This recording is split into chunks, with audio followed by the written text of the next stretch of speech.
Tales of the Reincarnated Lord. Chapter 326 Apologies. Hi guys, here's this week's third release. Just got off a long car trip and finally have a chance to rest. CYA guys tomorrow.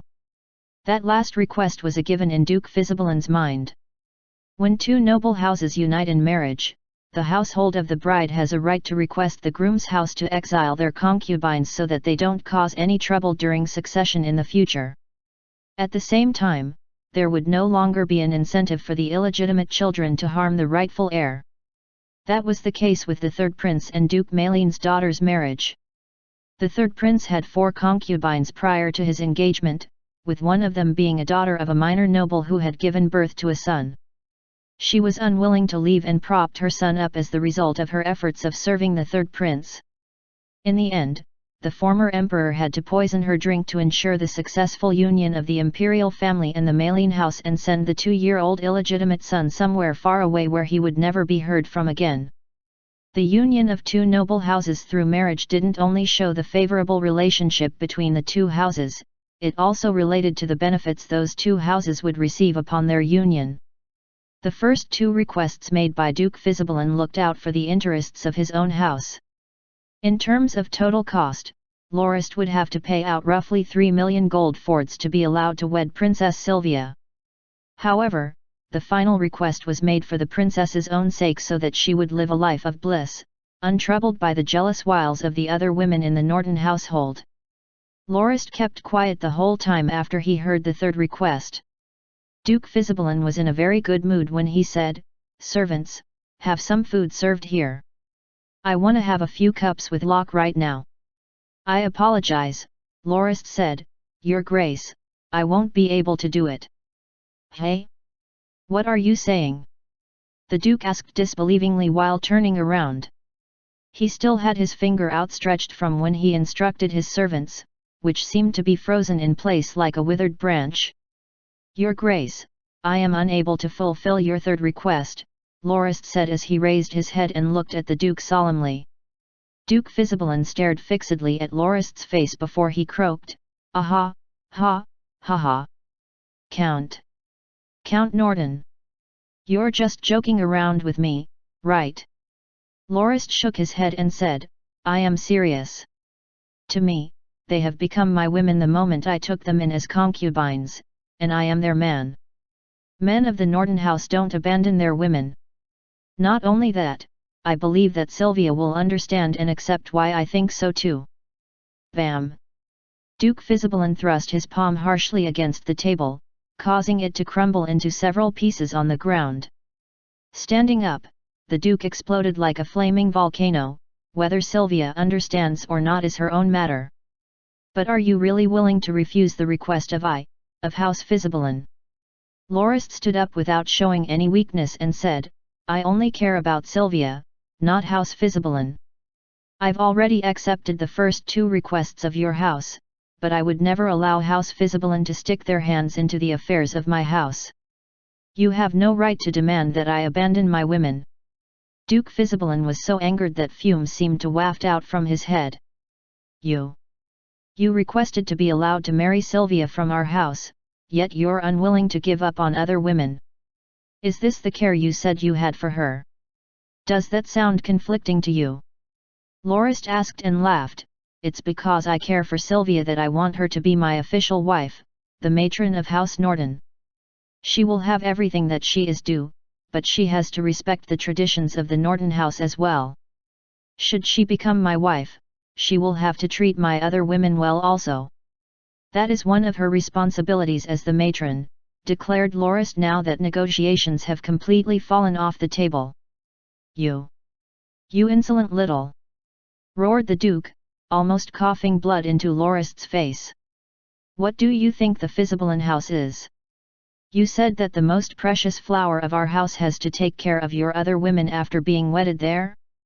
Ridiculous!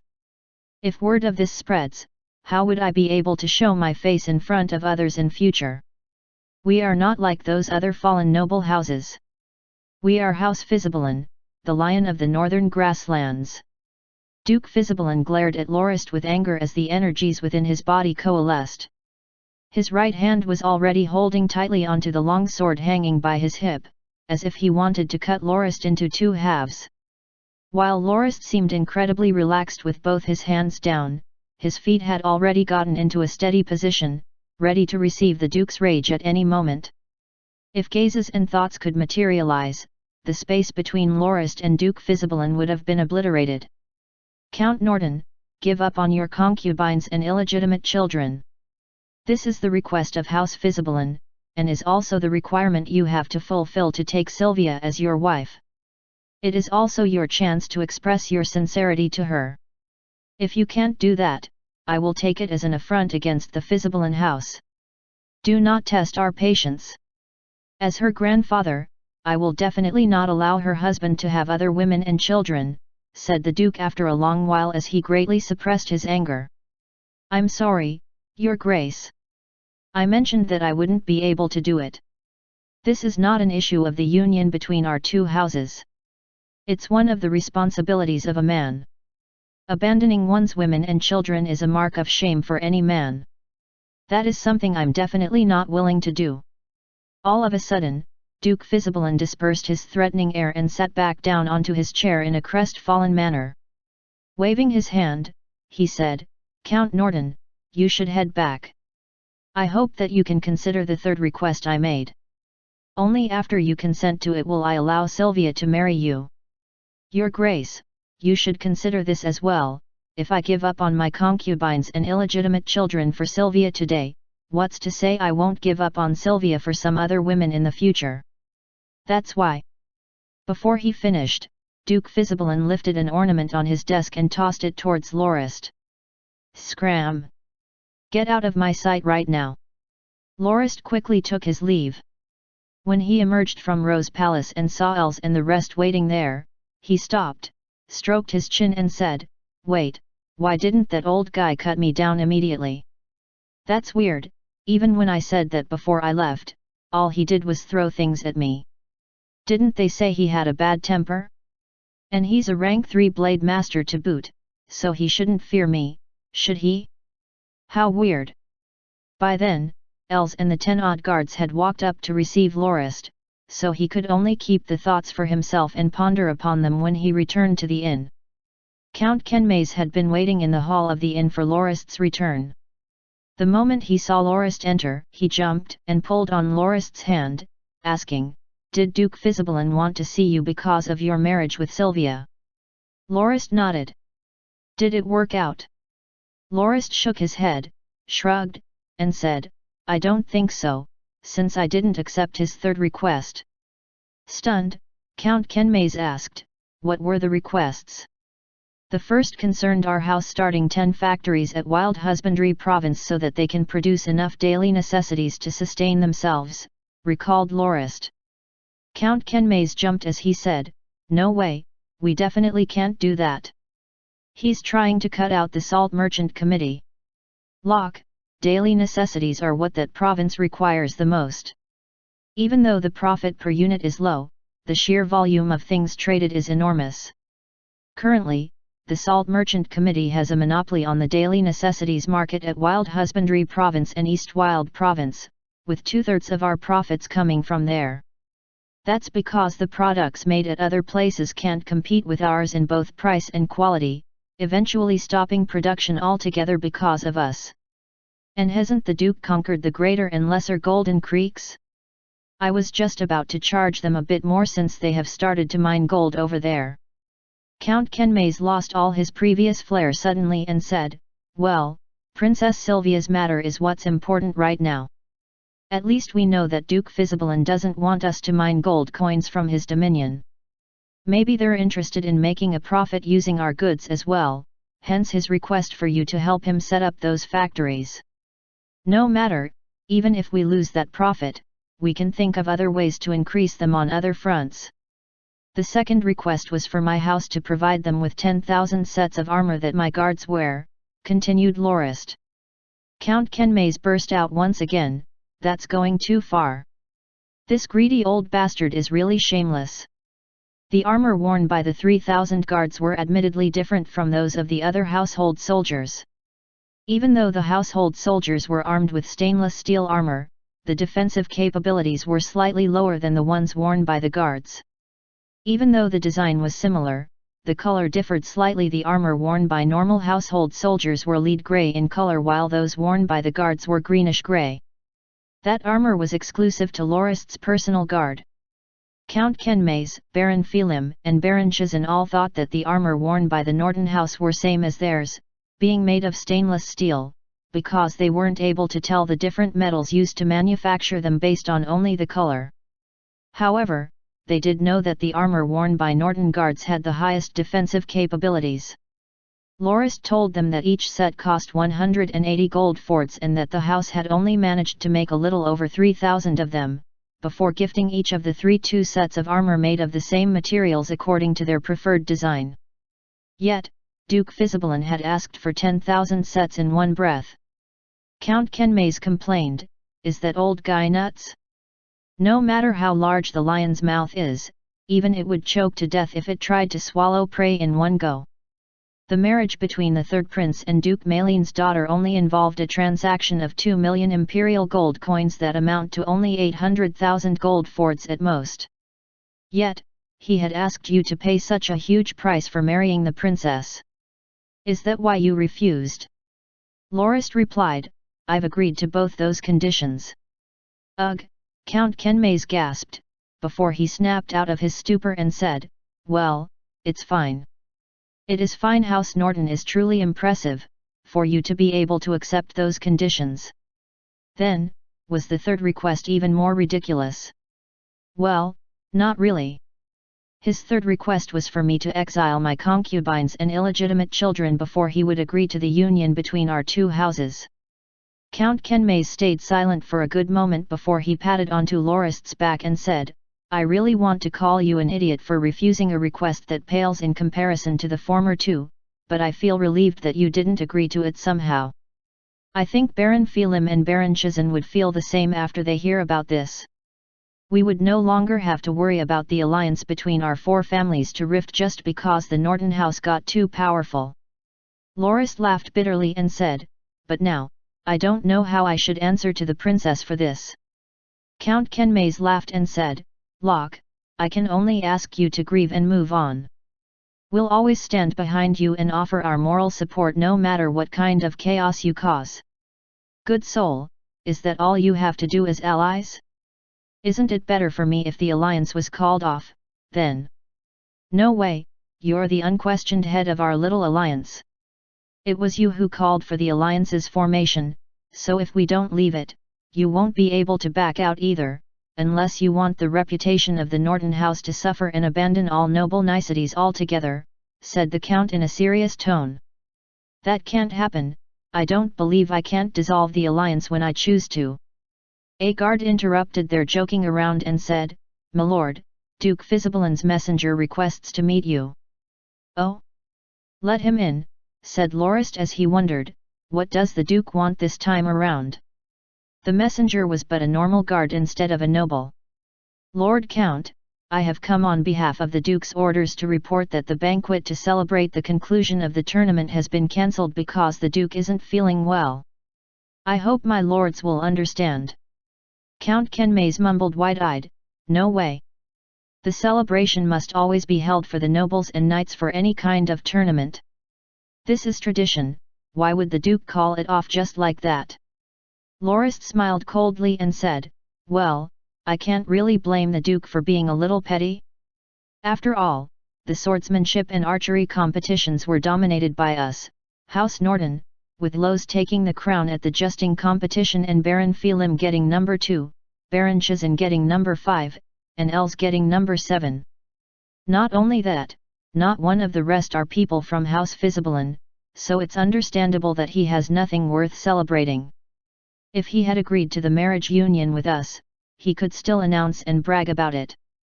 But now that I've refused his requests, he would never acknowledge us as the true winners of the tournament and give a free boost to the reputation of the 4 allied families of the Northlands. I think I understand now why he didn't draw his sword to flip out on me when I refused him. Hehe, so he's still holding the arms deal he signed with our house in consideration. He's afraid that we'll stop supplying him with the goods. Will you do so? Asked Count Kenmaze. No, Lorist said, shaking his head, this is an agreement we signed before he had a disagreement, and I will honor my word to him. That's because this concerns the reputation of House Norton and is not a matter I can decide based on my whim. All right, let's pack up tonight and leave first thing tomorrow morning. I doubt we'd miss attending his little banquet. We can just hold our own when we return to the Northlands.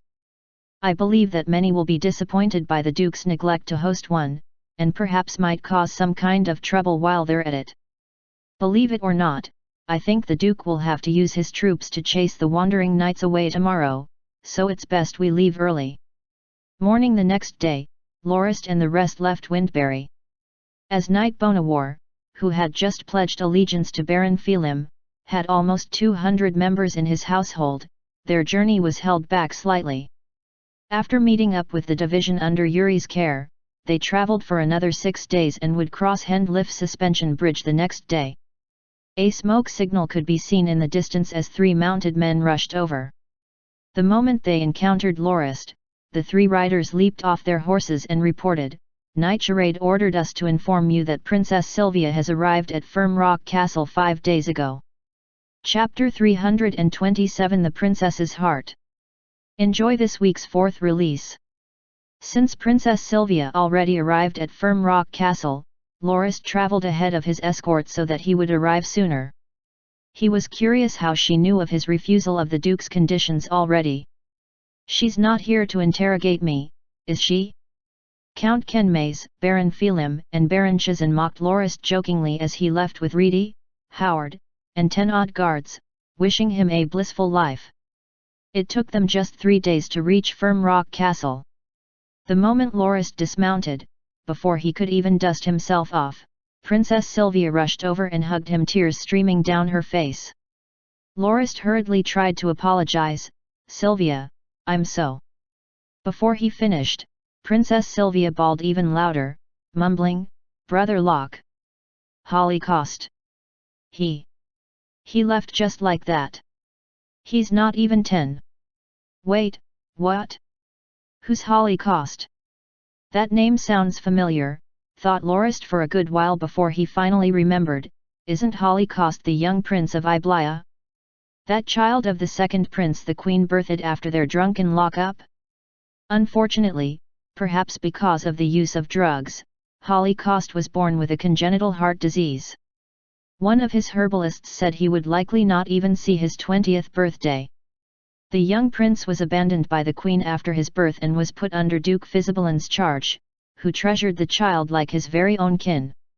However, when he found that the young prince had a birth defect, he no longer cared as much and didn't consider him a trump card anymore. In fact, it was Sylvia who had dragged the child along with her and raised him like her own little brother. After she stopped crying thanks to Lorist's consolations, she explained why she didn't participate in the knighthood tournament. Holocaust had passed away suddenly without warning. The servants initially thought he had simply fallen asleep. It was only in the evening, when the servants felt that he had slept for far too long and attempted to wake him, that they realized that his body had cooled and he was no longer breathing. When Princess Sylvia received word at Windberry, she requested Duke Fisibelin postpone the tournament by a couple of months so she could return to Eastwild to tend to the matters resulting from poor Holocaust's death. After all, he was technically the rightful heir to the kingdom's throne. However, Duke Fisibelin refused. He thought the prince, who had just died, wasn't of much use to him in the first place, and the knighthood tournament concerned the reputation and future of the house, especially because it involved Sylvia's marriage. It had to go on no matter what. As for the dead Holocaust, he would deal with it as he would with deceased household knights. Sylvia was angered and disappointed at Duke Fisibelin's cold and heartless decision. After a huge argument, she looked for her aunt, the queen, to report the death of her son. She didn't expect the queen to be even more heartless than her father. I never cared about him when he was alive, why should I now that he's dead, was all she was on the matter. Fuming with rage, Sylvia threw a huge tantrum before she brought Blade Master Xanthai and her guard with her back to Eastwild to bury Holly Cost. However, she realized that she wouldn't be able to give Holly Cost a burial fitting a prince no matter how hard she tried, because even in the entire kingdom, Holly Cost's name itself was somewhat of a taboo. Since the queen herself didn't want anything to do with the dead prince, the nobles treated him like he didn't exist. In fact, the queen and the nobles were relieved that they didn't have to bother with the prince's burial. So, Sylvia could only carry out the matter herself. While she did receive Duke Fizibalin's incessant letters demanding her return to show her face at the tournament, the letters only made her angry and caused her to ignore the messengers completely. But when the final messenger came over with a letter that stated the princess would be dragged to the capital by the Duke personally, she made the decision to run away. She headed for Firm Rock Castle. She did so because she felt the Norton Dominion was the only place her grandfather couldn't drag her out of. Lorist breathed a long sigh. So the princess isn't here to ask about my refusal after all. However, Lorist soon found himself troubled. Should he tell the princess about his objection to the Duke's conditions and the subsequent annulment of their engagement, or not? Lorist saw Sylvia's tender emotional state at PR Cent and decided to keep quiet on the matter for the time being. He would tell her once she was more stable. In the month that followed, Lorist travelled around with Sylvia in an attempt to lighten up her mood, which meant that Count Kenmaze and the barons weren't greeted by anyone when they arrived at the castle. The angered count wrote Lorist a letter. "You bastard! You're putting hoes before brothers. You're so caught in your lust you've completely forsaken friendship," were but one of the many things he had to say in his letter. Lorist didn't really mind the count's comments. In truth, he felt rather guilty towards the princess, perhaps because he still hadn't informed her of his refusal of the Duke's requests.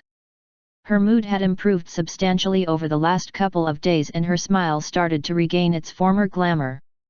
Lorist really didn't feel like ruining the good mood by bringing up his falling out with the Duke. The moonlight melded with the waters and illuminated the clear waters. The proud hull of North Sea cut across the silvery surface of the sea and sailed on the infinite waters of the ocean.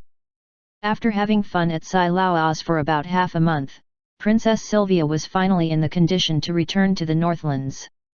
During that time, Sylvia was just like a love-struck maiden falling in love for the first time.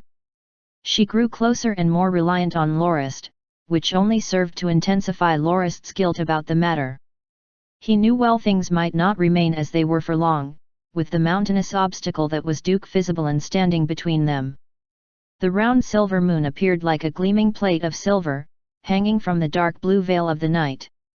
Princess Sylvia leaned on the ship's railings and stared out over the ocean. As she looked at the ocean, "Brother Locke, I never imagined the sea could be this beautiful. I remember grandfather brought me to a cliff near a beach once. It was the first time I saw the sea with my own eyes. All I saw were harsh waves bashing against the cliff harshly. The water was black and the waves' splashes were unbearable. The winds were very strong. I clutched onto my grandfather with all my strength, I didn't dare let go. He told me such was the sea, borderless and infinite. I've always had the impression that the sea was something ferocious and that sailing was a huge risk on one's life. I didn't think traveling to Silauas with you would make me realize that the sea also had times it is calm and gentle. We can build sandcastles, collect seashells, and even play by the water. I didn't think it would be that fun," she said, the moonlight on the water shimmering in her eyes. "Look, Brother Locke, the moonlight looks like silver sparkles on the sea's surface. How beautiful!" "It's the 7th month right now," Lorist said smiling sweetly. "It's when the northern seas are the calmest. When the 11th month comes, it will become harsher, almost like what you saw in your childhood. Sailing then will definitely be very risky. I once sailed to the Northlands during the 11th month. The waves were so tall they could reach the ship's deck. Fortunately, the ships built by our house are sturdy. There's no worry of them being crushed by the waves." Sylvia's eyes gleamed. "Brother Locke, you're amazing," whispered she. "Well," mumbled Lorist as he stroked his nose shyly, why do I feel like a middle-aged man tricking a little girl with a lollipop? Despite his slight sense of forbiddenness, Lorist couldn't help but feel a certain sense of pride and achievement from seeing Sylvia's adoring gaze. Sylvia accosted Lorist and leaned on his body. He froze like a statue. "Brother Locke, you still haven't told me about your experiences in the tournament," Sylvia whispered. Lorist grit his teeth. He had known the time would come eventually. "I'm sorry, Sylvia. Your grandfather brought up 3 requests I couldn't accept." "I knew it," the girl sighed. "You wouldn't be accompanying me on this trip otherwise, would you? Can you tell me what the requests were?" Thus, Lorist informed her about the requests without holding any detail back. Sylvia turned around slowly and looked at Lorist with her starlight-like eyes. "Brother Locke, don't you fancy me?" "Sy Sylvia. I do like you, that much is true. But if it means having to exile them, it isn't fair to them. After all, they're my women and children, and I am their man and father. I feel responsible for their well-being." Sylvia leaned on Lorist's chest. Her arm slipped around his waist, clasped his back, and drew him into a deep hug. I know, Brother Locke. I can see your sincerity in the first 2 requests. I don't blame you for turning down the 3rd. In fact, if you had agreed to it, I would have looked down on you. It's because you aren't cruel and heartless that you stood your ground. I can't help but envy your lovers and children."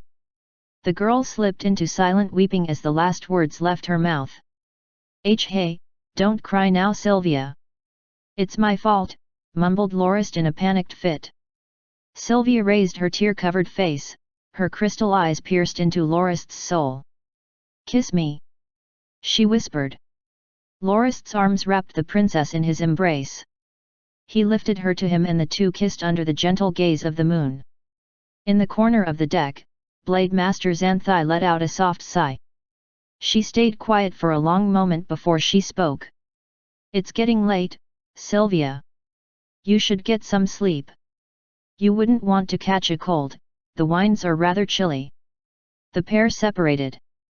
Lorist stared silently at Sylvia's red face, like a moon rising on a wet evening, one last time before she darted for her cabin. He glared at Xanthai but only got light giggles in return. When they arrived at the Northlands, Sylvia told Lorist, "I'm going to return to the house. Brother Locke, you've already agreed to the first 2 requests for the sake of House Visibalin.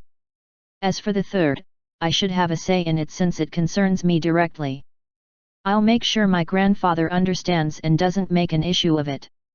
Lorist finally relaxed after the girl departed. He decided to take a stroll around the Dominion instead of returning to Firm Rock Castle right away. Charade, busier than ever, rolled his eyes at Lorist once he returned. "Aren't you carefree as always? Traveling with a beauty at a time like this?" "Well, it's because you're here that I'm able to take it easy. Tell me, is there anything important going on within the Dominion?" laughed Lorist. Charade put down the folder in his hand. "Did you forget Els is going to get married? The big day's on the 10th day of the 8th month?" inquired he. "Oh, there was that too," thought Lorist as he slapped his forehead. I think he mentioned it while we were still in Windberry. He said he was going to take Manchini's daughter as his wife after he broke through to the gold rank. I think the ceremony will be held in Redriver Valley, at his manor. He also said that he would go to Moronti to see his uncle and his other pals, so I gave him a 3-month leave." "Very well, we ought to present him with a great gift," Charade snickered. "I still remember he caused so much trouble during my wedding. I'll finally get my chance to pay him back. Haha, I'll definitely make sure he regrets what he did." Lorist wiped the sweat off his forehead. To think this fatty would hold a grudge for such a long time. He's still on about that thing during his marriage even though his son's already a few years old. Lorist knew Charade was just fooling around and wouldn't go too overboard, so he didn't interfere. "Is there anything else?" asked Lorist. There are two pieces of good news and one bad one, said Charade. What are they? Ovides and Dulles have managed to break through to become gold ranks. The two remaining manors at Redriver Valley have owners now. As for the bad news, Jim failed his breakthrough and must take half a year off to recover according to the herbalist. It was definitely good news for Ovides and Dulles to succeed in their endeavors. Despite being a former bandit, Ovides had been loyal ever since he pledged his allegiance, which was why Lorist trusted him deeply. Enough to give him command of the Thunderbolt Brigade. It was a definite improvement for him to break through to the next rank. As for Dulles, he had been traveling with Lorist ever since the days of Dawn Academy. Being the founder of the Caro Ballista unit and its commander, he had gained many achievements over the last decade. However, his silver rank Batla force had caused him to stand out in a bad light even more among the commanders of his army. Now that he had broken through to the gold rank, he had become one of the 16 gold-ranked knights of the household. Being another person Lorist deeply trusted, he would definitely be utilized more often now. It was too bad that the joy of hearing about Ovides and Dulles's successes was dampened significantly by word of Jim's failure. Jim was in too much of a rush to break through, Charade sighed.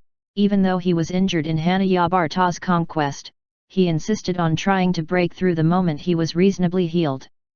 He might have stood a chance if he'd waited another 6 months. You ought to visit him when you're free. I checked on him a few days back and he seemed rather down and unstable. Lorist nodded and was just about to say something when he heard hurried footsteps coming his way. "My lord!" Tarkal yelled the moment he opened the door. "Come in." Breathing raggedly, Tarkal reported, "Me my lord. There's word from Iblaya." On the 30th day of the 6th month, the 4 central duchies united and launched a military campaign against the Maline Duchy. They sealed off the roads into and out of the duchies, so we only got word from our informants 15 days ago. We just received word that the duchy's army attacked Mesen Castle on the 23rd day of the 6th month. Duke Maline also died on Mount Lefdema surrounded by enemies. Maline's been completely wiped out. Chapter 328 Missed Initiative. Here's the 5th release of the week. See you guys next week. Knight 1, Charade, also known as the Fatty, bore the title Chief Knight of the House and was a 1-star gold rank. He was born in a family with a mercantile background and used to be the supervisor of Dawn Academy's enforcement division. He was also one of Lorist's close friends. Knight 2, 3-star gold ranked Gree Potter Fang, nicknamed Pog, was of common birth and used to serve as a regiment leader in the Chrisen Empire's Wittelian Legion. He was the first gold-ranked knight to pledge allegiance to Lorist. Knight 3, Lose Wales, nicknamed Fierce Tiger Lose, was a peak 3-star gold-ranked knight whose father was a mercenary. After he matured, Lose joined the army and became one of the Legion's generals. He joined House Norton along with his friend, Potter Fang. Knight 4, Mons Malak, who bore the moniker Iron Face, was a 2-star gold rank of common birth who used to serve as a regiment leader in the Wittelian Legion. After the Legion's dissolution, he joined Lorist along with Fierce Tiger Lose. Knight 5, Jusk, affectionately called Joe, was a 3-star gold-ranked knight known as the Divine Marksman. He was born in a family of knights and was adopted by a noble. He joined Lorist for the sake of vengeance. He pledged to live life alone forever so that he wouldn't forget his deceased fiancée. Knight 6, Chino Friyar, a 3-star gold rank who used to be a mercenary, had been forced into a labor camp because he had fought against some nobles. He was rescued by Lorist's convoy alongside his family and travelled to the Northlands to become a gold-ranked knight of the household. Knight 7, Belnick, or Beck the White-Haired, was a 3-star gold-ranked knight born to a servant family of the Norton household. When he was still a silver rank, he had been poisoned and remained in his sickbed for years before Lorist treated him. After being given a high-ranked Batla Force manual, he eventually trained to the gold rank. Knight 8, Brennan Evanport, known to most as Els, was a 1-star gold rank who used to be a syndicate boss in Moronti. He ended up following his close friend, Lorist, to the Northlands and became a silver-ranked knight of the house. After 10 years of training, he eventually became a gold rank. Knight 9, Wapri Terman, a 1-star gold rank who was born in a family of freelance knights, was the first one to join Lorist's northbound convoy. Deeply trusted by Lorist, he got the position of the commander of the Raging Bear Knight Brigade. Knight 10, Yowan Rightist, nicknamed Yuri, was a man from a line of shepherds from the grasslands. One of Lorist's close friends since the days of the academy, he joined Lorist's northbound convoy and eventually ended up being the commander of the light cavalry scouts. Knight 11, Pajik, a 1-star gold rank of common birth, had become the captive of the first young master of the Norton House during the time of the Civil War.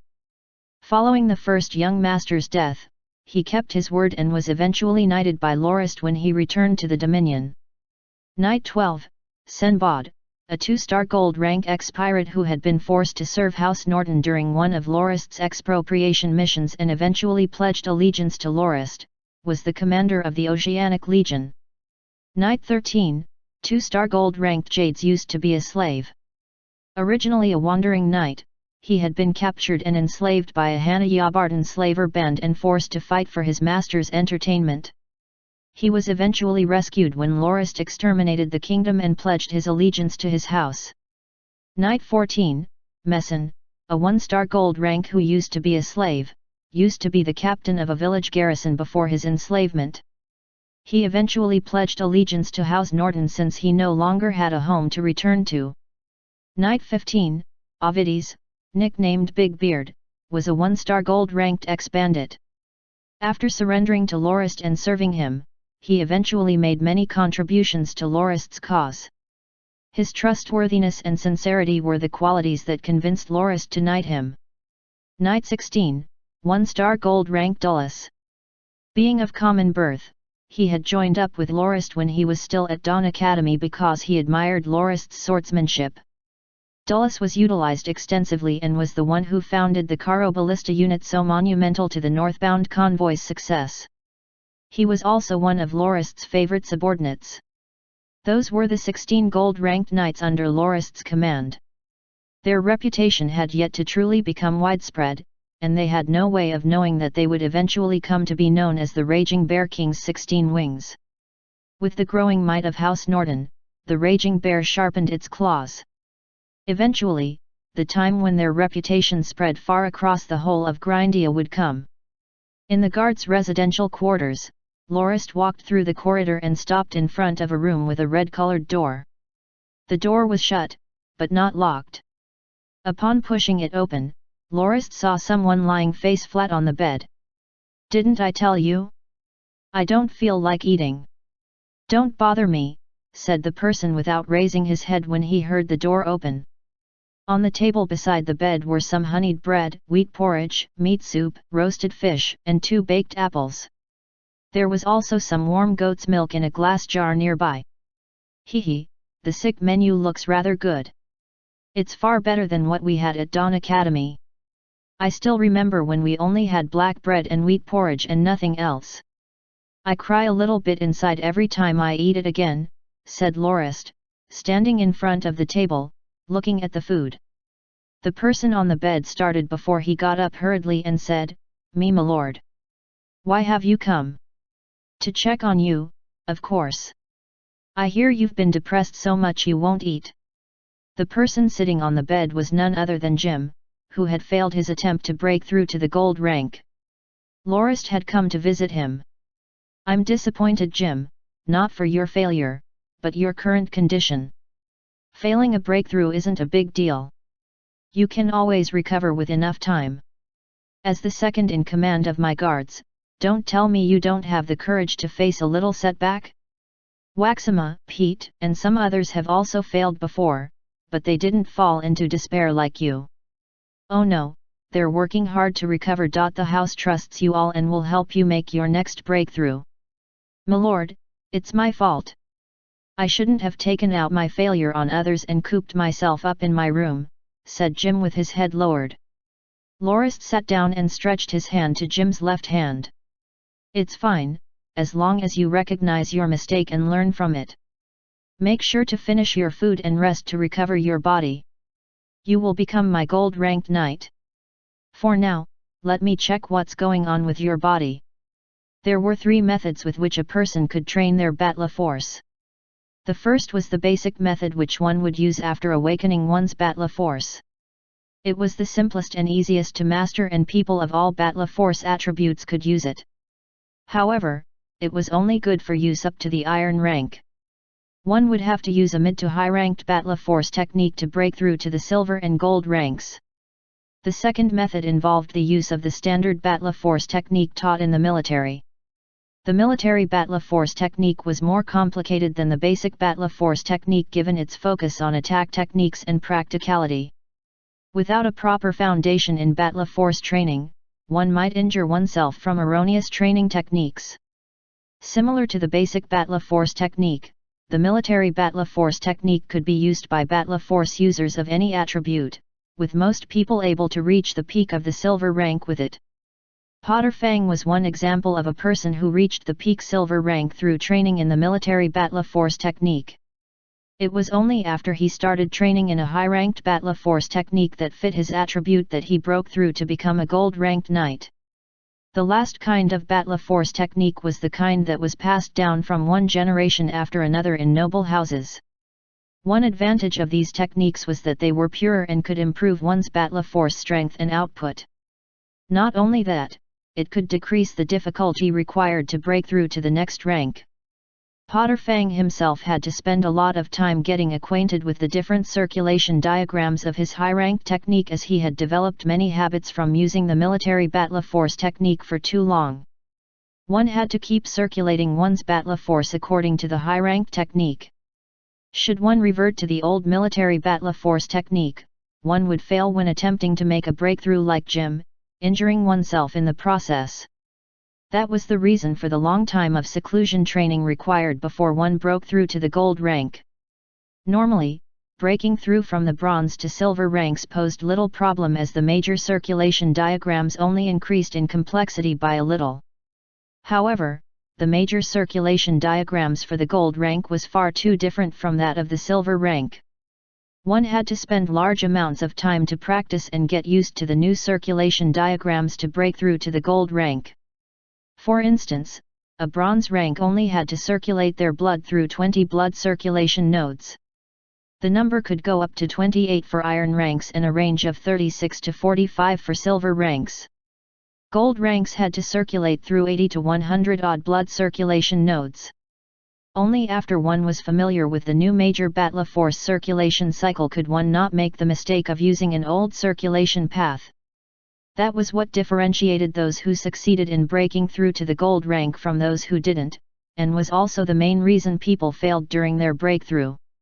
Jim's situation was similar in that he had accidentally used an old battle force circulation path while he was familiarizing himself with the new paths, causing the force within his bloodstream to clash and injure him. Currently, he was just like a cripple who could not use the slightest bit of battle force. However, all he had to do was rest for half a year to recover. Not only that, he could start training with the high-ranked battle force technique right away without having to retrain his old techniques. It would take him roughly 8 months to a year to break through the bronze and iron ranks to regain his former strength as a silver rank. Having experienced failure, he would still have gained some experience from the attempt, so the effort was definitely not in vain. After checking Jim's condition, Lorist offered some more words of consolation. Only after seeing that he had regained some spirit and finished his food did Lorist leave. When he arrived at his study at Firm Rock Castle, he saw Tarkle waiting for him by the door. "My lord, the detailed battle report was just delivered," reported Tarkle. "Give me the report." "Thanks for the hard work, go take some rest," said Lorist. That report was about Maline destruction as a result of the death of Duke Maline, a rank 2 blade master and one of the 3 renowned war gods of the former empire. In the time of the empire, the first one to be hailed as war god was the war god knight, Duke Yanjanov, commander-in-chief of the imperial troops. Too bad he perished during a great battle 30 years earlier during the conflict between the empire and the Union. Duke Yanjanov was blamed for the mistake that saw the empire's only sword saint die in an ambush. He was stripped title and land. He faded from the limelight not long after and died 10 years later. His death caused the overly ambitious first and second princes to pull out all the stops and start the civil war. The second one to be hailed as war god was Duke Fisibulan, war god of the plains. The old fox had resisted the grassland barbarians' invasions without a single failure for many years, but he hardly ever left his dominion and was far away from the empire's administrative center. The third war god was Duke Maline, mainly because he held the position of commander of the Fierce Gale Legion, one of the empire's 3 largest armies, for almost a decade. The difference between the Imperial Local Defense Legion that mainly defended the Empire and the Wittelian Legion that fought in conflicts with other nations was that Fierce Gale specialized in dealing with internal threats such as revolts and bandits. The reputation gained by Fierce Gale over hundreds of battles was far less in comparison to that gained by Wittelian, which fought in open and large-scale battles. Even so, Fierce Gale had come to specialize in mobility and flexibility thanks to Duke Maline's training. It had impressive offensive capabilities. When Duke Maline wedded his beloved 16-year-old daughter to 3rd Prince Andanak and united his house with the imperial family, he retired from his position as commander of the Fierce Gale Legion and returned to his dominion to spend the rest of his life. When the civil war began, however, Duke Maline had to stand at the 3rd Prince's side and fight the 2nd Prince's forces frequently. Even though there were some battles lost, in the end, he still managed to ruin Southern and successfully suppress the 2nd Prince. However, because Duke Fisibulan was on the 2nd Prince's side, there was nothing much Duke Maline could do about the prince. After the Civil War, Duke Maline formed the Maline Duchy. Originally, he had been on good terms with the 4 central duchies and had trade relations with them for quite some time. However, when the Second Highness rallied his soldiers and embarked upon his quest to reunite the empire, the Duke had greatly supported him. When the Second Highness ended up trapped in Frederica, Duke Maline responded by attacking Shabaj with his troops. He hoped it would enough to help the Second Highness out. But, due to the years of fighting Maline had gone through, the duchy had long expended most of its resources. Duke Maline ended up unable to help the Second Highness much and gaining 4 new enemies for himself in the process. The attack on Frederica by the 4 central duchies exterminated most of the Second Highness' remaining troops. While they didn't manage to find the Second Highness himself, they managed to stabilize the situation and decided to take out Maline and his duchy. Perhaps because they thought the Second Highness was hiding in Meissen Castle, they decided to go all out to kill him lest he causes more trouble in the future. So, the 4 central duchies contacted Duke Fisibulan and stated their intentions to invade the duchy without warning. Duke Maline, who was trapped in his own castle, found that his soldiers were far too weak to resist the enemy's assault, so he abandoned the castle in an attempt to break out of the encirclement. He was stopped by Duke Fisibulan's cavalry divisions at Mount Lefdima. He was killed on the battlefield by 10 arrows. According to the report, Maline and Rimad provinces were absorbed by Shabaj, whereas Duke Fisibulan moved more than 100,000 people from the duchy to East Wild. It was said that it was part of the agreement between Duke Fisibulan and the 4 central duchies. I totally missed the initiative. Lorist sighed, Duke Fisibulan hid everything from me and I wasn't able to find out why the 2 dukes were there. I thought they were going for Princess Sylvia just like I was. If I knew their target was Maline, I could have taken Southern and Winston after Duke Fisibulan deployed his troops and trapped them in Maline. I would have been able to force House Fisibulan to give in to my demands and may even have stood a chance at taking Wild Husbandry. I could have made them reliant on House Norton for their survival and eliminated a target for worry while I was at it. Now that the chance is missed, the effort to bring in more refugees from those 2 provinces will be affected. Before this, Duke Fisibulan wanted it for his own dominion, but he wasn't able to do so as his house didn't have that much money. However, now that they've conquered the Greater and Lesser Golden Creeks, their financial crisis is solved and they're also able to afford buying gear from our house to strengthen their forces. They will be able to import labor from Southern and Winston to solve their lack of manpower. The most important part is that without Maline, Duke Fisibulan gains a reliable route to the 4 central duchies. He might even be able to send livestock over there in droves and trade with them for the resources he needs instead of with the Salt Merchant Committee. Our monopoly is in shambles. We are no longer able to control House Visibalin's trade.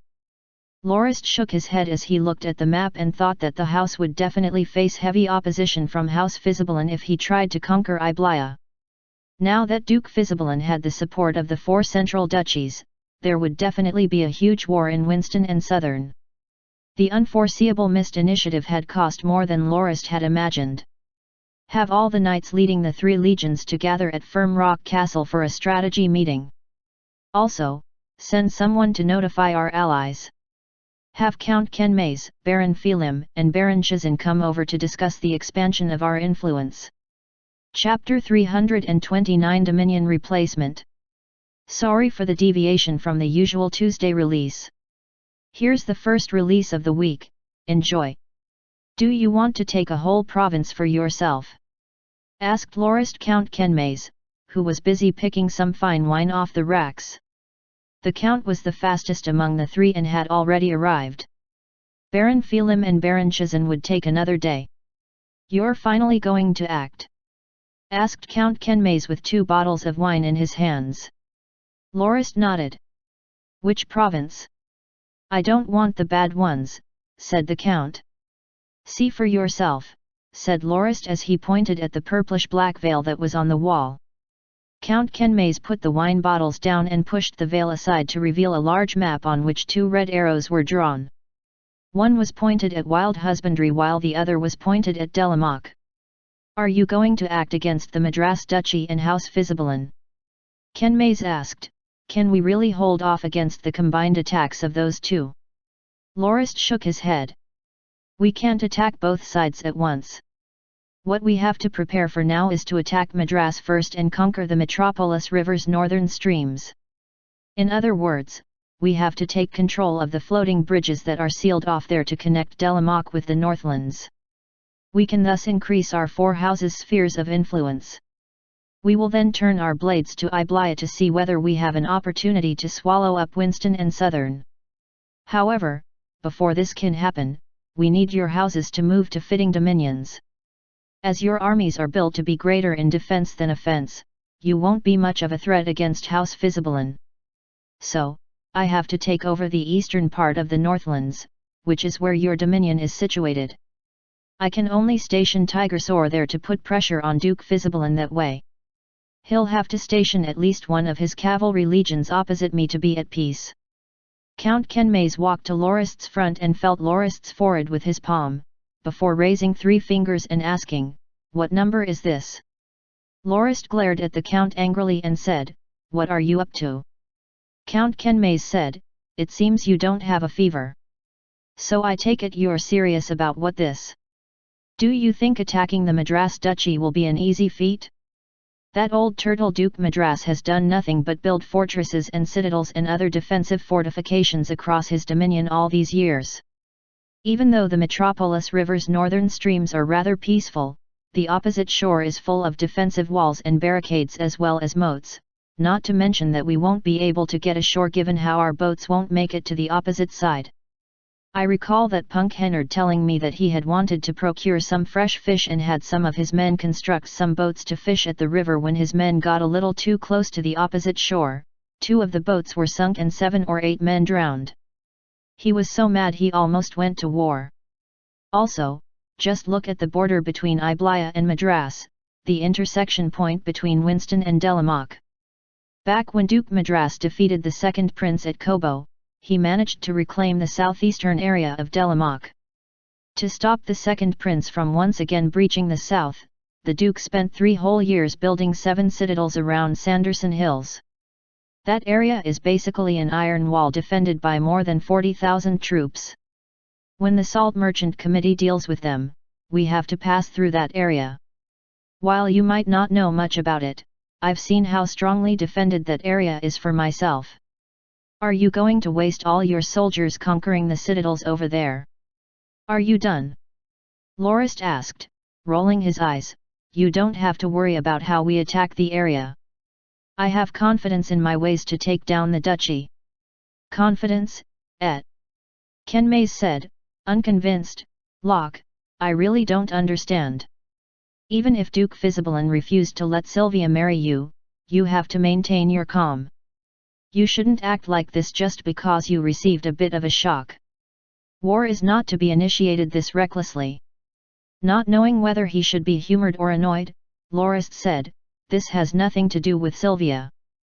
Then why are you in such a rush? Ken Mays asked.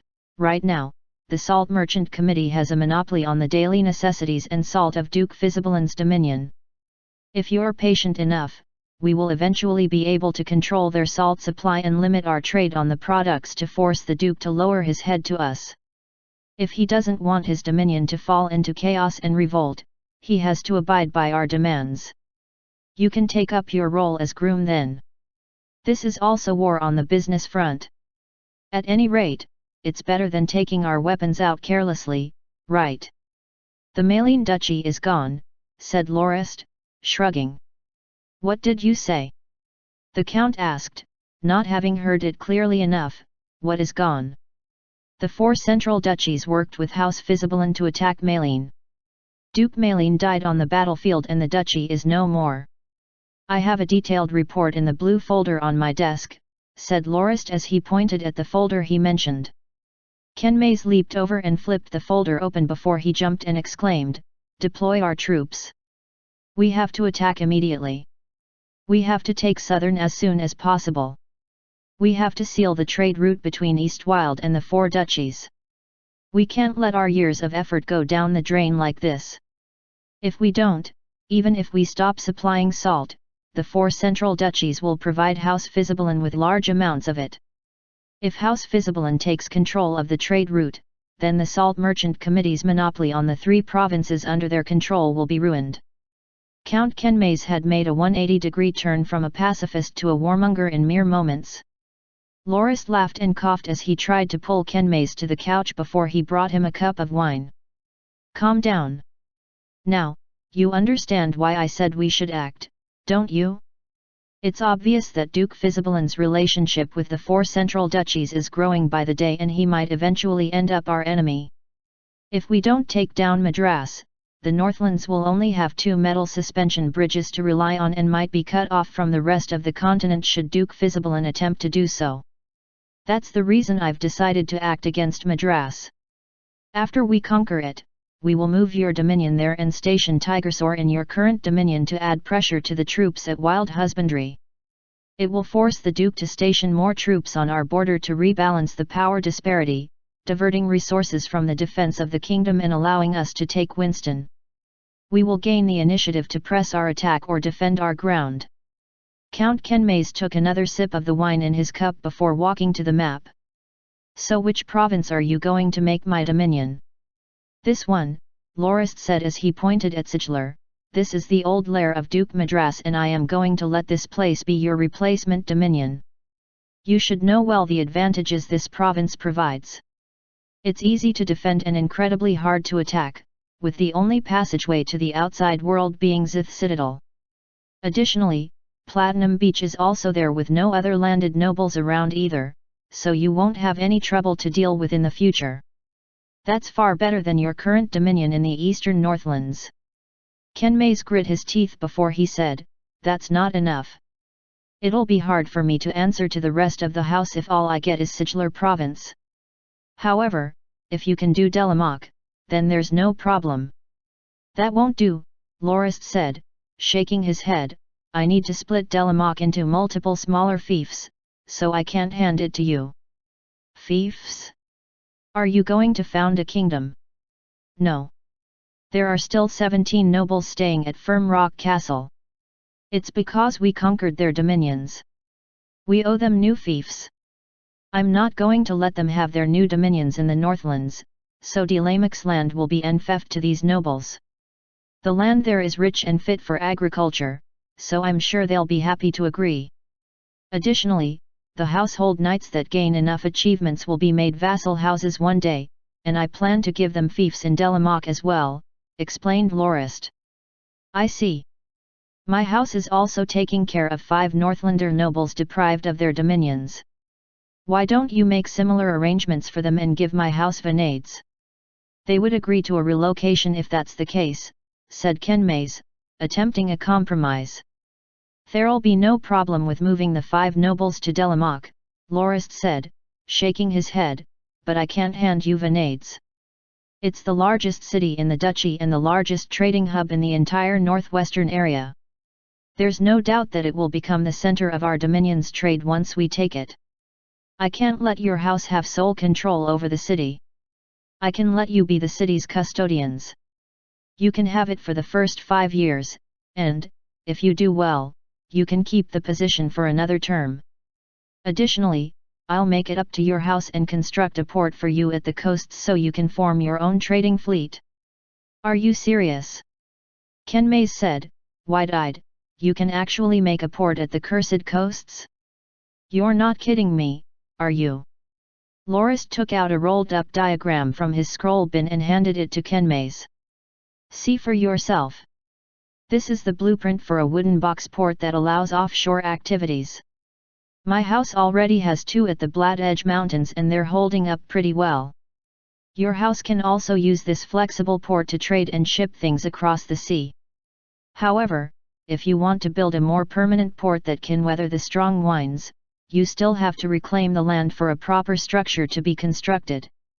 Kenmaze held onto the blueprint like he would a delicate heirloom. All right, I'll agree. When can we relocate? To the Count, born to a line of merchants, controlling a trade route was akin to gaining a way to generate incessant profits. It was far better than their gold mine at the eastern Northlands, which would run dry sooner or later anyway, so he was more than willing to make the trade. There's no rush. We still need a bit of time, but I can promise you the relocation will happen next year, said Lorist. Do you need me to do anything? If you need our forces on the battlefield, feel free to let me know, offered Kenmaze generously. No, I won't be needing it. Our forces will take Siglar and pass it to you in good condition. All you have to do is to fortify your new dominion, then station your troops at Venades to keep the Andanak Kingdom soldiers in Yunj Chandler in check. You'll have to watch out for attacks from Farkle and Shabaj to your east. Even though the only connection between the 2 nations is the 500-kilometer path through Egret Lake, you can't be too careful. No worries. While our forces aren't good at attacking, we're more than capable of defending ourselves. What of Baron Phelim and Hennard's arrangements then? Kenmaze inquired. Lorist tapped on the southeastern area of Delamoc. After conquering this, I will give it to Hennard. Since both he and Baron Phelim are nobles with military backgrounds, unlike you, their forces will be relatively better in offense. Sanderson Hills is the 2 provinces' point of intersection. If Hennard is there, he can attack Winston and reinforce Venades should it come under attack. At the same time, I will construct a few floating bridges over the Metropolis River's northern streams to link the Northlands to Delamoc. You don't have to worry about how I'll come to your aid in the future. As for Baron Phelim, his dream is to reclaim House Pegasus' old dominion in southern, which they had occupied for over a century previously. We will help him fulfill his dream. Southern's been completely ruined by the wars. If Baron Phelim wishes to restore the glory of House Pegasus, he'll need to invest a lot, he'll need our help as well. If we can occupy southern, we'll have caged the lion called Duke Fisibalin. By then, we won't have to worry about that old fox causing us trouble anymore. As long as we can cut off the Dominion's trade, the old fox will have no choice but to play nice. What do you plan on doing with these 2? Asked Kenmaze, tapping on Winston and Windberry. If everything goes well, Southern will go to Baron Phelim. I will use Winston to settle in the nobles that join our faction. When we attack Madras, there's bound to be nobles who surrender. I will relocate their dominions to Winston. I also plan to make it the trading hub of the southeastern area like Venades to develop the land surrounding it, said Lorist. Locke, Kenmaze said, eyes flashing, you should found a kingdom after you conquer Madras and Iblaya. The Norton Kingdom. I can't help but think about how splendid that sounds. Naturally, I would be willing to become a Norton noble. Lorist exploded with laughter. We'll see. It's not too late to consider it after Duke Fisibalan properly submits. For now, we only have to focus on taking Madras and ensuring the first phase of our plan succeeds. When Hennard and Phelim arrive, we'll have another formal discussion. We'll require their cooperation, after all. Locke, I'm actually quite curious what gave you the confidence that you'll be successful in taking Madras. Don't be mistaken, Madras is no turtle. It's a shriveled-up porcupine. If we get dragged into a drawn-out war, even if we end up winning, we'll lose far more than we gain. It would be even harder for us to deal with House Fisibalan in the future if that happens, said Ken Mays. Don't worry, I have my own methods. When Hennard and Phelim come over, I will bring you all to see our secret weapon, said Lorist as he nodded again, confidently. What secret weapon? You'll know when the time comes. Come on, Locke, don't be so petty. Can't you tell me about it first? Nope. Chapter 330 Plan of Attack. Here's the second release of the week, enjoy. Fire. 10 large, wooden constructions hummed momentarily. 10 long staves flipped 90 degrees from the horizontal to the vertical. 10 basin-sized lumps of rock arched through the sky. They shrunk over the course of 2 or 3 seconds until they vanished, as if they'd popped out of existence entirely. 3 or 4 long seconds of silence passed before, in the distance, several dust clouds popped into existence, followed a second later by as many loud thumps and the sound of crashing and crushing stone. When the dust cleared, a heap of rubble became visible. At the 2 edges of the mound, a few stones stood packed on one another, trying their best to remind the observer that there had indeed once been a wall. Count Ken Mays, Baron Phelim, and Baron Chazin stared wide-eyed at the ruin in the distance. They had sworn just moments earlier that only through the reckless swarming of soldiers without regard for casualties, with the use of siege ladders, could that very wall be conquered. Only after wearing down the defending forces by paying a high price could one take it. They never expected Lorist only needed to instruct Ovides to bring 10 thunderbolt catapults over and set them up about 350 meters from the wall. Lorist only needed a few minutes to undo what was likely years' work. They felt like complete fools for saying what they had. The next target will be the tower on the right. Prepare the flame meteors, ordered Ovides once more. Flame meteors were spherical balls wrapped up in rope and doused with fuel. They were first placed inside a metal catapult bucket before a soldier set it aflame. The 10 stone balls were soon burning brightly. Fire! The flaming balls soared through the air towards a rectangular structure on a hill in the distance. The structure was quite a bit smaller than the wall had been granted. After the last volley the two were now about even, so several shots missed. They weren't far off, though, and landed just beside it.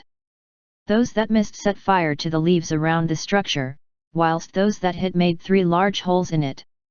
Soon smoke billowed out of the holes to join the smoke already rising from the ground around the tower. This is amazing, Phelim praised. With such a weapon in hand, we won't have to worry about any castle standing in our way. So this is where all your confidence came from? Ken Mays said, tugging on Lorist's arm excitedly. Ha ha ha, I bet Duke Madras can't imagine that he won't be able to resist our attack anyway, regardless of how hard he tries to shrink up like a turtle. We'll be able to raise his defenses to the ground without anyone being able to stop us. Well, he only stands a chance if he confronts us in a field battle. Perhaps not even then. Hee, he'll lose even faster if he comes out of his shell. Locke, give me a few. I want to obliterate the sentry outpost and the walls near the stream. Chazin said with both his hands clasped.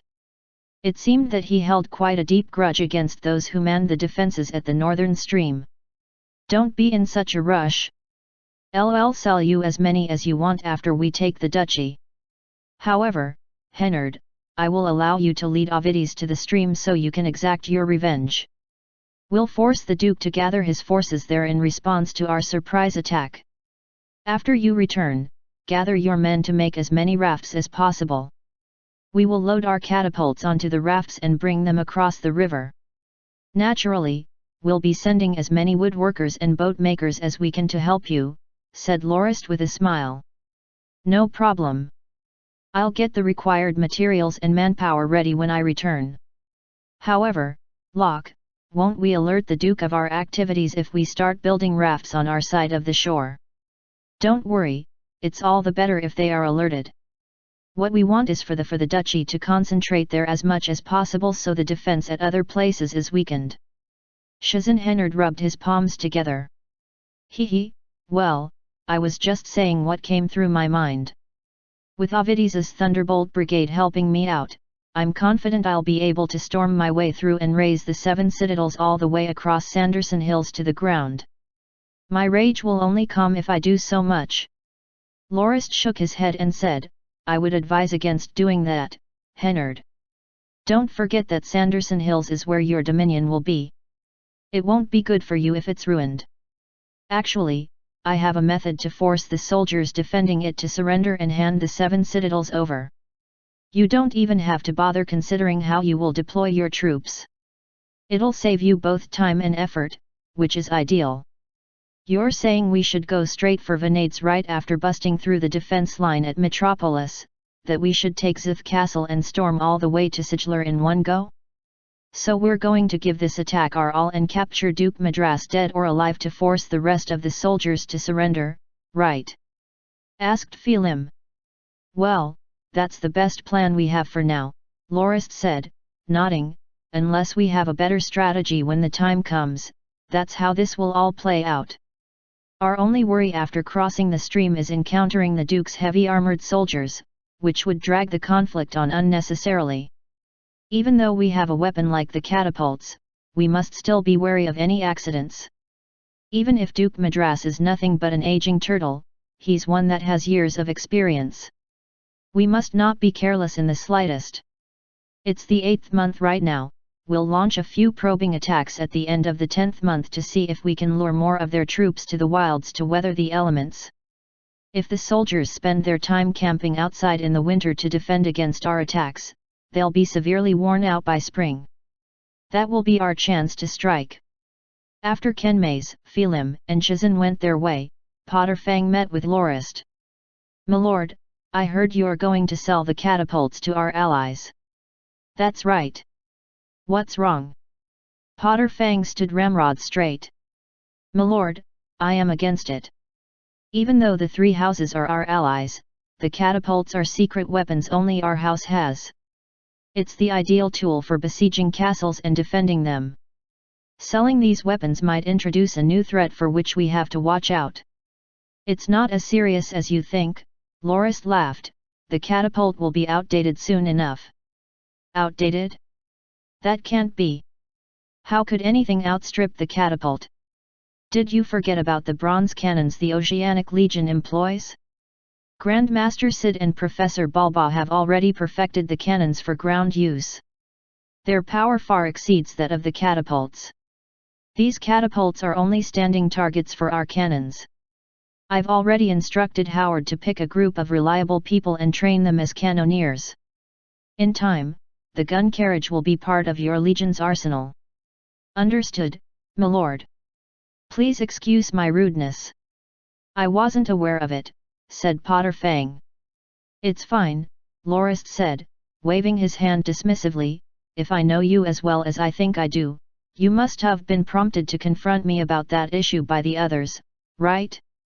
I'm sure you know that we already have our own plans regarding this just from Charade's silence.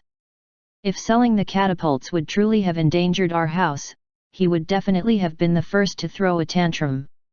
Milord, I should have known better. Don't worry about it. Have you gathered the Oceanic Legion and Firm Rock Legion's leaders yet?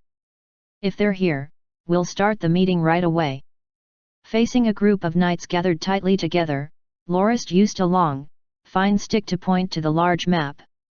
"What I'm telling you now is our real attack plan, even our allies aren't aware of it. They believe we will launch our attack from the Metropolis lower stream after Thunderbolt Brigade has pulverized the enemy's defenses and forced them into the open. Actually, that part of the plan is just bait to lure Madras into deploying its forces by the river, thus pulling forces from other fronts, weakening them.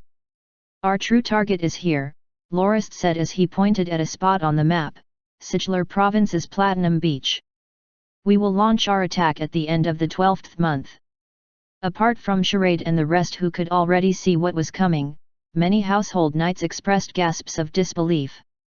This attack will be headed by Firm Rock with the aid of the Oceanic Legion. You may ask any questions you have now, said Lorist as he looked at the chattering knights. Potter Fang stood up.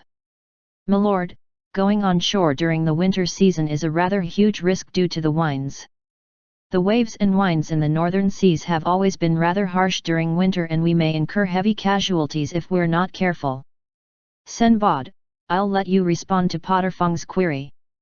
Sir Potter Fang, Senbod explained, in the recent years, I've had people document the weather changes over the seasons in the northern seas and discovered that between the 32nd day of the 12th month and the 35th day, which is a few days before the coming of the new year, the northern seas will be incredibly calm.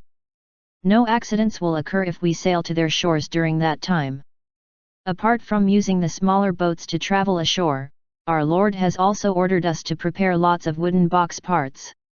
We only need 10 hours to build 2 floating ports that connect to the shores for our comrades to go ashore from our ships safely.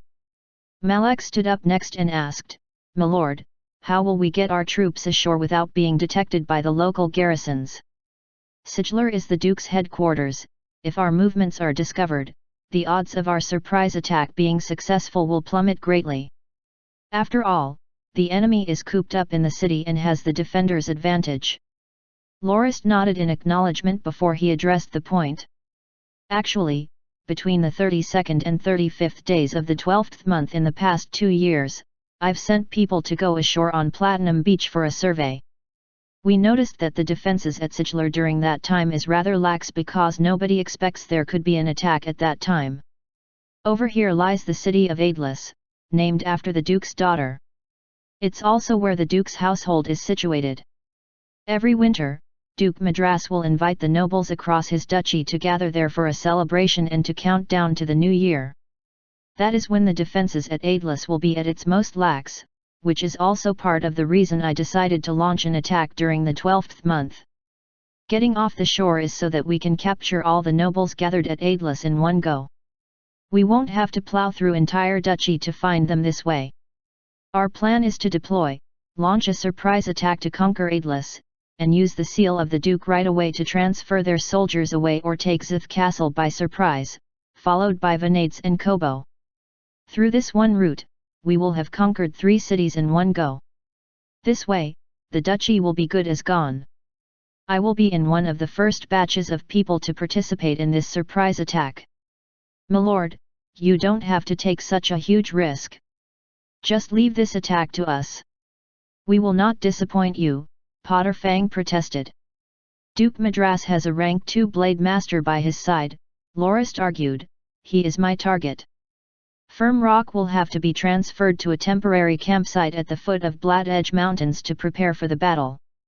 In the meantime, Pog, Malak, you two must make sure to train the soldiers to board and disembark from the ships so they don't screw up during the actual mission. Understood, my lord. Freyar, when the Firm Rock Legion leaves Silaoz, I want you to lead a local defense division and defend the island. Yes, my lord. As long as we can conquer Kobo, the duchy's breadbasket, the troops guarding the 7 citadels at Sanderson Hills, and those gathered near the riverbank will lose all their supplies and face surrender or collapse. That's how we take Madras during the winter. I hope you will all lead the house to success. Yes, my lord.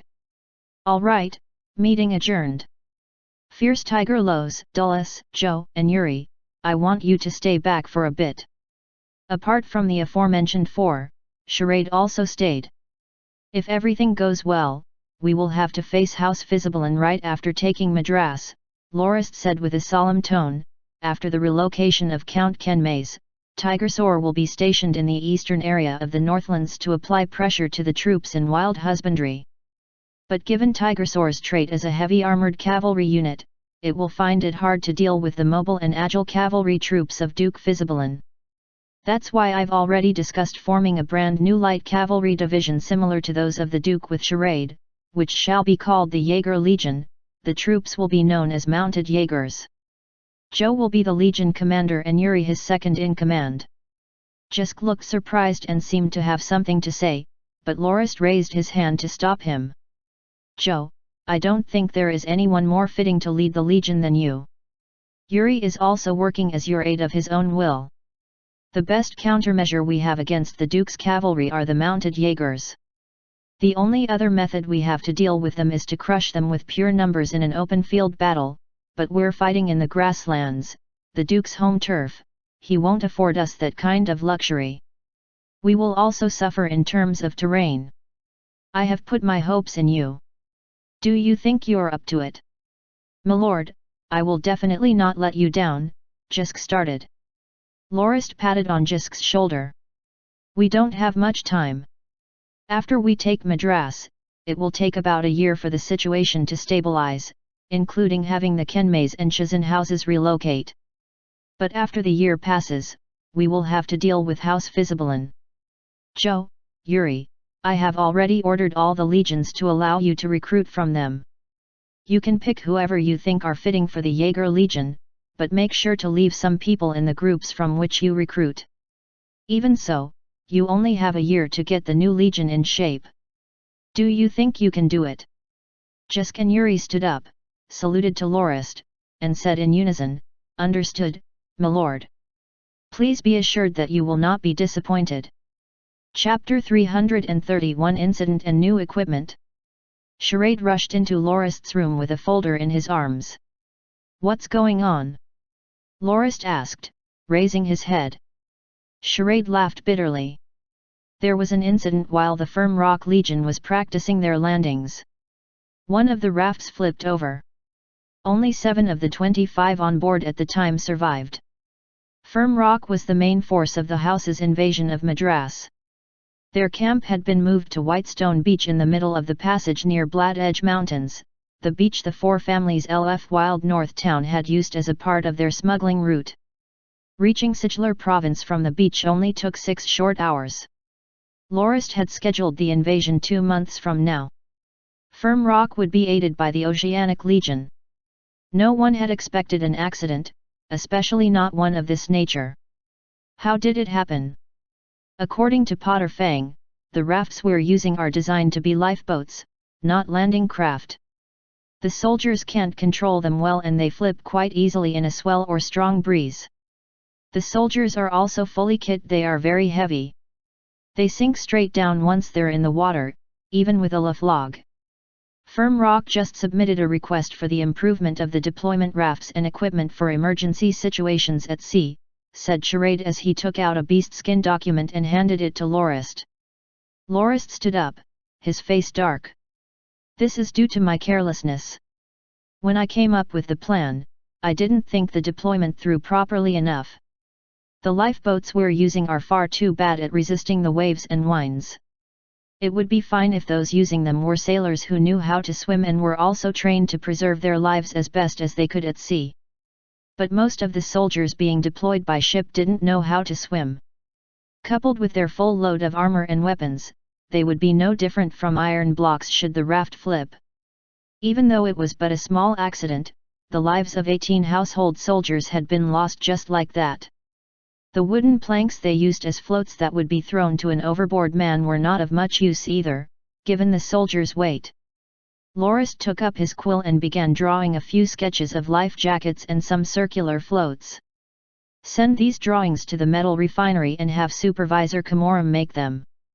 Stuff the jackets with small pieces of wood. As for these circular floats, they will be made out of wood and put around one's waist to keep one afloat. With life jackets and waist floats, drowning was no longer an urgent concern. What should I do about the landing craft? Adding a keel will help with the tipping, but the raft will sit deeper in the water, so it won't be able to get as close to shore. Given that the time the soldiers would be deployed was around the end of the 12th month, the chilling weather made it so that no one would be able to resist the low temperatures of the water, which might leave traumatizing injuries.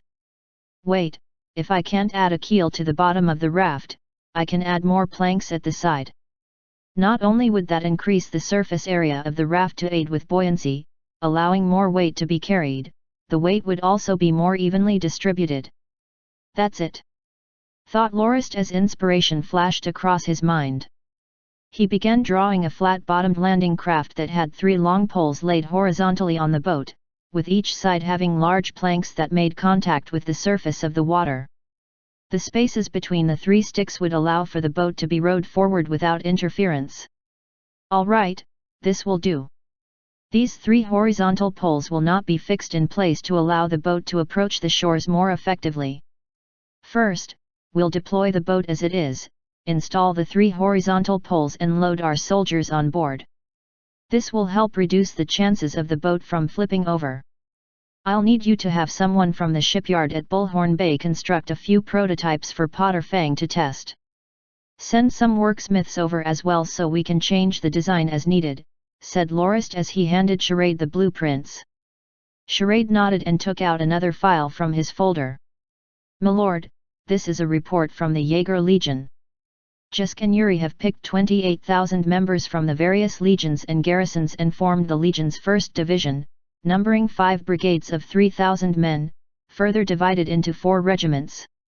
There are also a Caro Ballista regiment and a logistics regiment that have 5,000 horses, 100 Caraballisti, and 100 four-wheeled cargo carriages. The 2nd Division is still under construction. So far, they're still recruiting members from the Dominion."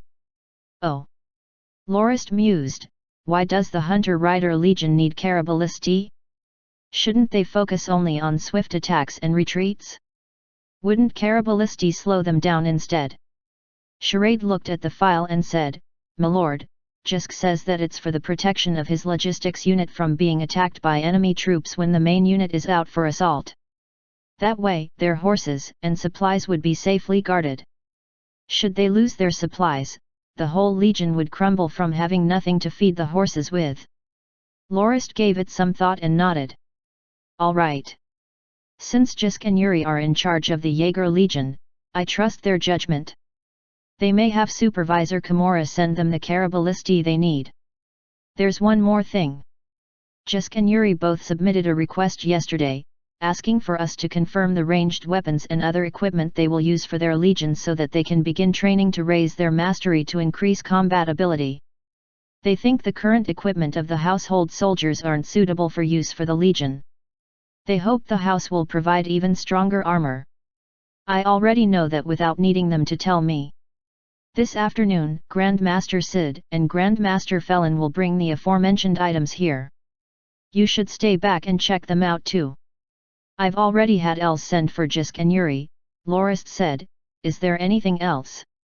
Charade brought out yet another document and said, "Milord, this is the report Supervisor Spiel submitted. During the past 2 years, the house has been spending money like water. We've already reorganized 20 local defense brigades in the previous year, costing us almost 3 million gold fords. Not only that, the transportation of the liberated slaves to the Northlands for the development of Great River is estimated to cost 1 million. Coupled with the cost of other miscellaneous spendings, the house is over budget by almost 5 million gold fords. Even though we'll be able to earn that amount in our deal with Duke Fizibalin, the research funds of 1 million gold fords each you intend to allocate to Grandmaster Sid and the Gunpowder Lab, the 2 million gold fords you've used to purchase warships for the Oceanic Legion, as well as the cost of giving away daily necessities, buying military supplies, and the payment of pensions all amount to 1 million gold fords. We've already spent most of what we earned from the arms deal. And now, we're trying to form a whole new legion which will cost us at least 3 million. Your preparations to attack Madras will easily cost us 1 million as well. And don't forget the relocation of House Kenmays which will also cost 1 million gold. The various costs you have to bear for launching Dawn Academy at the Northlands will also cost quite a significant amount, making us over budget by 6 million gold fords this year. Supervisor Spiel wrote this report to caution us on our spending. Even if the extermination of Hanayabarta netted us a staggering 27 million gold fords, our treasury will run dry if you keep spending like this, milord. Loris laughed like it was the most natural thing to do. Supervisor Spiel's always like this. He can't help but stuff the treasury full with gold coins. I'm sure you know that gold coins won't reproduce in our treasuries. If you take inflation into account, one cow that costs 5 gold fords this year will cost 7 to 8 in a few years. Only by reintroducing the gold coins into the market can we gain even more of them. Even though my recent spending is huge, that doesn't mean it's done recklessly. These are all investments to solidify the foundation of the house's future. Charade made a bitter smile. "Milord, this is 27 million gold fords we're talking about. While I can agree with what you said about investment, I feel the investments we make won't pay off until the time of our grandchildren. If we didn't form a new legion and sink funds into military conflicts, our income during the past 2 years is actually rather good. If we're savvy, we'll have a net profit of a few 100,000 gold fords. Additionally, the house's policy is to enrich the commoners. We've already completed development on Felicitas, Salis, Redriver Valley, and North Sea, but we're only charging 40% in taxes, 30% for the household of garrison soldiers, and 20% for our household soldiers and officials' families, while only 10% for the households of our knights. Even though some of the tax collected remains after paying off the administrative costs, it doesn't help at all with the spending of our military. So far, our military spending is dependent on the business of the factories the house helped launch as well as the profits we gain from selling daily necessities to the territories of House Fisibelan and the Iblia Kingdom through the Salt Merchant Committee. But if House Fisibelan really establishes a trade route to the 4 central duchies, their purchases from the Salt Merchant Committee will no doubt decrease. Should that ever happen, our military expenditure will be nothing but an unnecessary burden. Milord, Supervisor Spiel has suggested that the House raise the tax rate by 10% across the board and increase our shares of the factories and shops our House helped open from 30 to 50%. As for the smaller stalls and shops that we only collect 10% of earnings from, we'll raise it to 30%. Compared to the other nobles who take 60 to 70%, we're still far better off. Not only that, we'll be able to collect an estimated additional 300,000 gold fords from doing so, which can sustain a little more than half of our military expenditure." Loris shook his head. "Raising taxes is one of the dumbest things we can do. There are many ways we can get the common folk to give us the coin in their pockets. Just leave Supervisor Spiel's report over here, I will write him a reply when I'm free. While I am thankful for his consideration and contributions to the house, I can't use his suggestion at all because that would sway the loyalty and trust our subjects have in us. All right then. I will sort out the things you want done. See you later in the afternoon," said Charade before he left. At noon, Loris shared lunch with the pregnant Deliana. She had already been pregnant for 6 months, so her stomach was visibly swollen. A herbalist, who came over to check on her, said she could be bearing twins and required more nutrients, so the young aunt of the Dinas had grown quite puffy in recent days, almost twice the size she used to be. Apart from her change in figure, she also craved sleep frequently. Right after finishing lunch, she yawned and made her way to her room for more shut-eye. As for Ariatali, who had just recently broken through to the silver rank, she had dragged her younger sister with her excitedly to Nico Academy to visit her younger brother. A knighting ceremony of the Dina house would also be carried out there to make Ariatali a knight of the house, as well as the leader of the house in her brother's stead. Only when her brother reaches the age of 18 would the position of leader be handed to him. The 2 Dina sisters wouldn't return to Firm Rock Castle anytime soon. Loris also took a short nap after the meal. He went to his study thereafter. 1 hour later, he received a report from Howard that Grandmasters Sid and Felon had arrived by carriage. Not only that, Jisk and Yuri have been waiting for quite a while at the guests' hall. Have them come up to the meeting room on the 3rd floor.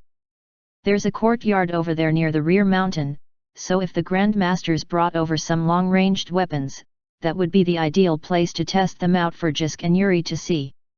Get Charade to come over as well, said Loris. Understood, milord. It didn't take long for all of them to gather at the meeting room. The two Grand Masters had brought with them 3 huge boxes this time around, the first of which contains a mesh and chain hybrid mail that was unlike any currently worn by Norton soldiers. The helmet accompanying that set was made in the shape of a conical hat, much like a round, point-tipped shield. Grand Master Sid began his introduction. "My lord, this set of armor is designed per your requirements for the armor of the Hunter-Rider Legion to be light and tough, along with the suggestions I gathered from many light cavalry scouts about how their armor can be improved. As our house's new unit will mainly be pit against Duke Fisibelin's cavalry troops, who use the armor we designed, the armor we designed for our Hunter-Rider Legion is a modified version of the one they use. Not only is it lighter and more agile than armor set 103 bought by the Fisibelins, it is also far tougher. The main method of attack used by the Duke's cavalry is mid-ranged weapons. Their troops would frequently dismount when their enemy is 100 meters away to fire 3 subsequent volleys of longbow fire before mounting and leaving once more. They also use mangonels with an effective range of 50 meters, and use javelins or throwing axes when they are even closer to their enemy. That's why the Hunter-Rider Legion must mainly be protected from the ranged attacks of the Duke's cavalry instead of charging attacks like our own. The most effective type of armor against ranged attacks is this chain mail. We made the individual linked chains with steel wire meshes, allowing for greater defense against ranged attacks when compared to plate armor. That's especially the case with the conical helmets that will render longbow attacks useless once tilted at an angle. It can also be used as a shield for close-range encounters. A layer of magic bull leather armor will be worn over the wire chainmail that will increase the defense slightly and also serve as a windbreaker to keep warm. Not only that, we also embedded the steel wire mesh into the armor of the mounts to give better protection for them from attacks from the front. The whole armor set, including the armor of the mount, weighs in at 80% of the weight of armor set 103 and is definitely more heavy-duty as well.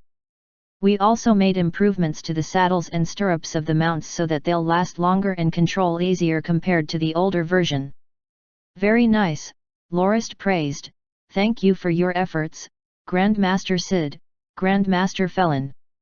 I am very satisfied with how thorough you've been when designing this new armor set. What I worry about is whether the production can keep up with our demands. Grand Master Sid, elated to receive Lorist's praise, said, "Of course, my lord. The production of steel wire can already be automated by our watermill machines. I've also designed a machine that can easily cut the wire into set lengths and roll them up. The only part that still requires human hands is the weaving of the armor. The estimated rate of production is 1,000 sets per day." Good, then it's decided that the Hunter-Rider Legion will be using this armor set. I will instruct Supervisor Kimura to arrange the necessary manpower for the formation of the Legion. On another note, Sid, I'd like to ask you whether you've finished designing a ranged weapon for our soldiers of the new Legion? I hope that the Hunter-Rider Legion will have an advantage in terms of ranged weapons against the Duke's cavalry troops to stand a better chance in battle, said Lorist. Hee, my lord, please witness the culmination of Grand Master Felon's and my effort, announced Grand Master Sid as he opened the second large box and took out an oddly shaped crossbow. My lord, this is the compact crossbow. The most cutting-edge ranged weapon yet. Chapter 332 The Trouble with Compact Crossbows. Here's the 4th release of the week. Enjoy. Steady. Lorist pulled onto his reins and his mount reared backwards with both forelegs in air before landing back down to the wet, grassy ground. Let's set up camp further up on the hill. We should be able to reach Baron Chizin's riverside encampment by tomorrow. It was the 30th day of the 10th month and Baron Chizin had sent a messenger to relay that the rafts have been completed. Ovidiz's Thunderbolt Brigade had also arrived at the encampment at the lower stream of Metropolis River. With the preparations all finished, he asked if Lorist was going to head there soon. If he didn't, the Baron was going to have Ovidiz launch an attack on the outposts on the other side of the river. Naturally, Lorist said that he would be going. He was just about to head there to deliver some life jackets to the soldiers there. After all, they were going to battle aboard rafts, and the catapult operators that took lots of resources and time to train would be a huge loss to the house should they drown just like that. That was why it was best to have some precautions in place. Not only that, Lorist also wanted to escape the commotion back at the Dominion, which all started when Lorist made a huge order from the Grandmasters, Cid and Felon, to make a total of 50,000 compact crossbows for the mounted jiggers, with each compact crossbow costing 38 gold fords to make. The price to make one of those was truly staggering. Even the steel ballista cost only 35 gold fords to make, yet a small compact crossbow that was far inferior than ballistæ in terms of power cost even more. Charade was the first one to object to it, followed by Supervisors Spiel and Kimura. For that matter, they had argued for 2 whole days. But Lorist still insisted on ordering so many of those compact crossbows, causing the cost of the formation of the Jigger Legion to be 2 million gold fords above budget. Charade and the 2 supervisors didn't appreciate Lorist's decision, as was evident from the sour faces they wore. But that was not the end of it. While the compact crossbows cost a lot to make, the cost of manufacturing the bolts were even more staggering. 1 gold ford could only produce 20 of those bolts, with each bolt costing around a large silver. That was the main reason Charade objected to the manufacturing of those crossbows. Even if the cost was high, it was still bearable. But the expendable bolts cost far more than what they were worth. A legion of mounted jiggers had 60,000 people, split into 4 divisions, or 20 brigades of 3,000 men each. Not counting the Caro Ballista Brigade and the logistics unit that includes the coachmen and other miscellaneous helpers, there were at least 40,000 combatants in the Jigger Legion. If every one of those men fired 1 shot with the compact crossbows, it would be akin to them shooting out 2,000 gold fords. How was that different from sinking money down the drain? Not taking into account the fact that each user of the compact crossbow had to receive special training, the bolts that were fired were not recoverable for reuse. Charade even estimated the cost of bolts to train an average soldier to use the compact crossbow would amount to 30 to 50 gold fords and had objected to the use of that weapon immediately. Actually, Lorist had a feeling that he messed up the technological tree somehow after making that order. He didn't think that the 2 Grandmasters wouldn't make much progress with firearms in the past 2 years and instead managed to improve in the art of making crossbows. The compact crossbow was almost like a crossbow gun that had more firepower than an old musket of his previous world. Crossbows were fundamentally different from longbows. A longbow could loose an arrow that could travel 100 meters in a straight line, and it was known across the continent that an arrow could be fired up to 300 meters away with a parabolic shot. However, Cid later discovered that the most effective range to use longbows was 70 meters. At that distance, only half the bowmen could hit their targets. Given how small they were from a distance, some luck was required to get in a good hit, with the exception of a genius marksman like Jisk who could still hit his target all the time even when it was 100 meters from him. In the battle-force-driven world of Grindia, long bowmen could even use their battle force to increase the power of their shots. A silver-ranked archer could fire a battle-force-infused arrow through metal or rock, and that was the reason it was hailed as one of the most effective long-range weapons over the millennium. In stark contrast, a crossbow-like weapon had to be cocked and strung and couldn't fire too far away. But the main flaw was the inability for one to infuse battle force into bolt projectiles. Despite that, it only took 3 months of training for a crossbowman as opposed to the 2 years a longbowman would require due to the ease of aiming and accuracy. The compact crossbow the 2 Grandmasters invented had already surpassed longbows in certain ways. Constructed out of steel and wood, it could be fired at a low angle, and reloading it was easy and quick through the use of a lever mechanism. The lever on the right of the crossbow only had to be pulled to string the bow and make space for the bolt to be loaded before the next shot could be taken. Even though it couldn't quite compare to the rapid-fire capability longbows had, it was far better in comparison to traditional crossbows. The biggest improvement of these new crossbows were their firing range of 70 to 80 meters. One Grandmaster Cid promised that a longbowman and crossbowman firing at each other from that range would see the longbowman lose. That's because a longbowman had to estimate the shot, whereas the crossbowman armed with a compact crossbow can aim down the sights to fire at its target. Other than that, even though the compact crossbows can't fire 300 meters away like longbows can, Grandmaster Sid did manage to include a long-distance firing mode in its design.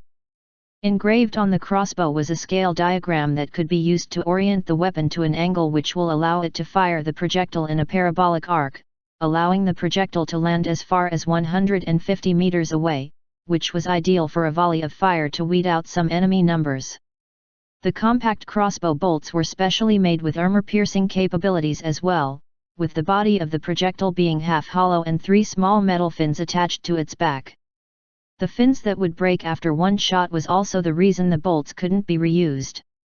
Lorist thought back at Yuri, who was completely love-struck by the new weapon, who said, "My lord, if you can arm the Jigger Legion with these compact crossbows, I promise that they will be able to rival the cavalry legions of House Fizzabalin within 3 months." Perhaps, it was that statement that thoroughly convinced Lorist to make that decision despite the fervent disagreement he faced from Charade and the others. In retrospect, Lorist was regretting his decision slightly, as Charade's objections did have quite a bit of merit. So, he requested the Grandmasters to modify the prototype of the compact crossbows so that the cost of making them would be below 20 gold fords, with the bolts being changed to cost 1 gold ford per 100 of them. While they said that it was possible to do so, it would take at the very least 2 years. Given that Lorist needed the mounted jiggers to gain as much combat capability as they could as soon as possible, as well as how strong the financial situation of the house was, he ordered 50,000 compact crossbows, including some extra in case any defunct ones needed replacing, much to Charade's anger. Howard had already set up Lorist's tent as well as some simple bedding. Lorist walked to the side of his bedding and saw Howard preparing tea for him. "Howard, do you think the order for 50,000 compact crossbows was a little over the top?" Surprised and silent for a good moment, Howard said, "My lord, it's not my place to comment about it." "Don't worry, just speak your mind. As an outsider, your perspective might provide some much-needed insight." "Well, how do I say this? My lord, I think you're a little too impatient. I've realized that you seem to be a little hasty these days when it comes to arming the mounted jiggers. You're also regarding House Fizzabalin like they're already our enemy. I feel that to be a little contradictory," said Howard after giving it some good thought. "Contradictory? Why do you feel that?" asked Lorist as he sat up. Howard furrowed his brow and explained, "My lord, if you really think that House Fizzabalin will be our foe, you should stop the military gear agreement you have with them right away. Their preparations will only be complete in the following year when our trade deal concludes, so Duke Fizzabalin will definitely not declare war against us before that happens. So far, only a third of the deal has been fulfilled. If you really think that Duke Fizzabalin will become our enemy, you should have stopped the deal with them. That's far more an effective way than arming the mounted jiggers is. Also, I can understand why Knight Charade and Supervisors Spiel and Kimura object so heavily to this. We truly don't lack time right now, so there's no need to make such a huge order that soon. Also, the compact crossbow isn't as perfect as you seem to think it is. Its wire string and specially made metal plates have to be switched out frequently. Not only does that add to the cost, it also increases the usage difficulty." Grandmasters Sid and Felon also mentioned that the tests for this new compact crossbow isn't fully run through yet. There's still much to learn and improve upon. When you made the order for 50,000 to be produced, both of them turned pale all of a sudden. "I suspect that there's no way that they're able to go into mass production yet. I feel that they probably didn't dare to raise any objections when you said that you want to improve the ranged attack capabilities of our troops regardless of the price. Also, the special bolt the crossbows will require seems to require handmade tail fins.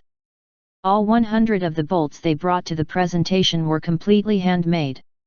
Think about how much time it would take to make 20 bolts each for 50,000 compact crossbows. I don't think it's something that can be finished within 1 year. Knight charade makes a lot of sense when he mentioned the riding bows and normal crossbows that can be used to arm the mounted jiggers. The new armor they will be given already puts them a level above normal troops in terms of defense anyway, so even if they're using similar weapons to the enemy, they'll still hold a great advantage over them. There's no need to use such an expensive weapon like the compact crossbows. If you do, your legion should be called the Gold Coin Legion instead of the Jigger Legion. Lorist laughed heartily and said, "You're right, I was far too hasty in this matter. Get me a blank paper. I will write charade an order to cancel the production of the compact crossbows as well as an apology to him and the other two supervisors. It's my inadequacy that caused all of them so much trouble. Grandmaster Sid and Grandmaster Felon will also each receive 1,000 gold fords as reward for inventing the compact crossbow. At the same time, encourage them to improve the design of the compact crossbow with the aim for mass production in the future. I will also write Jisk and Yuri a letter to tell them the reason the house won't be able to supply them with compact crossbows and express my hopes for them to train their troops so that they get up to shape as soon as possible." "Yes, my lord. I will prepare it immediately," said Howard. As it was only a temporary campsite, there were no tables, so Lorist had to use a saddle to pen his 2 letters. "Howard, you're really maturing fast. I think you'll be able to break through to the silver rank in 2 years, after which I can draft you into the military for you to gain experience. Do you want to be a brigade commander?" asked Lorist as he wrote. "Nope. Brother Reedy said that I can train in the Dan Ocean key refining technique when I reach the silver rank." "Oh, you want to learn that as well?" "That's right, Master. I am your disciple as well and will naturally want to learn your ancient Eastern combat monk training technique using internal energy." Brother Reedy said that he's incredibly happy to have chosen the path of cultivating internal energy that allowed him to defeat those gold-ranked knights and swordsmen with ease at the knighthood tournament, said Howard enviously. "Very well. Since you like it that much, I'll teach you the technique of the Eastern combat monks." After deciding on letting Charade handle the matter of the compact crossbows, Lorist took a short nap after he handed the letters to a guard to be delivered. By the time Howard woke him for his meal, the stars had already filled the skies. The sound of an approaching carriage can be heard from the distance. After a while, Count Kenmaze's angry complaint could be heard. "Why the heck did you travel so fast? I had to give chase for 3 whole hours, you know. The road was so bumpy that my bum is all numb. It's your fault for traveling in a carriage. The road from here to Metropolis River is small and not suitable for carriage use. I thought that I could go on for another 2 hours, but I had to set up camp earlier to wait for you to catch up," returned Lorist the complaint. Count Kenmaze sat down beside Lorist and began drinking the ale in Lorist's cup in huge gulps before he asked Howard to get him a serving of smoked goat. "Fine, I'll travel on horseback tomorrow as well. Who knew that there isn't a path for carriages over here? If I knew better, I wouldn't have to suffer in the carriage. Then again, this ale tastes quite good. It's always best to have ale after a long journey. Will the forces of your house be able to arrive at the riverbank today?" asked Lorist. "Don't worry, they departed 10 days ahead of us. I think they'll arrive on time even if they have to crawl their way there. It took us only 3 days to travel using the small path, so if they don't arrive using the main highway in 10 days, I will have to punish them for it. My house doesn't wish for our army to be a bunch of useless goons after all," said Count Kenmaze confidently. "That's true. This is the time for your army and Hennards to shine.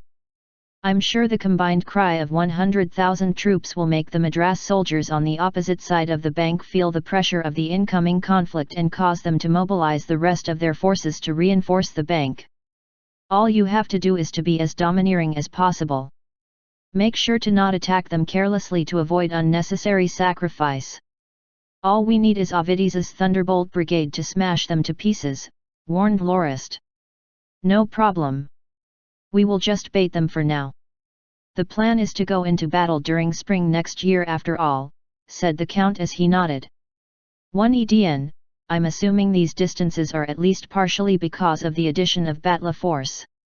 The information I could find on crossbows suggests that whilst arrows could be shot up to 300 meters on practice ranges, in arcs, the combat effective ranges were far shorter. The rigors of repeated firing and of the campaign trail would sap the strength of the archers, lowering their performance. The suggested combat effective range of a standard English longbow is just 180 meters, fired in arc. The achievable distance is also greatly dependent on the material of the bow, which would give it its draw strength, and the weight and shape of the projectile, in this case the arrow. Chapter 333 Arrival of the Second Highness. Here's the last release of the week. Happy Christmas Eve and CYA guys next week. On both sides of the bank of the lower stream of Metropolis River, tightly congregated camps could be seen.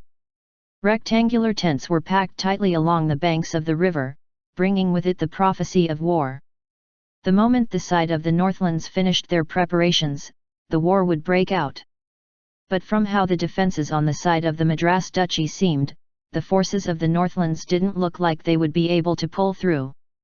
Even if they dyed the whole river red, it seemed like an impossible feat for the forces of the Northlands to breach the defences at the opposite side of the bank. The 32nd day of the 10th month was a cloudy day with strong winds and light drizzles. Lorist looked at the opposite bank on horseback using a telescope before he turned to Berenches and Hennard and asked, "Is everything ready?" "Of course. All the rafts and boards for the floating bridges are already prepared. This part of the river stretches around 300 meters to the other side that is filled to the brim with barricades, moats, and short walls for obstacles. 100 meters away from the bank is where the defense towers are situated. The towers have an octagonal structure and has 5 floors, bringing it up to around 15 meters in height. There are 2 ballistae each on the upper 3 floors. The fishing boats I sent were shot down before they crossed the stream halfway back then," said Hennard as he grit his teeth in anger. "You can give orders for the bridge to be built now. You'll soon be able to exact revenge on those on the other side," said Lorist with a smile. Hennard waved his hand downwards, causing a few guards behind him to blow their horns. The loud blowing of the horns resounded across both sides of the river as groups of soldiers flooded to the riverbank alongside carriages filled with materials. By then, a group of worksmiths and soldiers had already begun laying out the rafts with the wooden boards. Lorist once again used his telescope to observe the opposite bank and saw that the soldiers of the Madras Duchy wearing an assortment of leather and metal armour flooding to their battle stations. All of them knew that the battle has begun. The rafts were each laid with an extra wooden board on top and relied on a soldier to push it along slowly using an oar. More than 100 such rafts lined themselves side by the bank as the worksmiths secured the finger-thick boards together with large chains. By the time noon came, a long boat ramp roughly 300 meters in length was fully constructed. Lorist said with a little bit of frustration, "Hennard, you should have constructed the boat ramp beforehand. That would have saved us quite a bit of time." Hennard laughed and said, "It was my intention to trick those idiots on the other side of the bank by intentionally waiting until now to build the boat ramp. Look. They thought that we were going to approach through transporting our soldiers on rafts on the other side before making our charge. Not only that, those guys on the other side were busy building barricades to resist our charge while we waited. Do you see all those barricades they're tossing into the river over there? I've practically made them work hard for nothing at all. They didn't think we would approach slowly using our boat ramp. What they definitely won't see coming is our catapult bombardment that will precede the docking of the soldiers on the other side so that their defensive fortifications will be crumbled beforehand." After lunchtime, the gigantic boat ramp was already 40 meters away from shore. Currently, the worksmiths were busy working on a floating bridge that would connect to the boat ramp. As the bridge got longer, the boat ramp would be pushed along further into the river. "I believe that we only have to push forward another 30 meters before we start moving the catapults onto the ramp," said Hennard as he looked at the floating bridge. Lorist said, "Watch out for the fire arrows from the other side. Since that ramp is made of wood and interconnected, all it takes is for a couple of fires to start to burn it down to ash."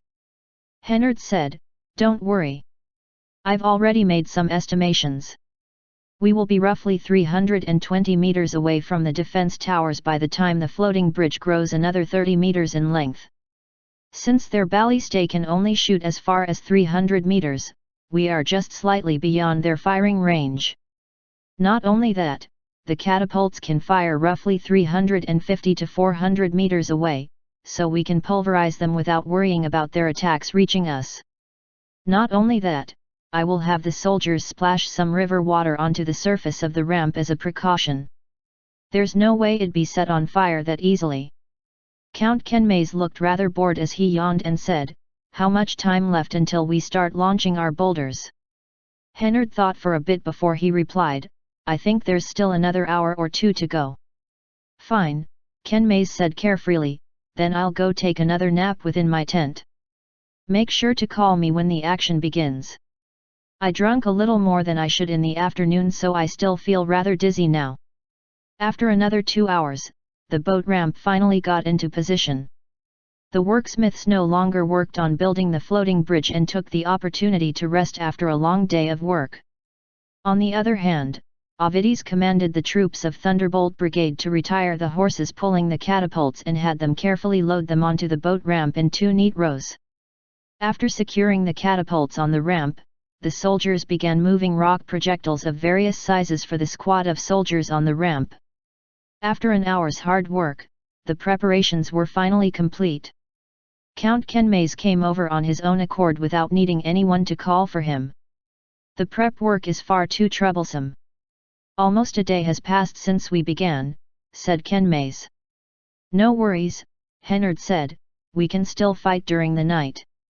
Darkness or not, they will be smashed all the same. Give the signal for Knight Ovides to begin." After hearing the horn signal, Ovides quickly ordered the 500 catapults on the ramp to begin firing. Rocks and boulders rained all over the opposite side of the bank, causing one defense tower after another to collapse into a rubble of smoke. When 3 volleys of rocks were fired, not a single defense tower remained standing, with the cries of numerous soldiers from the other side crying out in despair after the baptism of rock.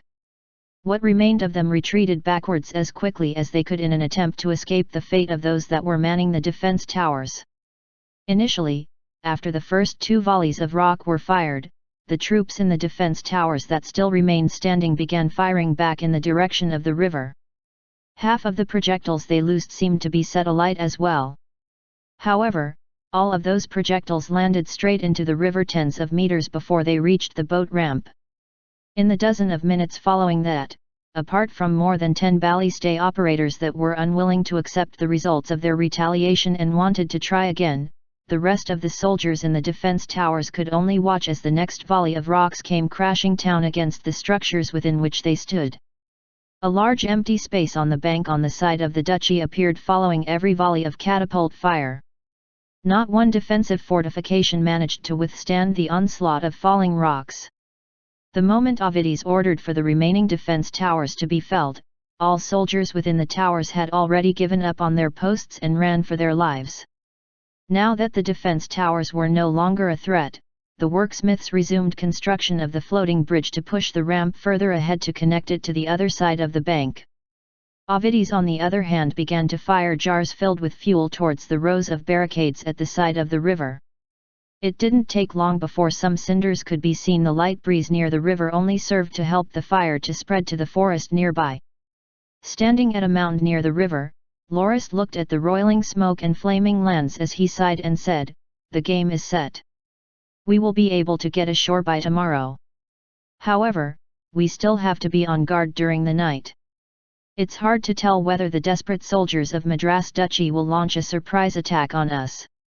Hennard laughed and said, "Don't worry, I've already prepared for this long ago. I guarantee that nothing bad will happen."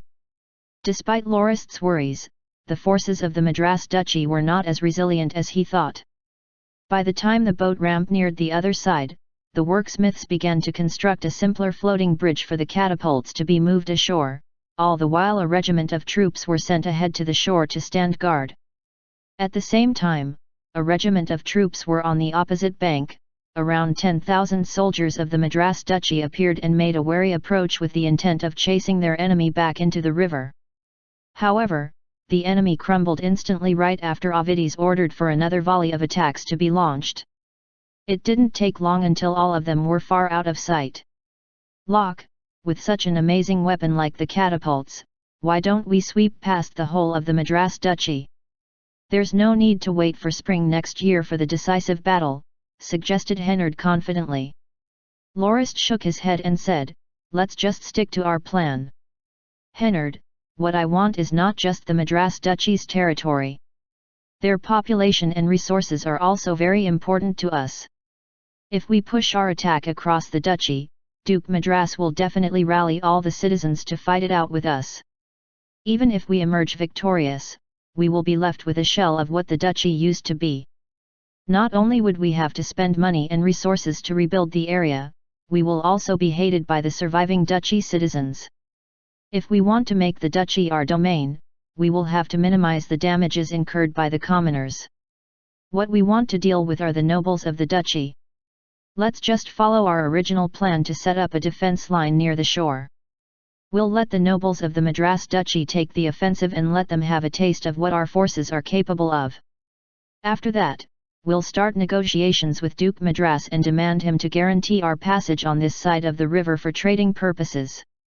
We can misguide him of our intentions this way, and that is also the reason I had Count Kenmays come over. Hennard said disappointedly, I know, I will secure the bank here as Kenmays does the negotiations. But I really want to go all out on them. Did you forget about the second prince? Back then, he led his army of 50,000 against the Madras Duchy and still lost at the Battle of Kobo. While it's definitely possible for us to wipe out the duchy forcefully with the combined forces of all four of our houses, we would also incur huge losses in the process and gain the enmity of the neighboring nations. We must ensure that we as few casualties as possible to obtain our goal. This is the same for the Madras Duchy as well. Not only would we be able to conserve our strength after our goal is achieved, we will have enough vitality left to stave off and deter any attack from other foes nearby. Do you understand now? Warned Lorist. Hennard nodded a little begrudgingly.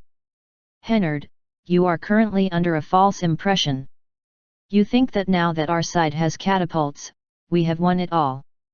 Actually, catapults aren't as amazing as you imagine them to be. I already have more than 10 methods myself to neutralize the threat of catapults. For example, light cavalry troops are one of them. Catapults are only good for attacking stationary targets such as citadels or defensive fortifications and are not of much use in an open field battle. Not only is the firing rate really low, the time the rock projectiles travel across the air is not short either. Any unit with enough mobility will be able to evade the area the rocks will land in. That's the reason why I think cavalry is an effective measure to use against catapults. If one was willing to sacrifice part of the cavalry unit's fighting force and have them hurl fuel jars in a suicidal manner at the catapults, one would be able to burn the catapults down. The catapults can also be taken out by surprise attacks when one sets up camp for the night. The soldiers of the Madras Duchy only appear so terrified because this is the first time they're pit against the catapults. But if the war drags on, they'll no doubt gain more experience with each subsequent encounter and come up with effective measures to counter our strategy. Thinking that what Lorist said made sense, Hennard laughed and said, it's my bad for overlooking it. I'll follow your instructions, so don't worry Locke. I won't act on my own.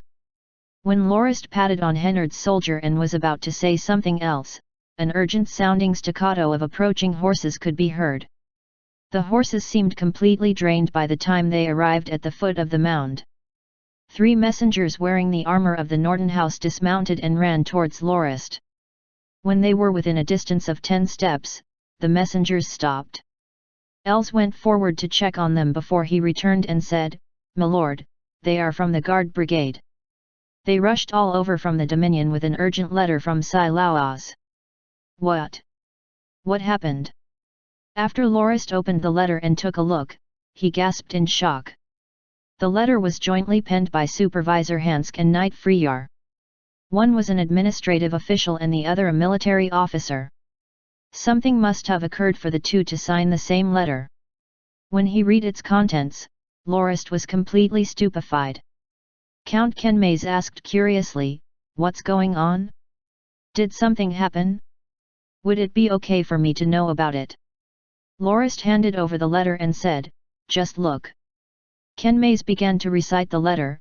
At 7 during the evening of the 24th day of the 10th month, the Second Highness and a few others snuck onto Sai Laoaz aboard an old fishing boat disguised as fishermen. Among his cohort were Norton Glacia and 4 other guards, with 1 gold rank and 3 silver ranks. Supervisor Hansk received them and Knight Freyar hoped that they could rest for a period of time at Sai Laoaz while they awaited word from the main dominion. However, the Second Highness and Glacia insisted to be transported to the Northlands immediately to meet up with Milord Lorist. Unable to withhold them any longer, they were ferried to the Northlands on the 25th day of the 10th month, the same day when this letter was penned and sent to Milord through the Flying Fish of Dawn.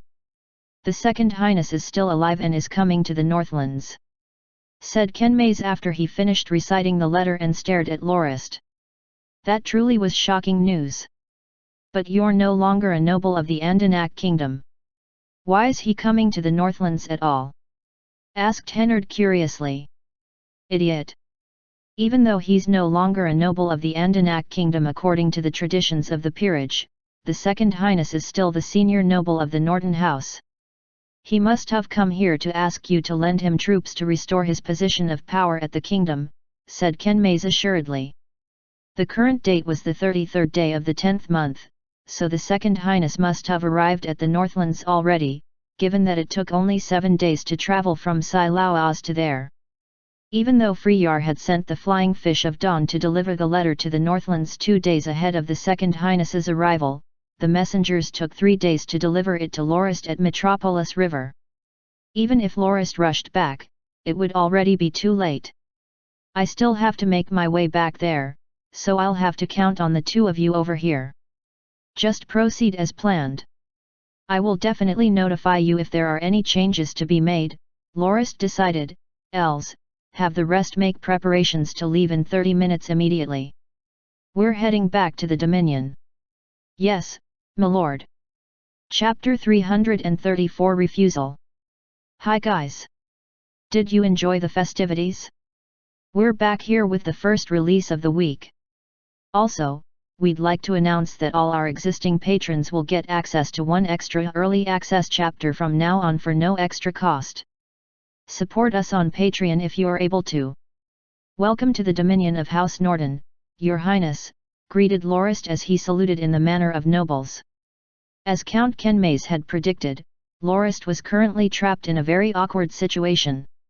Even though the Andanak kingdom no longer considered Lorist one of their nobles, the decision was made at the sole discretion of Queen Carrie and didn't have anything to do with Second Highness Auguslo. Lorist could only truly be considered a rogue noble if the Second Highness personally exiled him, or if he had indeed died and the Queen had thus legitimately inherited the throne. The founding emperor of the Chrisan Empire had also been exiled by his senior noble, and that also came at the cost of his peerage. Count Chrisan, as he was known at the time, had spent all the resources he had and gathered all his forces to declare war against his former senior noble. His campaign began in the Northlands and peaked in Winston. What followed was a smooth-sailing war that ended with the founding of the Chrisan Empire. Lorist was troubled because he knew perfectly well what the Second Highness had come for. However, he was unable to refuse him outright. As the senior noble of the house, who had been driven out of his rightful seat of power, Lorist was obligated to fulfill his responsibilities as a vassal to stand at the Second Highness's side. In other words, as powerless as the Second Highness was now, Lorist could not just ignore him according to the noble customs. At the very least, he had to provide all the help he could. "This is going to be hell." Lorist met with the Second Highness at Maplewoods thanks to his cousin sister Glacia. When Charade first received word that the Second Highness's cohort arrived at the Northlands, he wanted to restrict them to North Sea, but Glacia made a ruckus about it. As she was also a member of the house, Charade couldn't exactly stop her. So, they set out from North Sea and passed by Poplar Town before finally arriving at Maplewoods. During the 5 days Lorist wasn't there, the Second Highness and the rest visited Felicitas' 7 towns, Nico Academy, and would have visited the secret refineries and production grounds at Black Edge Mountains had it not been for Supervisor Kimura's interference. The prosperity of the Dominion greatly surprised the Second Highness. Everywhere he looked seemed to glimmer, and Glacia didn't fail to take the chance to brag about her house's might. It was further exacerbated by Irina, who had little experience dealing with these matters.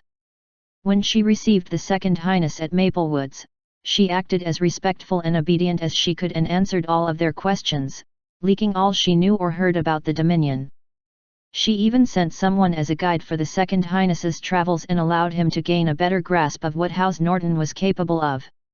I really didn't think that the desolate Northlands would prosper under the rule of House Norton. This is truly eye-opening. I refused to believe my eyes when I traveled around the last couple of days. The 7 towns at Felicitas looked so merry and populous, much like how the cities around the imperial capital used to be like. Lord Count, you truly are a genius for being able to manage your dominion so well, perhaps even better than the Empire's better days. As the Second Highness expressed his thoughts about the Norton Dominion, he approached Lorist and patted him on the arm like a good friend would to hammer home the friendly relationship he intended to have with Lorist. Not a trace of enmity from the last time they met at the imperial capital was visible. Thank you for your kind praise, Your Highness.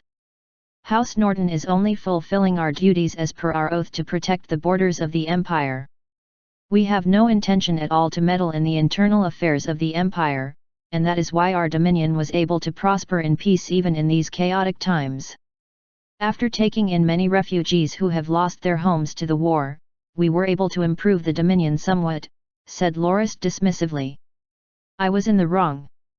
I should have listened to your advice, said the Second Highness with a bitter laugh. He let go of Lorist's arm and bowed to him, much to Lorist's shock. Lorist hurriedly went to stop the Second Highness. Your Highness, what are you doing? This is not something I can bear. The Second Highness clutched Lorist's hand. Locke, I'm apologizing to you with all I can. It was my fault. I have been ridden with regret ever since I lost Frederica. If I had followed your advice and not rushed to reunite the Empire and instead paid attention to the welfare of my subjects, I wouldn't have ended up like this. Now I can't even return home to serve the kingdom. Yep, you definitely had it coming, commented Lorist secretly. However, it was true that the Second Highness was no longer able to return to the kingdom easily. He would no doubt be brought before Queen Carrie unless he stayed within the Norton Dominion. Given that the First Highness, Queen Carrie's father, had mysteriously passed away in his sleep, it stood to reason that she might act against the Second Highness secretly as well. Though, it was also entirely possible for her to do so for the sole sake of her throne. When I heard about your loss and disappearance at Frederica, I was truly frantic and worried. Back then, I wanted to send my troops to Frederica right away to look for you, Your Highness, and I made sure to ask those at the imperial capital for permission to mobilize my troops. But I was refused and warned not to meddle in this affair. They even recalled the 3rd Local Defense Legion from the borders of the Madras Duchy to keep an eye on us. In the end, I had no choice but to recall my troops. Lorist received the official notice from Howard and handed it to the Second Highness as he spoke. Your Highness, take a look at this. These are the 2 refusal notices the capital sent in response to my request.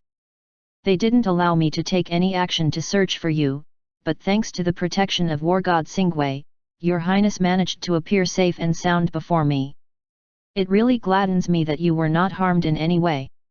Lorist had no option apart from playing the role of a loyal subordinate, but what he actually hoped for couldn't be further from what he said. He couldn't wait for the Second Highness to disappear from the realm of man. But now that he managed to survive and appear before him, Lorist had to at least act the part in front of others. The Second Highness's expression changed as he released Lorist's hand and balled his fists. Traitors! They actually ceded the kingdom's territory to those darned merchants for their own benefits. I will definitely not spare them. Brother Locke, to be honest, I've come here to seek your aid. I hope House Norton will be able to exterminate the traitors and restore order to the kingdom. Lorist sighed as the Second Highness finally made his request. As the leader of House Norton, he had to give a formal response. Your Highness, let me ask you this first. What will House Norton gain if we deploy our troops for you? While it was the tradition for vassals to serve senior nobles on Grindia, the senior noble had to offer compensation proportional to the help they received. Otherwise, no vassal would willingly aid their senior noble for free. Given the way things turned out, Lorist could only see that he would be promptly rewarded for his efforts. Otherwise, he would be able to fulfill his responsibilities as a vassal by simply providing a few hundred sets of armor and gear to the Second Highness, and nobody would criticize him for it. Locke, His Highness has agreed that if our house intervenes, he will make you the Duke of the Northlands. All the territory you conquer here will belong to the house, said Glacia happily, as if House Norton had been offered a heavenly boon that couldn't be refused. Lorist glared at her. Glacia, do you understand the Northlands' situation right now? She shook her head as expected. If that's the case, I refuse to mobilize any of my forces. The title of the Duke of the Northlands is of no use to House Norton at all.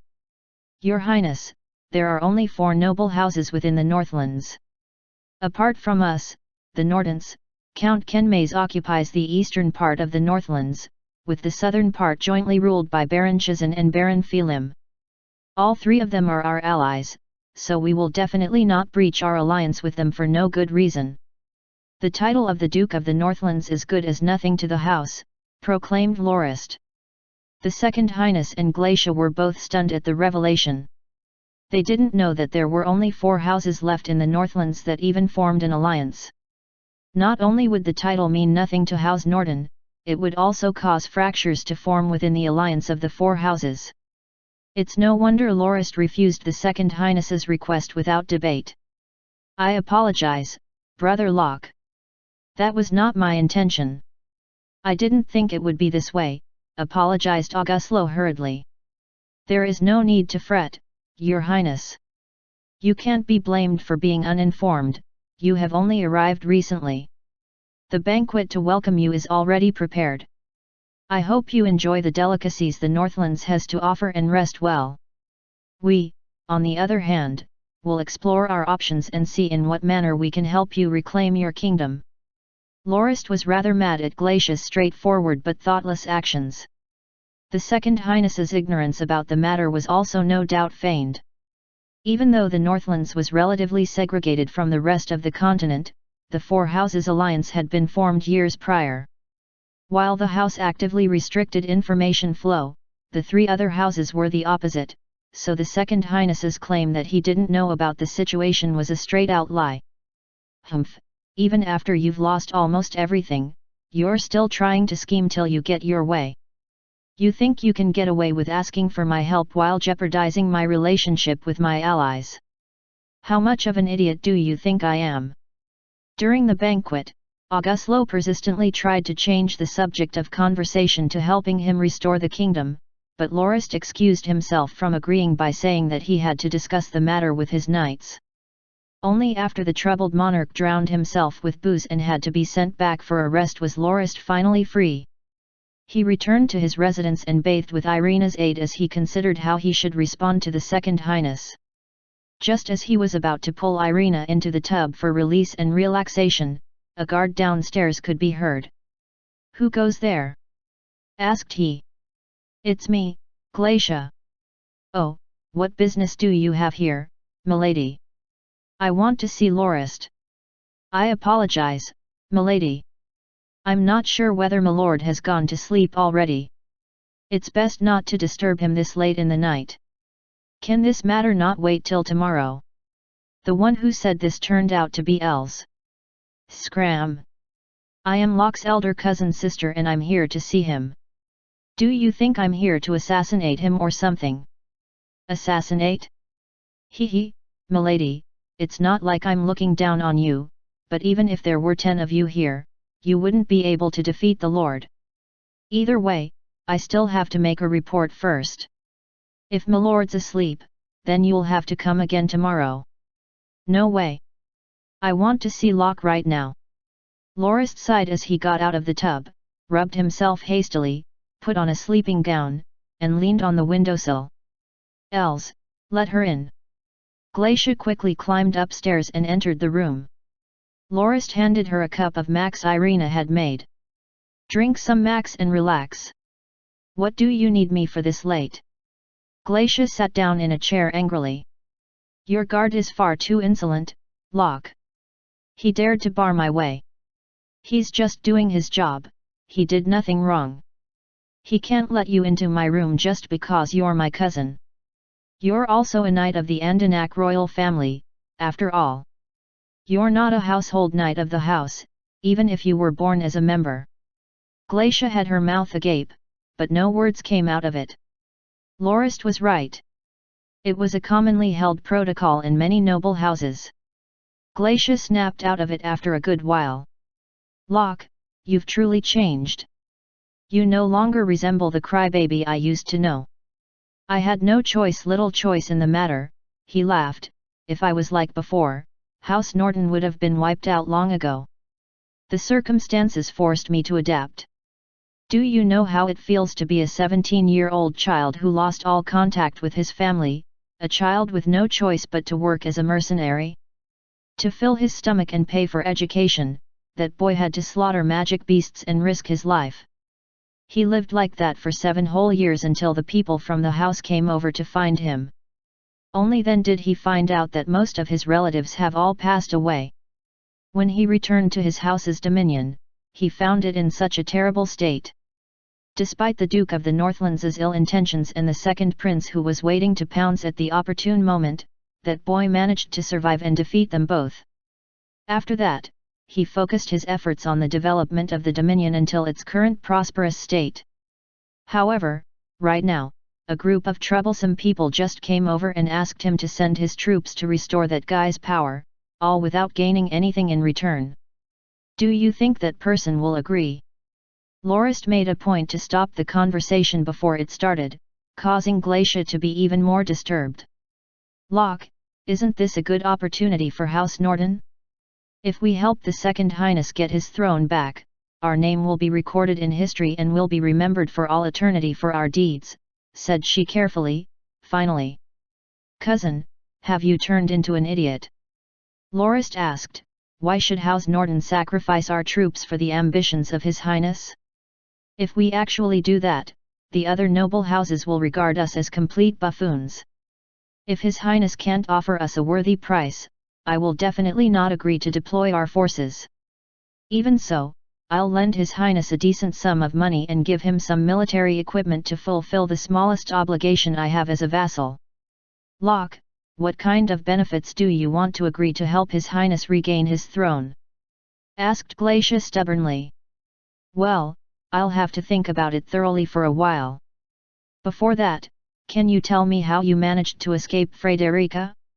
I'm actually quite curious how it all transpired. Nobody was able to find the slightest trace of you at all. Also, how many forces does the Second Highness have? I heard that when you disappeared from Frederica, His Highness's personal guard of 5,000 men perished.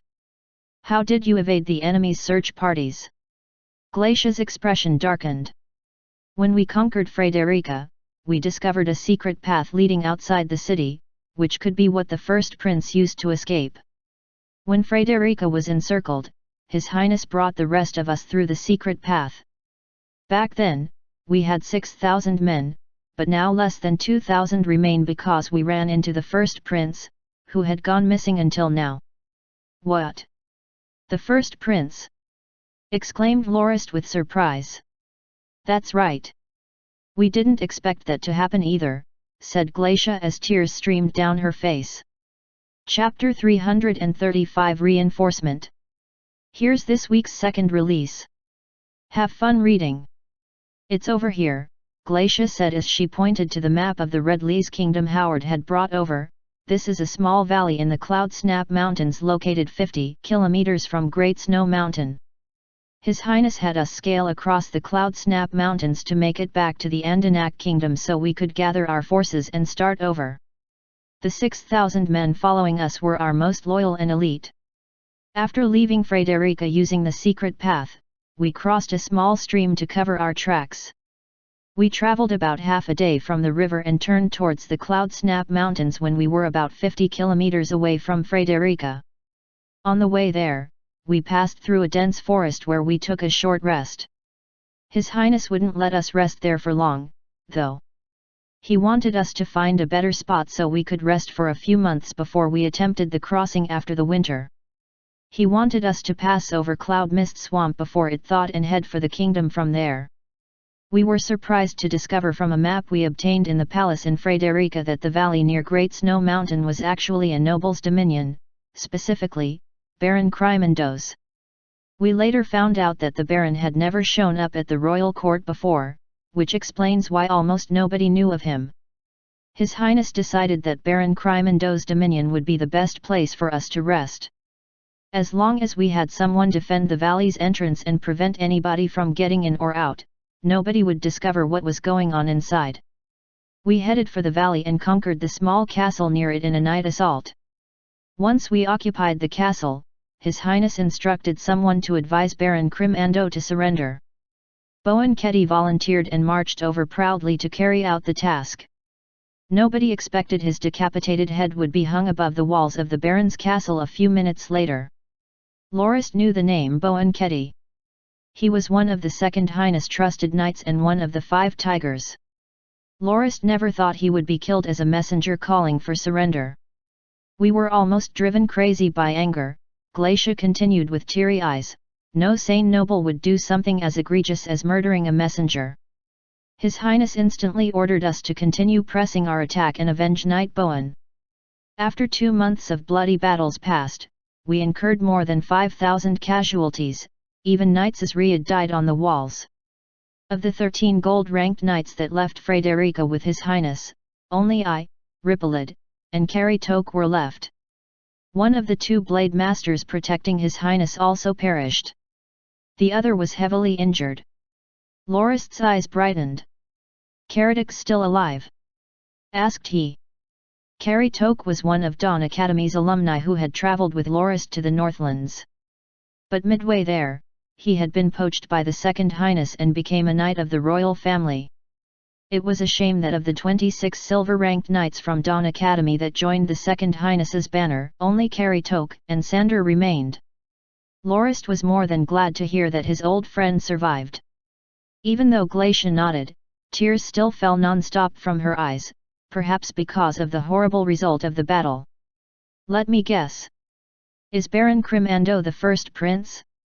Has he been hiding in the valley all along? Asked Lorist. Glacia shook her head at first but nodded after. When we finally breached the castle, we got to know from our captives that the Baron was actually the first prince's illegitimate son. The valley was the last resort the first prince left for himself should he ever require it. Within the valley were 3,000 of the first prince's most elite troops.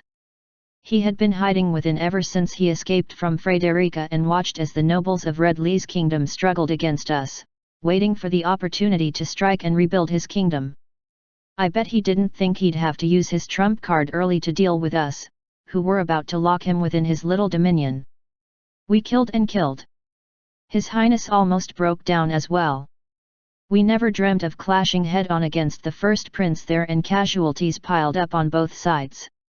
In a fit of rage, His Highness ordered us to kill all the captives and citizens we came across. After all, they were the enemy's families. His Highness also managed to behead the first prince and his illegitimate son personally before he coughed up blood and fainted. The 6,000 men were His Highness's best. If we were able to bring them back to the Andanak kingdom, we would have been able to regain control easily.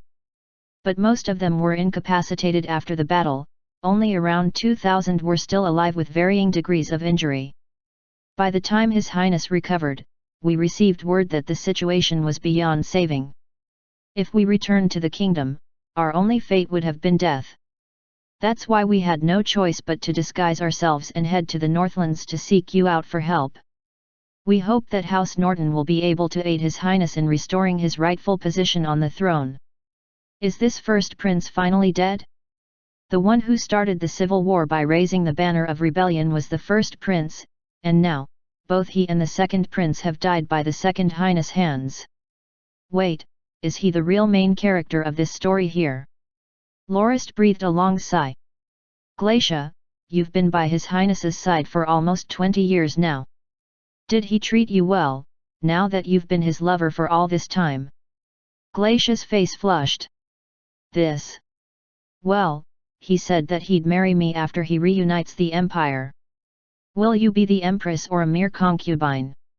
What's the difference? I'm fine as long as I'm by His Highness's side. Glacia, you're 3 years older than me. You're not that young anymore. If it were the House Norton of the past, His Highness taking you as his concubine would be a sign of acknowledging all you have done for being his lover all these years. However, given House Norton's current might, if His Highness does the same, it would be a slight on the name Norton. Don't forget that the blood of the Nortons flows in your veins. The only way this would be accepted is if His Highness doesn't take someone else as an official wife and names you his first concubine. I'm not saying this for no reason, Glacia. Did you notice that His Highness is incredibly wary of our house's might? He was already like this when he was still the second highness. Despite that, he used the northbound convoy to wipe out the kingdom's nobles that refused to abide by his will. He forced us to pay a price we had not been willing to. A ruler should always be fair and just. Has the second highness? He's always been throwing empty promises at us, tempting us with nothing to back it up. Glacia, did House Norton ever harm His Highness in any way? During the time of the northbound convoy, we were almost doomed by him. He poached so many knights from us, and how many of them are still alive now? And don't forget what happened at Kobo. We conquered the city and provided him with so much food to solve the hunger crisis of his army. All we wanted in return was that he held the city long enough to buy time for the convoy and the refugees. What did he do? Glacia, did you know that His Highness had his army destroy the heavily fortified wall before leaving? He tried to make the convoy bait to attract the attention of our enemies. Even though we helped him out so much, he thrust a blade up our backs instead. It was from that time onwards that I no longer believed in His Highness's character. And even though he had already enfeoffed Silaos to the house, he allowed his tax collection official, that annoying Viscount, to run rampant without any care at all. He even pretended not to know about the noble descendants that forcefully occupied Seaview Manor. Do you think he really didn't know? When I killed that stupid Viscount, his brother sent a division of soldiers and attempted to kill me. Do you think His Highness wasn't aware of it either? I don't believe it. He's pretending all the way while he looks for a way to beat us into submission so we do his bidding. I'm sick of all this, Glacia. Did you forget how our 4 houses defeated the second prince jointly and formed an alliance? That year, I wrote you a letter to tell you about the matter. Perhaps you might have forgotten about it, but do you think the second highness has? His proposition was to make me Duke of the Northlands so that the Norton House can have full control over the province. Do you know what would happen if news of this got out? He's intentionally sabotaging the relationship we have with our allies. Currently, House Norton is the leader of the 4 houses of the Northlands. Think about it, if they hear about His Highness's offer to me, wouldn't they think I'm coming for them next? Even at a time like this when he needs my help the most, he tries to find a way to cause trouble for me. He wants to see us fight till we're nothing but shambles before coming in to sweep up the benefits. No, Locke, you must be misunderstanding His Highness. Glacia tried to explain, swinging her arms, there are many things His Highness doesn't know about. Back then, His Highness told me that it wasn't that he didn't want to help you out at Kobo. His Highness simply didn't have enough troops to do so. That's why he instructed the dismantling of the defense walls after seeing your group leave safely. The one who instructed it was Bowen Ketty, the person in charge of the division at the time, and he did so out of concern for His Highness's safety. He ended up being scolded harshly when he returned. I was there to witness it. His Highness knew that he had accidentally wronged the house. As for the matter of Sai Laoaz, His Highness really didn't know about it.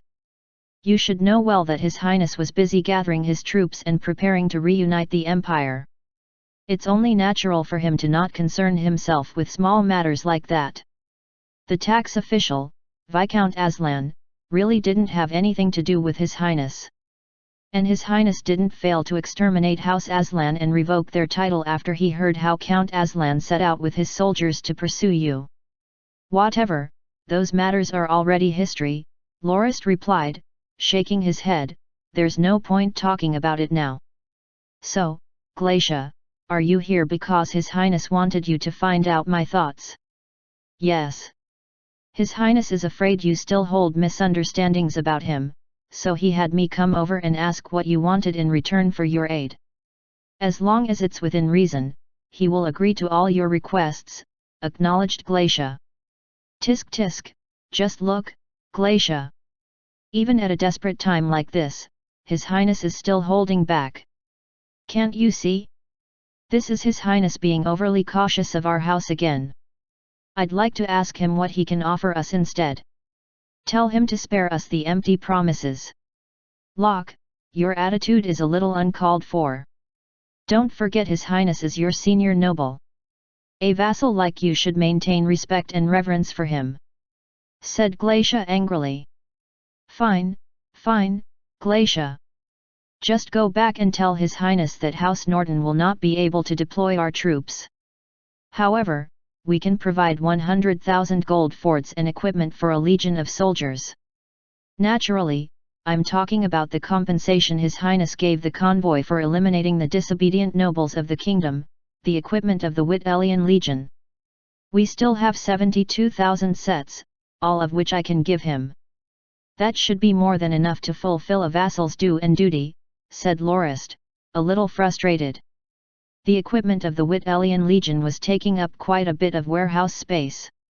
Given that House Norton already had far better Sid steel armor, they no longer had any use for the outdated equipment. As the Wittelian Legion was one of the many symbols of the Chrisan Empire, their equipment ought not to be sold away so easily. To Lorist, it was something he could do without. The fact that it was made up of alloyed metal also made it far more troublesome to simply melt down in the refinery. It was a far better choice to return the equipment to the Second Highness and save him the trouble of having to deploy troops to help the Second Highness restore his throne at the cost of Norton lives. Locke.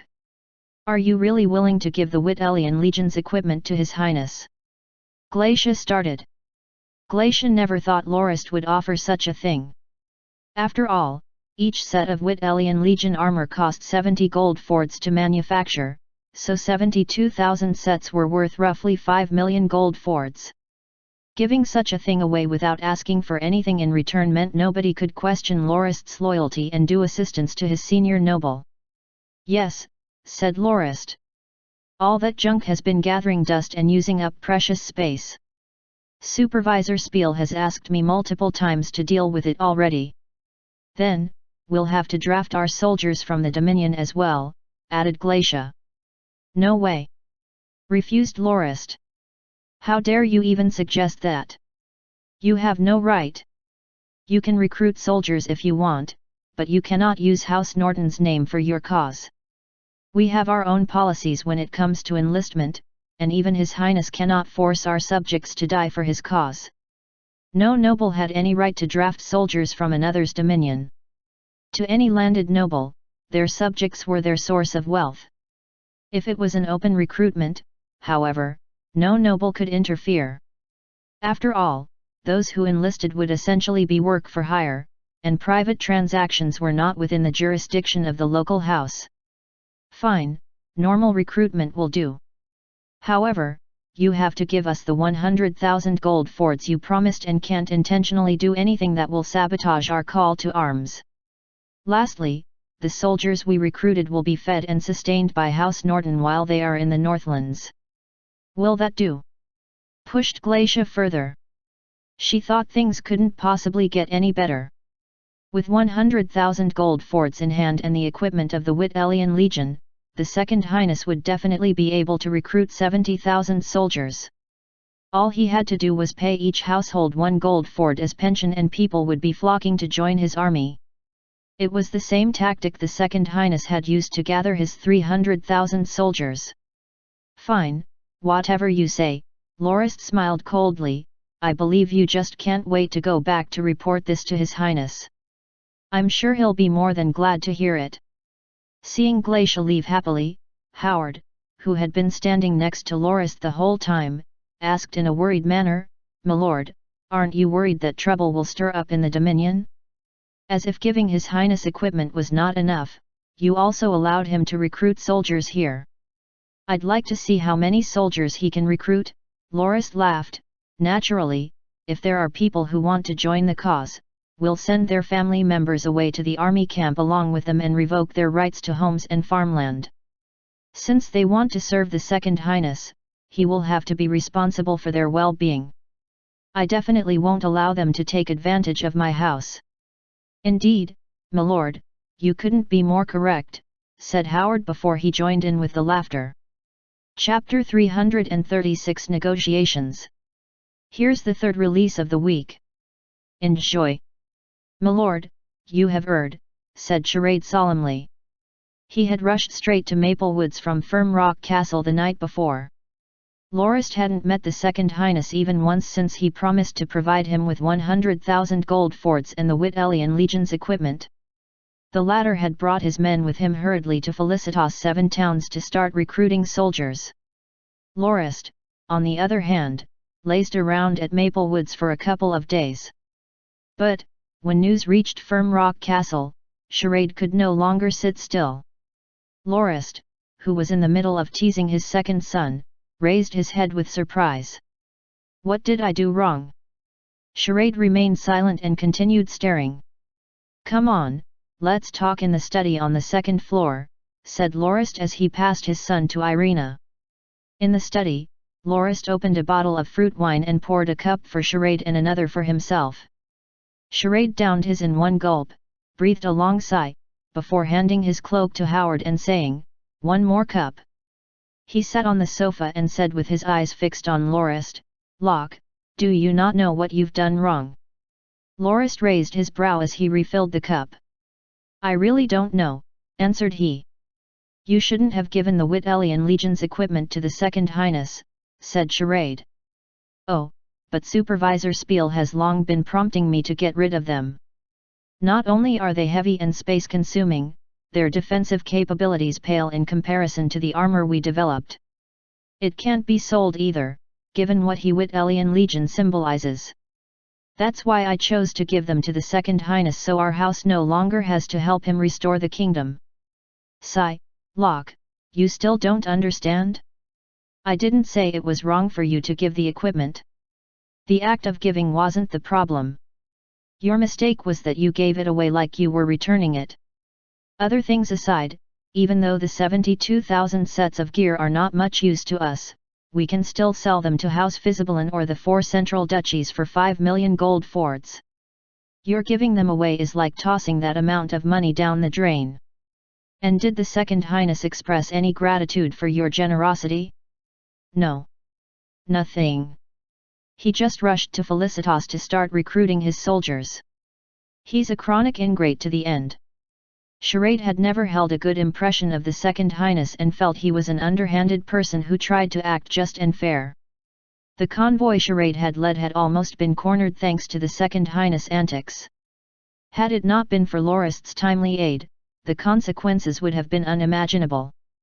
Not only that, the Second Highness had used the opportunity when the convoy was in dire straits to poach 26 members who were Dawn Academy alumni. They were all silver-ranked knights when they joined the Second Highness, but it didn't take 1 year for a good number of them to be killed off in battle, much to the dismay and pain of Charade and the other household knights who were also from Dawn Academy. Lorist smiled bitterly. "I'm sorry, Charade. It's my fault. I only wanted to shoo them off as quickly as I could so they can't cause trouble. The following 2 years will be crucial for us, what with House Kenmay's and House Shazan's dominion relocation, as well as our attack on the Madras Duchy. I really don't have the energy to play the Second Highness's game right now, so I thought I could just give him whatever I had on hand so he would leave. Locke, you're wrong to think of the Second Highness as a dog. If you give a dog a bone, it will shake its tail happily at you. However, the Second Highness is a wolf. Not only will he not be thankful, he will see our dominion as a ripe piece of juicy meat that's just begging to be bitten, said Charade without the slightest care for the Augustlow's status. He was worried the fallen monarch would once again cause an uproar within the dominion. I don't think you did wrong by giving him Whitellian Legion's equipment since it's not worth that much anyway. What I have a problem with is how you've just promised to give it away without much thought. Ideally, you should have given him the equipment in small batches while you negotiate for the things we need from him. But now, we won't be able to get anything in return.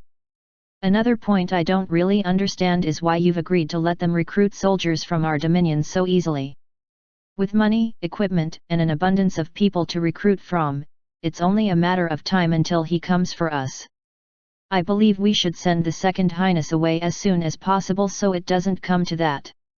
Loris laughed heartily before he took a drink. Charade, I admit that it was my mistake to give him the equipment so easily. I should have done what you said. However, you are looking at the matter of recruitment the wrong way.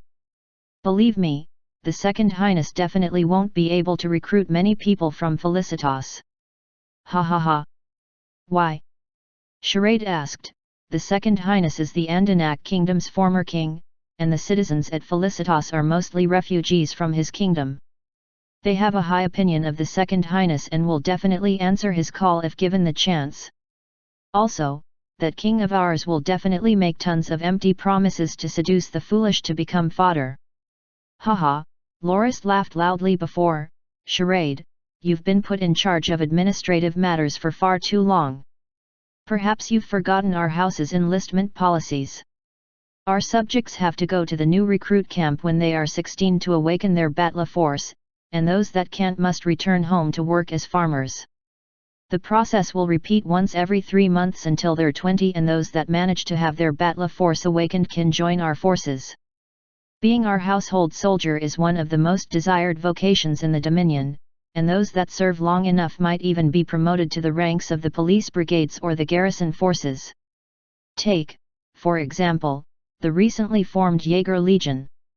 The unit has already recruited most of the people in the Dominion eligible for military service.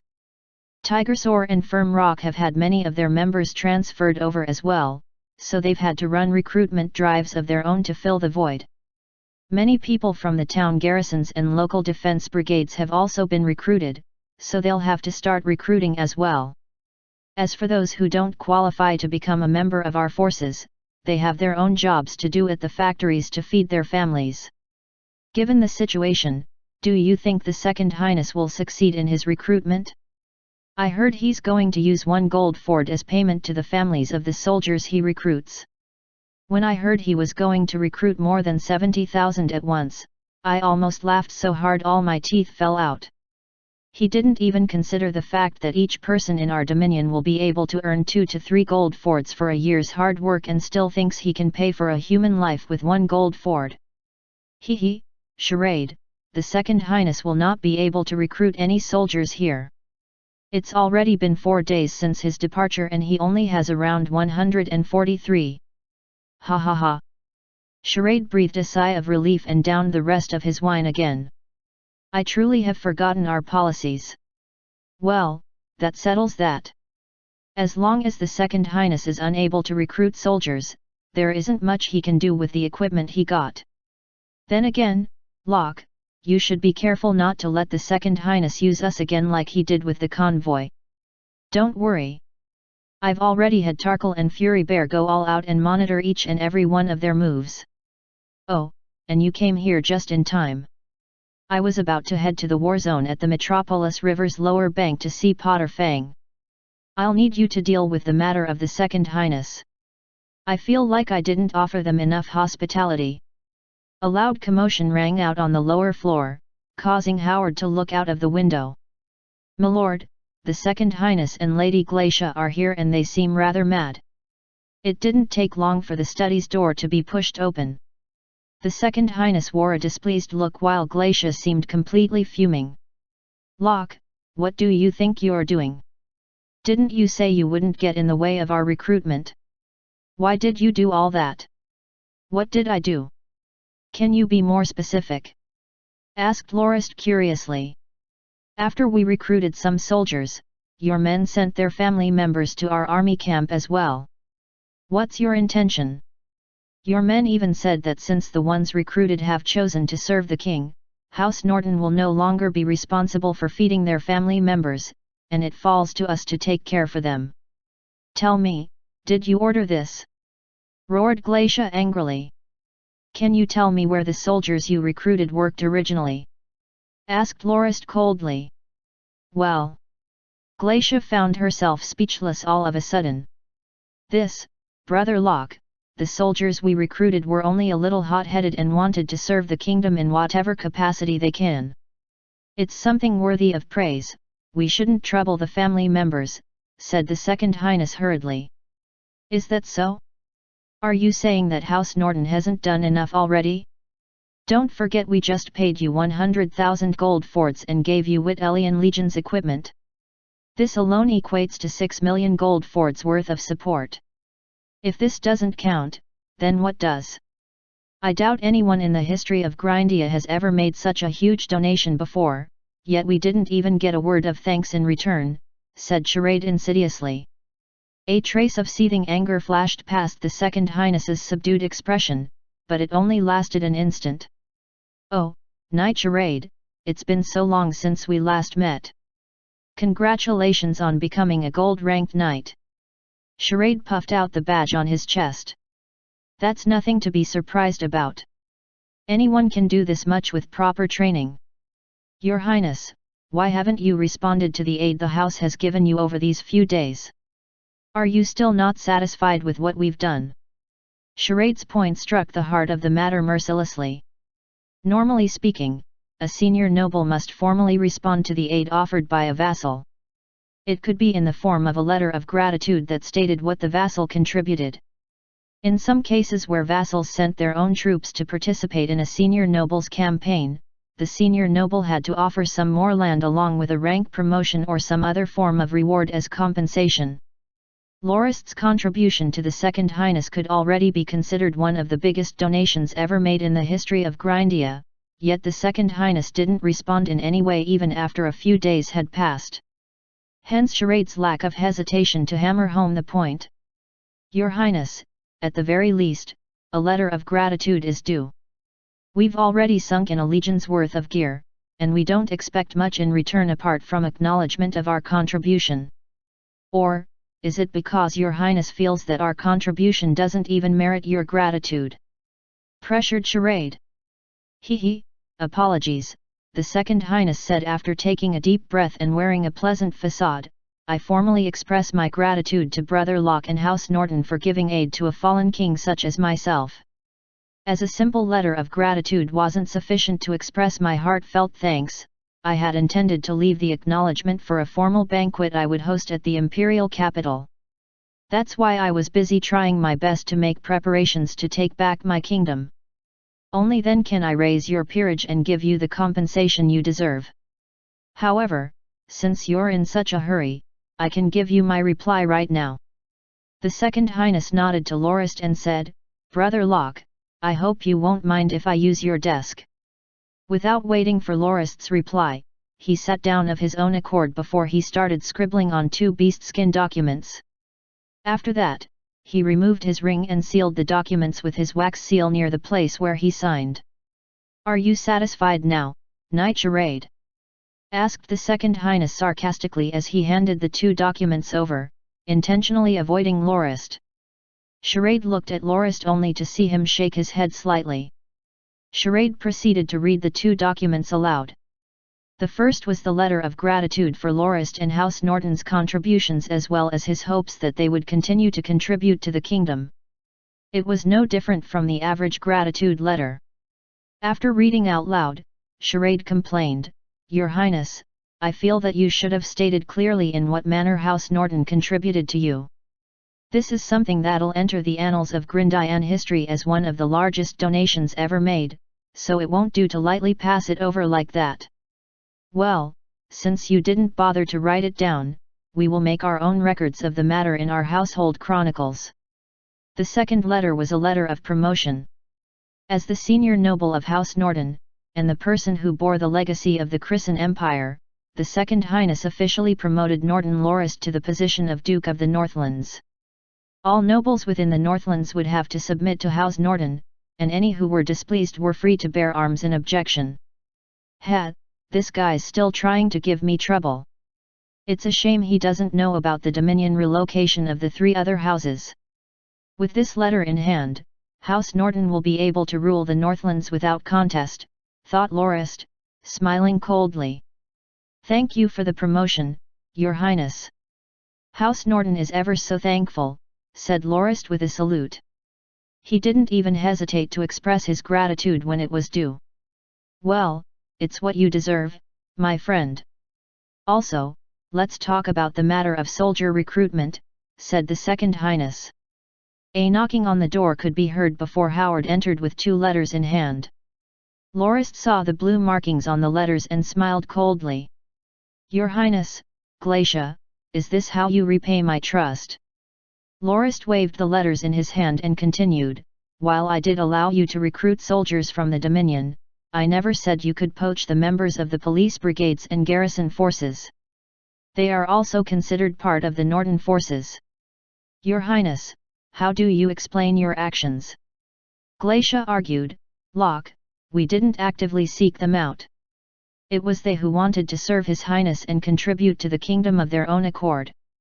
Surely, you can't stop them from wanting to do service to the kingdom. Since that's the case, what were you so angry about just now? Lorist nodded, on what grounds should we take care of their family if they no longer serve the house? You should know their homes and farmland are theirs to use solely because one of their family members are part of the Norden's military forces. Now that they've abandoned their status as a Norden household soldier, they naturally relinquish the benefits they've enjoyed so far. You can't expect us to continue to care for someone who turned their backs on us, can you? Also, I didn't do anything to stop them from pledging allegiance to you. This. The Second Highness wore a bitter smile. Not only did most of the 400,000 or so citizens of Felicitas not want to enlist, they only managed to recruit 100 or so mercenaries and wanderers after 4 days of effort. It was completely unlike what happened in the Red Lee's kingdom, where people flocked to be enlisted in the military. The Second Highness had only reached out to the garrison soldiers and factory guards out of desperation, but he didn't think that he would stir up so much trouble after only recruiting a dozen of them. The sight of the family members being sent to their camp was even more unbearable. They had clamored and complained as they chased down their family members who had just been recruited, as well as cursed the Second Highness and the rest for tricking them to give their lives away.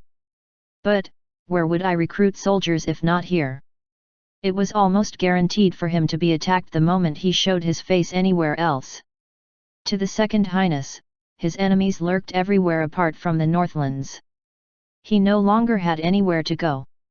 Since he was unable to recruit many soldiers in the Norden Dominion, his best option was to have House Norden deploy soldiers on his behalf. However, they had already offered up so many contributions. It was no longer a feasible option. Lorist didn't care about the Second Highness and Glacia's angered looks. He opened the second letter and put it down immediately before he said, Your Highness, I have to apologize for not being able to host your stay any longer. I have to rush to the front lines. Knight Charade will be in charge during my absence. If you need anything, seek him out and he will see that you're attended to. What? Is House Norden at war with someone? Asked the Second Highness, surprised. No, Your Highness. It's our allies, House Kenmays and House Shizan. The 2 houses are invading the Madras Duchy, and, being their allies, we have to send our soldiers to aid them in their assault. This is the least we can do as allies. You're attacking the Madras Duchy? Said the Second Highness with a start, before he snapped out of his stupor, Brother Locke, would you mind if I followed you there for a look? Chapter 337 Conditions. Enjoy the fourth release of the week. In the end, the Second Highness insisted that he follow Lorist to the war zone. Your Highness, Lorist said, even though House Kenmaze and House Shazan are our allies, they are still considered nobles of the Iblaya kingdom. Given the hostile situation between them and the Andanak kingdom, I am rather worried for your safety. I think it's best if you don't head to the front lines. The Second Highness patted on Lorist's shoulder with a smile. No worries. With Brother Locke around, I don't have to worry for my safety. As for Baron Shazan and Count Kenmaze, since they're your allies, I believe they wouldn't be interested in a kingdom's former monarch like me. Also, I'm only going there to take a look, not to meddle in military affairs. I believe I will be treated well as a fellow knight there to observe the tide of war. And so, Lorist had no choice but to bring the Second Highness along. 4 days later, Lorist and company crossed the floating bridge that stretched across Metropolis River and arrived at the borders of the Madras Duchy. The Northlands' army was situated not far from the river's crossing point. After destroying the enemy fortifications and routing their troops, Count Kenmaze and Baron Shazan ordered their troops to a mound nearby instead of having them press their attack into the duchy. They set up camp where Baron Silas' castle once stood. The Baron had been hung some years earlier. The troops fortified their camp so heavily that it seemed they intended to stay there for quite a while. Lorist had received a letter from Count Kenmaze 5 days ago, stating that the army wouldn't press their assault and instead cooped up at the castle ruins atop the mound. As Lorist predicted, the Madras Duchy's nobles' private forces, as well as the duchy's main force, seemed to have run completely amok, savagely attacking the Allied army's camp. Those hectic times lasted for more than 10 days until the Madras forces lost more than 5,000 men from their assaults. They finally halted their attacks and sent a messenger to the enemy's camp. Locke, your plan to stand our ground instead of attack truly is marvelous. Hennard himself said if we had continued to advance, we would have been attacked by the private armies and the duchy's main force. It would no doubt have multiplied our casualties. All we had to do was occupy this area and defend it to crush their counterattack attempts without breaking a sweat. Who is he? When Count Kenmaze saw Lorist, he began to boast about how effective the latter's strategy had been, until he saw the smiling Second Highness whose eyes were gleaming with excitement. Lorist briefly introduced the two, causing Kenmaze to act rather awkward, given that he was a noble of the Iblaya kingdom and the king of the enemy kingdom was right in front of him. However, the Second Highness was only a former king and had also come as a fellow knight to observe the battles, so Kenmaze didn't intend to do anything about his presence. The Second Highness, on the other hand, acted very amiably to the Count, first praising the Kenmaze house for running the largest construction guilds back during the time of the Empire, expressing what a shame he thought it was for them to have pledged allegiance to the Iblaya kingdom, as well as mention how much he admired the Count's talent. In just 10 minutes, the Second Highness and Kenmaze were already close to the point. They decked shoulders like long-lost brothers and chatted happily without end. When they arrived at the tent, Shazan Hennard had also just returned. After Lorist introduced the Second Highness to the Baron, the Second Highness expressed his friendly and familiar attitude once more. However, Shazan didn't really trust the display and maintained a formal and polite demeanor. The reason Lorist had to rush over was that of the matter of the messenger. At first, Kenmaze only demanded the trade routes through the duchy be restored and for the allowance of crossing through Metropolis River with low taxes for merchant convoys. He didn't think the messenger would return quickly after being sent back with an agreement to all of the Count's requests. Since it had already been achieved, there would no longer be a reason for their troops to stay. In essence, they would have to withdraw their forces once more and the war would end. Not knowing what he should do, the Count wrote to Lorist while he tried to delay the duchy as best he could. After hearing about the Count's explanation, Lorist laughed. Don't care about them. We just have to mind our own business. For now, we must make sure this camp has enough resources to winter here. If you have time on your hands, sweep some of the local nobles' castles or demand they pay a tribute for the war. Only attack them if they don't comply. What if their messenger comes to object to our actions? Asked Kenmaze. Simple. Who was the cause of this war in the first place? It's none other than the Arrow outposts situated at the duchy's defensive line that not only forbade passage through the river but also sunk 2 of Hennard's fishing boats. We must have the duchy pay for their mistakes as well as make up our military expenses. Just make ridiculous demands. If they want to bargain or negotiate, make sure to drag them on for as long as possible.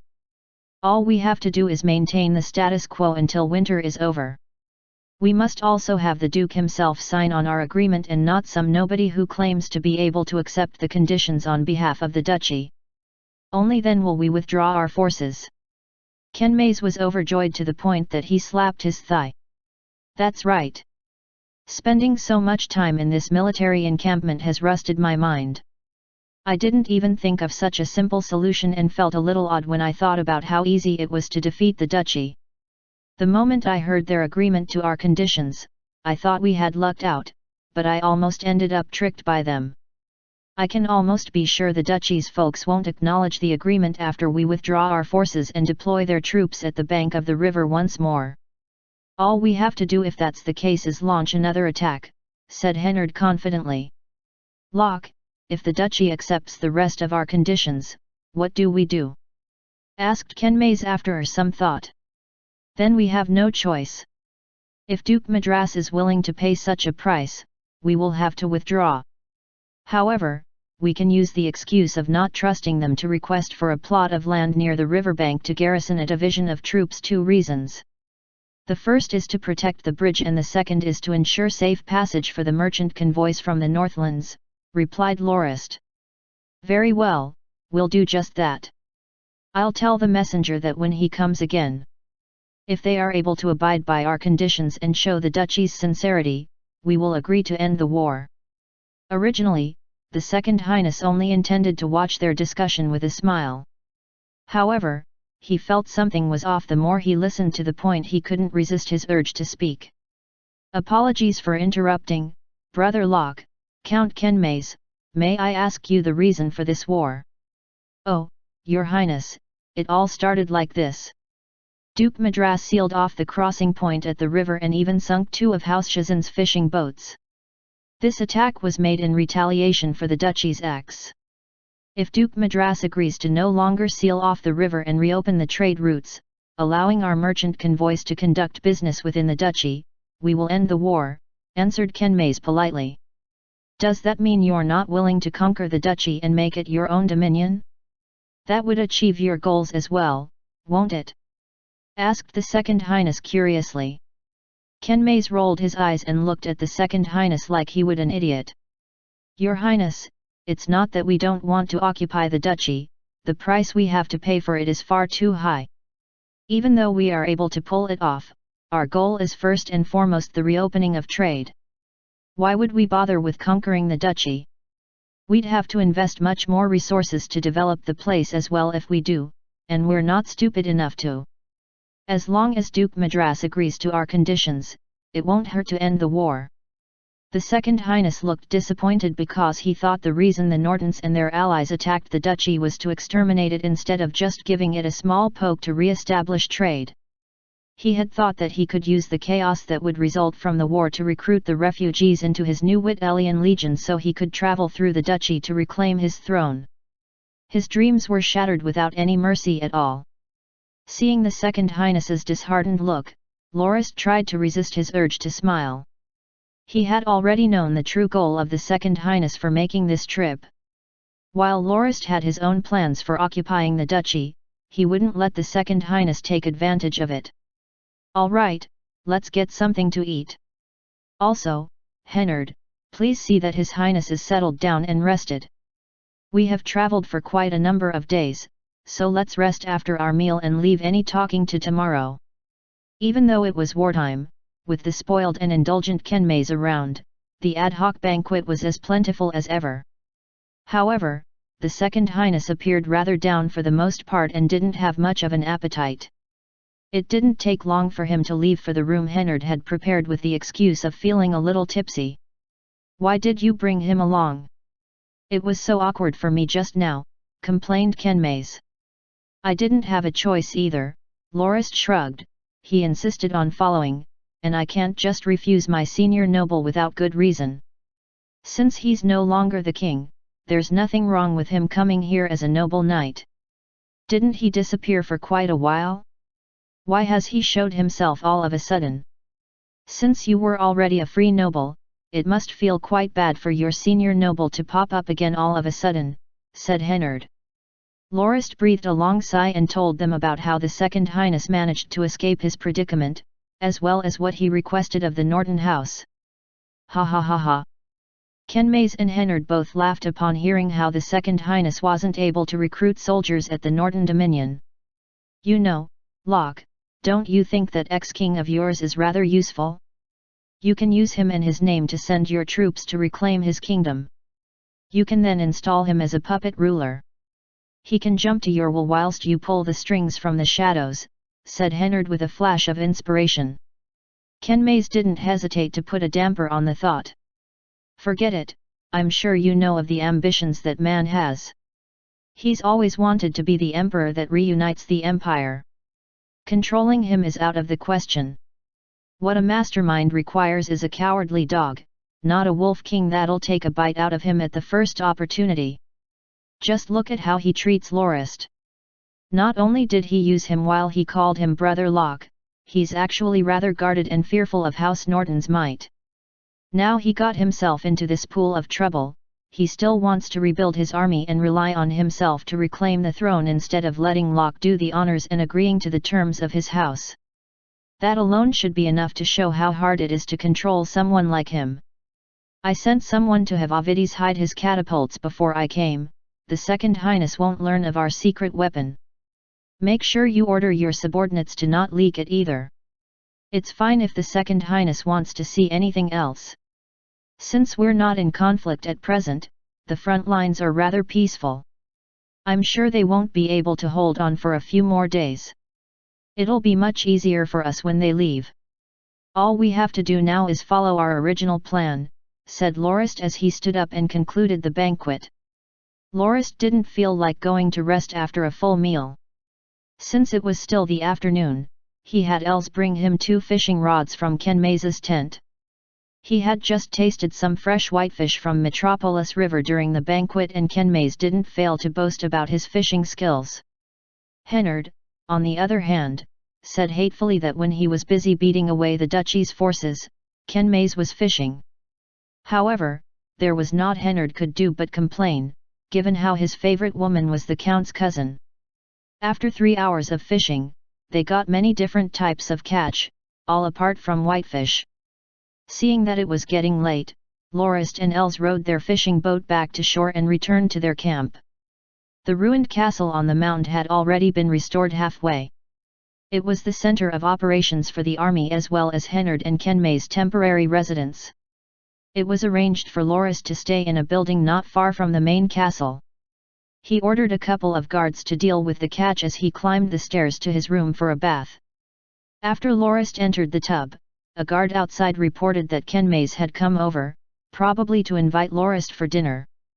Lorist didn't mind and let Kenmaze into the room. Since they were both men, there wasn't anything to be shy about. Unexpectedly, Kenmaze's first words were, "Your king got me to chat with him for the whole afternoon. Do you know what he's up to?" Surprised, Lorist asked, "What?" "He promised to grant many of my wishes and drew a huge picture of what I would receive if I agreed to pledge allegiance to him," Kenmaze laughed. "He said he would elevate me to the status of a duke and give our house a whole province." "Do you trust his word?" asked Lorist, laughing. Kenmaze shook his head. "Not really, but I can't say I'm not moved by his words." "Why?" "Locke, House Norton is a military-based noble house, it has centuries of history in the Christian Empire. We are not. House Kenmaze only used to be the largest construction guild during the days of the Empire. We practically paid the second prince for our noble title, and that guy's a traitor to the Empire. Now that he's dead, Iblaya's future is on a precipice of uncertainty. If the kingdom is exterminated, nobody will be willing to acknowledge our peerage. The Andanak royal family, on the other hand, has the legacy of the Christian Empire. That is what the Second Highness symbolizes. Chapter 338 Pledging Allegiance. Here's the 5th chapter of the week. See you guys next week and have a happy new year. Of the Northland's 4 houses, the Nortons were the strongest in terms of might, the Kenmays' second, the Philims third, and the Shizans last. And in terms of how established a house was, in terms of legacy and inheritance, the name of the roaring raging bear was well known across the former empire. The Philims were known as the House of the Pegasus. Next was House Shizan. While they used to be a vassal of the Duke of the Northlands and being only a small baron house, they had a 3-generation heritage stretching back a century. House Kenmays, on the other hand, was relatively new. They had emerged from a mercantile background just a couple of decades ago. It wasn't easy for them to gain the acknowledgement of the other nobles, especially not so given that their house had only for 2 half-generations. Kenmays was moved by the Second Highness words for these reasons. House Kenmays had been in existence for far too short a time, and the second prince, who was the one that had given the house their peerage, was a traitor who had already been put to death. Iblia was also on the brink of extinction. It was fated to be a short-lived dynasty. The moment the kingdom was wiped off the map, who knew if there would still be anyone that acknowledged the Kenmays' name? The Second Highness had adeptly noticed this weakness and was confident he could bring them under his grasp, as he put forward an opportunity that would make them legitimate landed nobles. Kenmays knew if the Second Highness rebuilt his army and swept across the empire, his house would have to face extermination. Demotion of rank was not even up for negotiation. The best he could do was to give out the wealth his house had gathered over the years in exchange for their lives. They would at best return to being commoners, and not even the wealthy commoners they had been previously. The Second Highness may only be a former king at present who didn't even have soldiers to his name, with his throne occupied by his own niece, but he was still the rightful bearer of Christian Empire's legacy. If House Kenmays pledged allegiance to the Second Highness, they would be able to receive the acknowledgement of the other landed nobles, and the count would truly be accepted as a peer of the realm. Did you agree to his proposition? Asked Lorist, seated within the tub. Not yet. I postponed by saying it was a huge matter for the house that merited serious consideration. I'll give him an answer within the next 2 days. I came to look for you immediately after seeing him off, said Kenmays. Apart from your pledge of allegiance, what demands did he make of you in exchange for becoming a duke and being given a province? He wanted me to encourage you guys to press the attack. Kenmays shrugged. He'll make me a duke the moment the duchy ceases to exist. However, I did warn him that we wouldn't be able to exterminate the duchy without House Norton's aid. Given the combined might of House Kenmays and House Shizan, we would be able to defeat our enemies. But exterminating the whole duchy would be a rather big stretch. Lorist furrowed his brow in thought while Kenmays stood near the tub, patiently waiting for a response. As the water within the tub cooled, Lorist finally raised his head. Perhaps, this will be a great opportunity for all 4 houses. We can use this chance to swallow the whole Madras duchy. Here's what you have to do, put the Second Highness off for 2 days before you say this to him. During the past 2 days, Baron Shizan Hennard brought his troops to raid the nearby nobles' manors and returned with plentiful resources. Delamoc still lived up to its name of being the largest food producer of the former empire. Hennard managed to raid 4 manors during the 2 days and gained enough food to feed the army's 100,000 soldiers for the whole winter. The Second Highness felt like he was on vacation. As Hennard had gone pillaging, or put more eloquently, gathering resources, the Second Highness wasn't able to work on his relationship with the Baron. Kenmays didn't want to meet with him for some reason, so the Second Highness was unable to press him for a response. As for Lorist, he was busy fishing with his guards on the Metropolis River as if he didn't care about the ongoing war at all. Even though the Second Highness was well cared for in the camp, his freedom was severely restricted. Whenever he attempted to leave, there would be a really polite guard who would remind him of his status as an observing noble knight and of how he wasn't allowed to leave the campgrounds for no good reason to avoid causing trouble for its owners. The reasoning behind it was that even though the Northlander troops were only having a small skirmish with the Madras Duchy's forces, if the Second Highness's presence was discovered, the consequences would be severe and the war would turn out really differently. For the sake of his greater goals, the Second Highness resisted the urge to leave. He didn't want to be treated like an unwelcome personage by the army, especially during a time when he could take House Kenmays under his wing. So, he could only waltz around the camp with his attendants and drool at House Kenmays and House Shizan's pristine armor and fantasize about them destroying his enemies under his command. There were roughly 36,000 Shizan troops, 46,000 Kenmays troops, and 12,000 Norton troops in the camp, bringing the total near 100,000 men. Apart from the raiding excursions Baron Shizan and his gold-ranked knight, Tabak, conducted, the rest of the troops that were not involved in patrolling or training were assigned miscellaneous tasks, such as chopping firewood, repairing the lodges to prepare for winter, fishing, hunting, and herding the livestock they had brought along. The army looked completely unprofessional in the eyes of the Second Highness. He felt soldiers should only be concerned with war and spared the need to do the work of servants. If he had been in command, he would have swept half of Delamoc already. And after gaining territory with such an elite force, he was confident he would be able to defeat Duke Madras. He would make sure the Duke stayed cooped up in his lair in Siglar while he made his way to the imperial capital. The Second Highness's patience was finally rewarded when Count Kenmays showed up in front of him 3 days after the offer was made. "Your Highness, House Kenmays is willing to pledge its allegiance to you and fight under your banner. We beseech the light of the mighty war god shine upon our kingdom and bring your Highness endless victory," said Kenmays after he saluted respectfully. The Second Highness was overjoyed when he heard the Count's sincere reply. Now, he had yet another mighty noble house loyal to him alongside House Norton. It greatly increased his confidence in achieving his goals. However, the Second Highness saw Kenmays's troubled look and asked out of curiosity, "What's wrong, Count? Is there something troubling you?" Kenmays replied with a bitter smile, "Your Highness, even though I and my house had pledged you our allegiance, we are unfortunately unable to fulfill your wishes.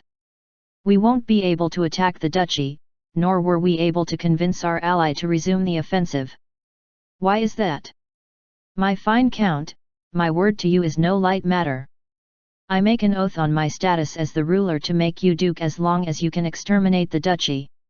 When I reunite the empire, you may freely pick a province as your dominion." Kenmays shook his head. "Your Highness, you've misunderstood. If you want the duchy exterminated, all 4 houses have to attack with full force. It is not possible to do so with only Baron Shizan's and my forces. Additionally, Baron Shizan has zero interest in pitting his men against the duchy's forces. As for our house, my father will definitely oppose the casualties likely to be incurred should we press on now." The Second Highness asked with a trace of suspicion, "My Lord Count, I've seen your and Baron Shizan's troops, they are very formidable. The near 100,000 troops you have here are more than enough to clear out Delamoc. You stand a great chance at victory even if Duke Madras resists with all his might. Why do you say you're unable to take the duchy?" "Your Highness, perhaps you are uninformed about the current state of the duchy's forces. Actually, a few years ago, after Duke Madras clashed with the second prince at Kobo, he armed his troops heavily. Apart from the 48,000 men of the Sea Mountain Legion, which he has stationed in Siglar, there are 4 defense legions that number up to 100,000 men defending the 7 citadels in Sanderson Hills. There are another 20,000 men each at Nadgaz, Kobo, and the river bank respectively. In total, they easily have over 150,000 troops. If the private forces of the various nobles are factored in, there are another 60,000 men at their disposal. If Baron Shizan and I press the attack with our 2 legions, we will quickly get entangled with the 100,000+ troops of the Duke.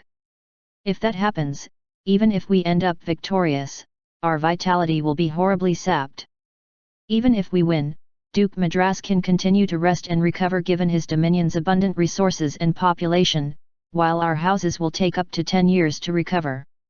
Your Highness, you should know that the Nortons have the most powerful military among our houses.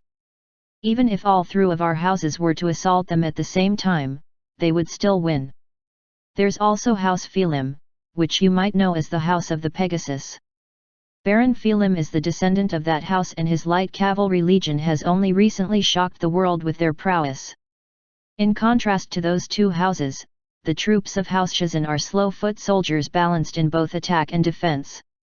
House Kenmais's troops focus more on defense, with offense our weakness. Your Highness, I truly apologize for not being able to conquer the duchy. Our attack will do nothing but smash an egg against a rock. It is far from the rational thing to do.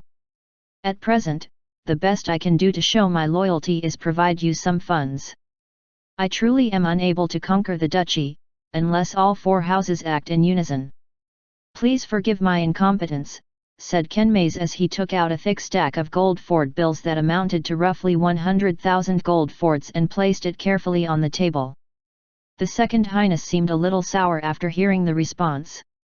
What Count Kenmais said amounted to, I only pledged allegiance to you for the sake of officiating my house's title. If you want to use us to fight the duchy, we won't be able to help you. House Kenmais is willing to provide monetary support, but we definitely won't send our troops to the meat grinder for the sake of restoring your throne. Naturally, the Second Highness was doubtful of what Kenmais said of the duchy's forces, but he was glad to have gleaned another piece of information that may prove useful to him. You mentioned the might of House Norton exceeds that of your three houses combined. Asked he. It does, Your Highness. The Nortons have two legions that number 120,000 men. If you add their garrison soldiers to the figure, they have 150,000 troops. Our own house only has 55,000 in our legion, whereas House Phelim's legion is made up of 46,000 men, and House Shazan's numbers 42,000. The troops of the three houses combined don't even make up 150,000 men. The Nortons are naturally the strongest, expounded Kenmais. He intentionally understated the actual number of Norton troops by omitting the 25 local defense brigades in his count. As for 3 of the brigades that were present within the camp, he pretended to have not noticed them, since the Second Highness didn't really grasp the organization of the Norton forces anyway. Since that's the case, I have another question, the Second Highness began. Since the Northlands is already the four houses' domain, they no longer have to defend against other neighboring dominion lords given how all 4 of your dominions are connected. If that's the case, why do they still maintain such a huge military outfit? What are they planning? Aren't the 3 other houses, including yours, worried about the Nortons' ambitions? Kenmais smiled when the Second Highness tried to put the Norton house in a bad light just like Lorist said he would. He was trying to fracture the relationship between the allies. Your Highness, do you know why the 4 houses formed an alliance in the first place? Kenmais asked. There are only 2 reasons. First, to set our sights on the Iblaya kingdom. Second, to resist Duke Fizibalan and his cavalry legions. Set your sights on the Iblaya kingdom? I can understand being wary of Duke Fizibalan, but aren't the other 3 houses nobles of the Iblaya kingdom? Why would you target your own kingdom?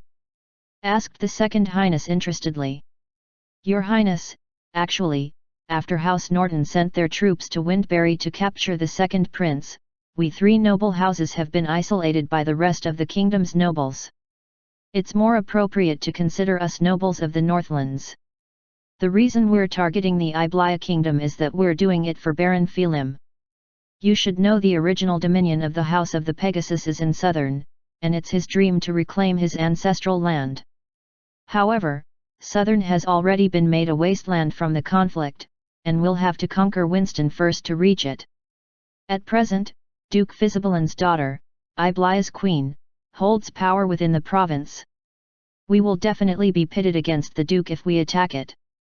Duke Fizibalan was renowned as one of the Empire's 3 war gods, and his frontier legion was one of the most impressive forces in the Northlands. The reason all 4 houses are expanding our military so fervently is so we are prepared for a conflict with the Duke. It's also why House Norton maintains such a huge force. Ah, I see. Duke Fisibelan, House of the Pegasus, and Baron Felim, mumbled the Second Highness, before inspiration flashed across his eyes. Count Kenmays, if I am willing to make Baron Felim a count and give Southern to him as a dominion, would he be willing to pledge allegiance to me as well? Kenmays wore a look of resentment as he thought, this Second Highness is shameless to the core. Even though he doesn't have troops or power, he treats the empire like he owns it and promises land he doesn't own to others. Humph, it's easy for him to promise to make Baron Felim a count, but is Southern even his territory in the first place?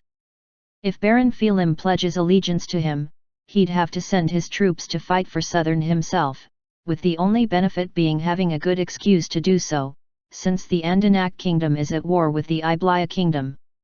The Second Highness hurriedly realized what he just did when he saw Kenmays's expression. Naturally, Lord Count, I won't forget your contributions as well. If you can convince Baron Felim to join my side, feel free to state what you require. Thank you, Your Highness, Kenmays said as he saluted, I won't hold back either. If we can eliminate the duchy, I want Siglar as the hereditary dominion of House Kenmays. Chapter 339 Lobbying. Here's the first release of the week, guys. Announcement. Due to popular demand, we will be revamping our Blade Master and Sword Saint Patreon reward tiers to include more early access chapters, for a much lower pledge. Feel free to hop over to our Patreon page to find out more. As things played out, sending Count Kenmays to deal with the Second Highness was a brilliant plan. Since Lorist was the Second Highness's vassal, he had to act respectfully and politely. But faced with the suspicion the Second Highness held towards the house, Lorist would never bother to do anything to placate the Second Highness or calm his fears. Not only was it a sign of his confidence, it was also part of his pride. Whether the Second Highness be his former self that commanded 300,000 troops or his current self no better than a failed noble, Lorist maintained the same attitude he always had. Since you're so suspicious of me, I can't be bothered to deal with you. All I have to do is do the bare minimum required of me. Lorist thought the Second Highness wasn't one without talent.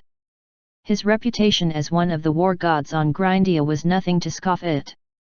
First, he had used the northbound convoy to pacify the kingdom's trouble-causing nobles. Thereafter he plotted to ruin the relationship between Duke Madras and the second prince and caused them to be on hostile terms to the point that Duke Madras had to cede Yunj Chandler. On another front, the Second Highness schemed against the first prince and gradually chipped away his enemy's forces, ultimately causing his foe to fall into his trap before he invaded the kingdom, forcing the first prince to cede 2 southwestern provinces for a peace treaty. A few years later, when war broke out once more, the Second Highness crossed Cloud Snap Mountains to circumvent the iron wall defences the first prince set up and managed to take over Frederica. It was a battle that greatly alarmed all on the continent. The Second Highness may be a brilliant commander, but the way Lorist saw it, he wasn't a good king. While the Second Highness's governing policies weren't bad per se, he didn't have the wisdom or wit of a king. Lorist believed the Second Highness was a grudge-holding, petty, stubborn, authoritarian, and opportunistic man who always thought he knew best. Lorist could easily name a ton more faults the Second Highness possessed. The man's biggest problem was his self-importance. It was the reason Lorist wanted as little to do with him as possible. He had no right to instruct Lorist to do this or that. He was glad a landed noble like him could refuse unreasonable orders from his liege, unlike the knights that served the Second Highness who had to obey every single order without question. Lorist's method was simple: do everything step by step and focus on building a firm foundation. It was far better than the Second Highness's alpha strike mentality that got him to gather a force of 300,000, only to end up with nothing after a devastating loss, having nowhere to return to apart from the Northlands, resulting in him having to rely on Lorist once more. When the Second Highness received the Wittelian Legion's equipment as well as 100,000 gold forts, it showed the relationship between the Second Highness and House Norton was nothing more than one of a liege and his vassal. The Second Highness had baited House Norton with the same gear to have their forces exterminate the obstacles that would stop him from gaining power. The equipment's return signified Lorist's desire to have nothing further to do with the Andanak royal family, a sentiment which the Second Highness undoubtedly noticed. Ken Mays, however, thought differently.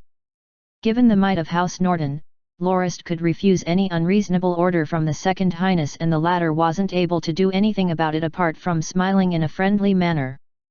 Ken Mays was a person from a merchant family, so he had his methods to make the Second Highness willingly jump into the hole dug for him. Even though the Second Highness didn't always have his guard down, Ken Mays still managed to fulfill his duty without issue. All the while pretending to rally allies for the Second Highness through advising Baron Chizan and Baron Phelim. He encouraged the Second Highness to accept the two nobles' demands. When Ken Mays brought out his request for Siglar to be made his dominion after the Madras Duchy's conquest, the Second Highness agreed because he felt Siglar was a rather rural province that didn't have much value apart from Platinum Beach, which was a famed vacation spot. And, given that the province was in Duke Madras's hands, the Second Highness was more than happy to give it away to instigate the fight between House Ken Mays and the Duchy, since it would cost him nothing. How do you intend to convince Baron Chizan to join us in our campaign, Your Highness? Asked the Count. What if I make him a Count? Asked the Second Highness after some thought. Your Highness, it won't do if you only promise empty titles to others, Ken Mays said, shaking his head. You must come up with benefits that will actually move them to support your cause. What does Baron Chizan want? This, Ken Mays said as he pointed at the map of the Madras Duchy. He wants the land around Sanderson Hills in Delamock. There? Why does he desire that? Asked the Second Highness, a little troubled. The location was the border of Winston and wasn't like the rest of Delamock, rife with ripe farmlands. It was rather odd for the Baron to want such a place as his territory. Your Highness, you should know well that Baron Chizan is a man brought up in a military family. He doesn't really understand what it means to manage a dominion. He's the one with the tightest finances among all four houses. He frequently needs our aid. There are 2 silver mines and 1 copper mine in Sanderson Hills. It would help alleviate his financial situation.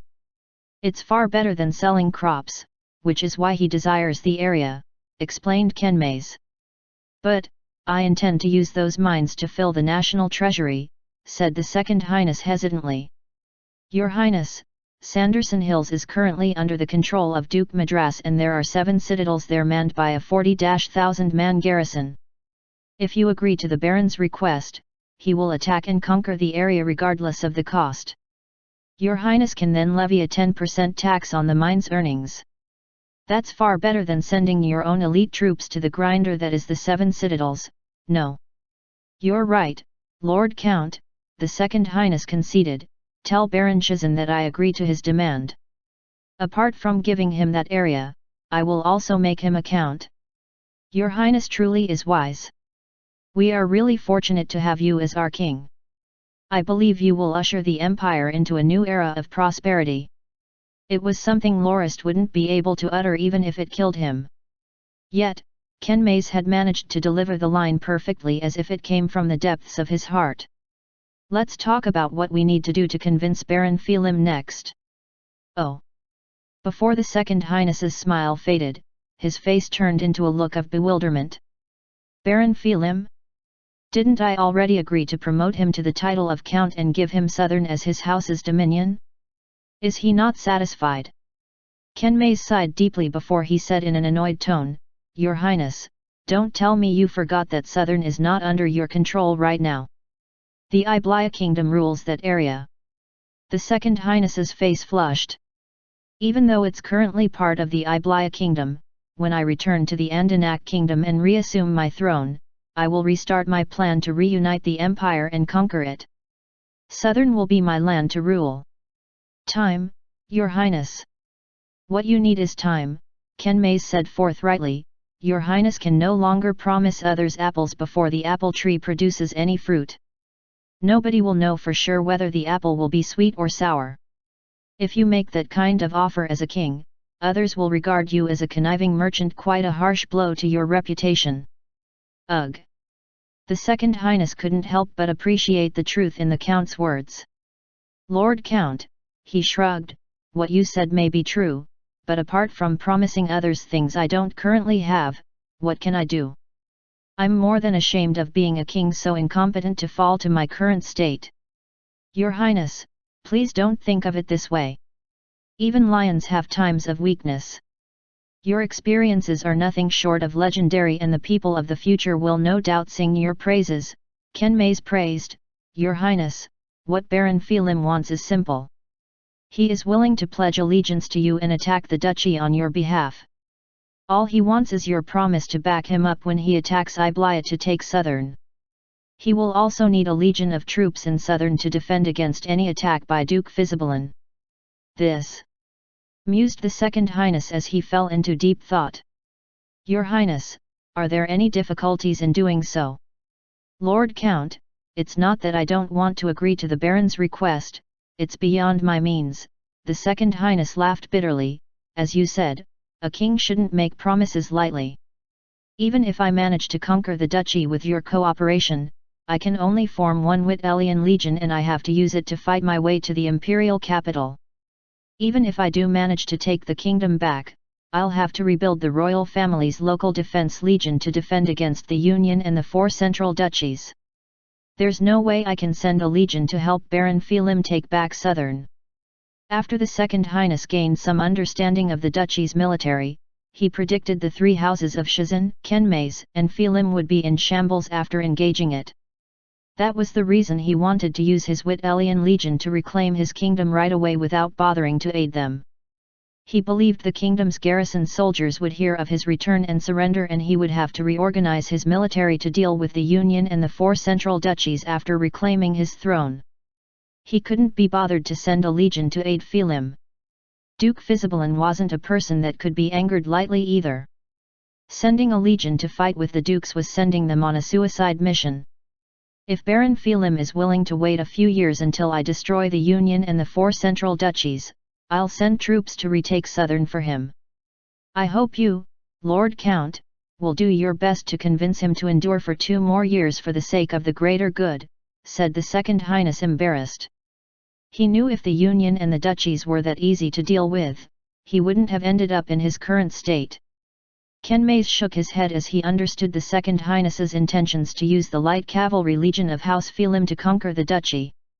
After his goal was achieved, the issue of House Phelim's rightful dominion could be postponed.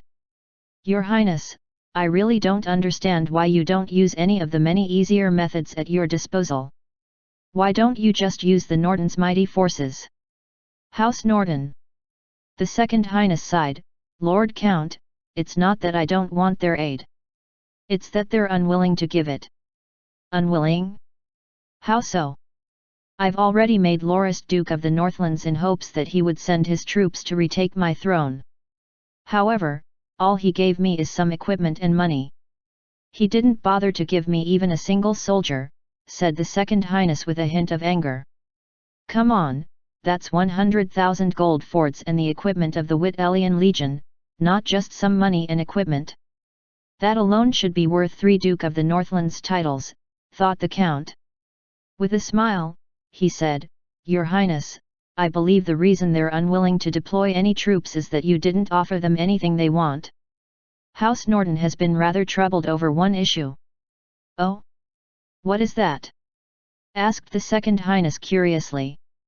Back when House Norton clashed with the Second Prince and won, their forces swept across the Northlands and took care of all landed nobles apart from our 3 houses.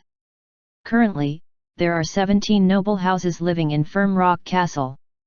They are all the old nobles of the Christian Empire that have some relation with House Norton. But, given that the Northlands is already under our 4 houses' control, Lorist has been wanting to give them replacement dominions. What did you say? House Norton actually dared to attack the old nobles of the Christian Empire! Exclaimed the Second Highness. Your Highness, don't forget that even though those landed noble houses stemmed from the Christian Empire, by the time the Nortons attacked, they were already nobles of the Iblaya kingdom who have pledged allegiance to the second prince, Kenmei's side. House Norton's actions are perfectly justified. They have already shown mercy because they were once nobles of the empire.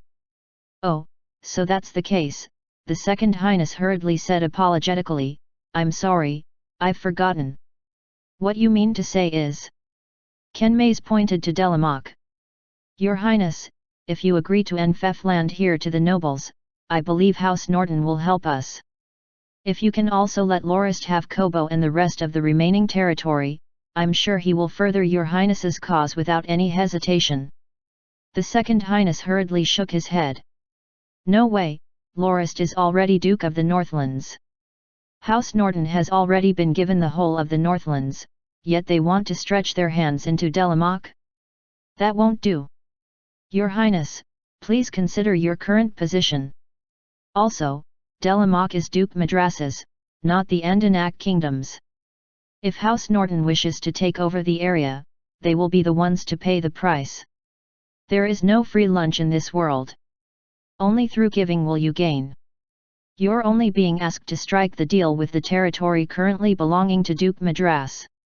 In essence, you don't have to give away anything of your own. Not only that, you can let the Nortons help you reclaim your throne. Are you going to give up on this opportunity? Your Highness. Don't disappoint me. The Second Highness glared at Kenmei's all of a sudden. Count Kenmei's, why did you bother to come up with this? Was Lorist the one that had you come lobby for him? Your Highness, you truly are a person with a suspicious nature. Kenmei's laughed. There are two reasons I chose to do this. First, the Nortons' forces far exceed that of our three other houses. With their involvement, we can decrease our casualties. Second, I wish to have 5 of the landed nobles we're rearing given land in Delamoc along with those in the care of the Nortons. Is that so? Since the Count had revealed his own intentions, the Second Highness no longer suspected he had plotted this in conjunction with Lorist. However, I feel this benefits House Norton far too much. To the point it's a little undeserved, said the Second Highness begrudgingly. You're still not satisfied even if they're going to fight to the imperial capital for you? Kenmei said with a smile, Your Highness, if you accept this, you can leave the matter of reclaiming Baron Phelim's dominion to House Norton. I believe they would be more than capable of defending against House Fisibelan. A great plan! Exclaimed the Second Highness. The mere thought of having House Norton wear itself down against House Fisibelan made his blood boil with excitement. If those two houses fight intensely and end up both ruined, I'll be able to deal with them after I settle the Union and the 4 central duchies. Maybe I'll be able to rid myself of 2 problematic issues in one go. I don't think Lorist will agree. He is someone that won't yield unless he sees something in it for him, said the Second Highness worryingly. You can name him the governor of Winston and leave Windbury in his jurisdiction, suggested Kenmei. The Second Highness raised his head. No way, that way, the Nortons would have 2 provinces.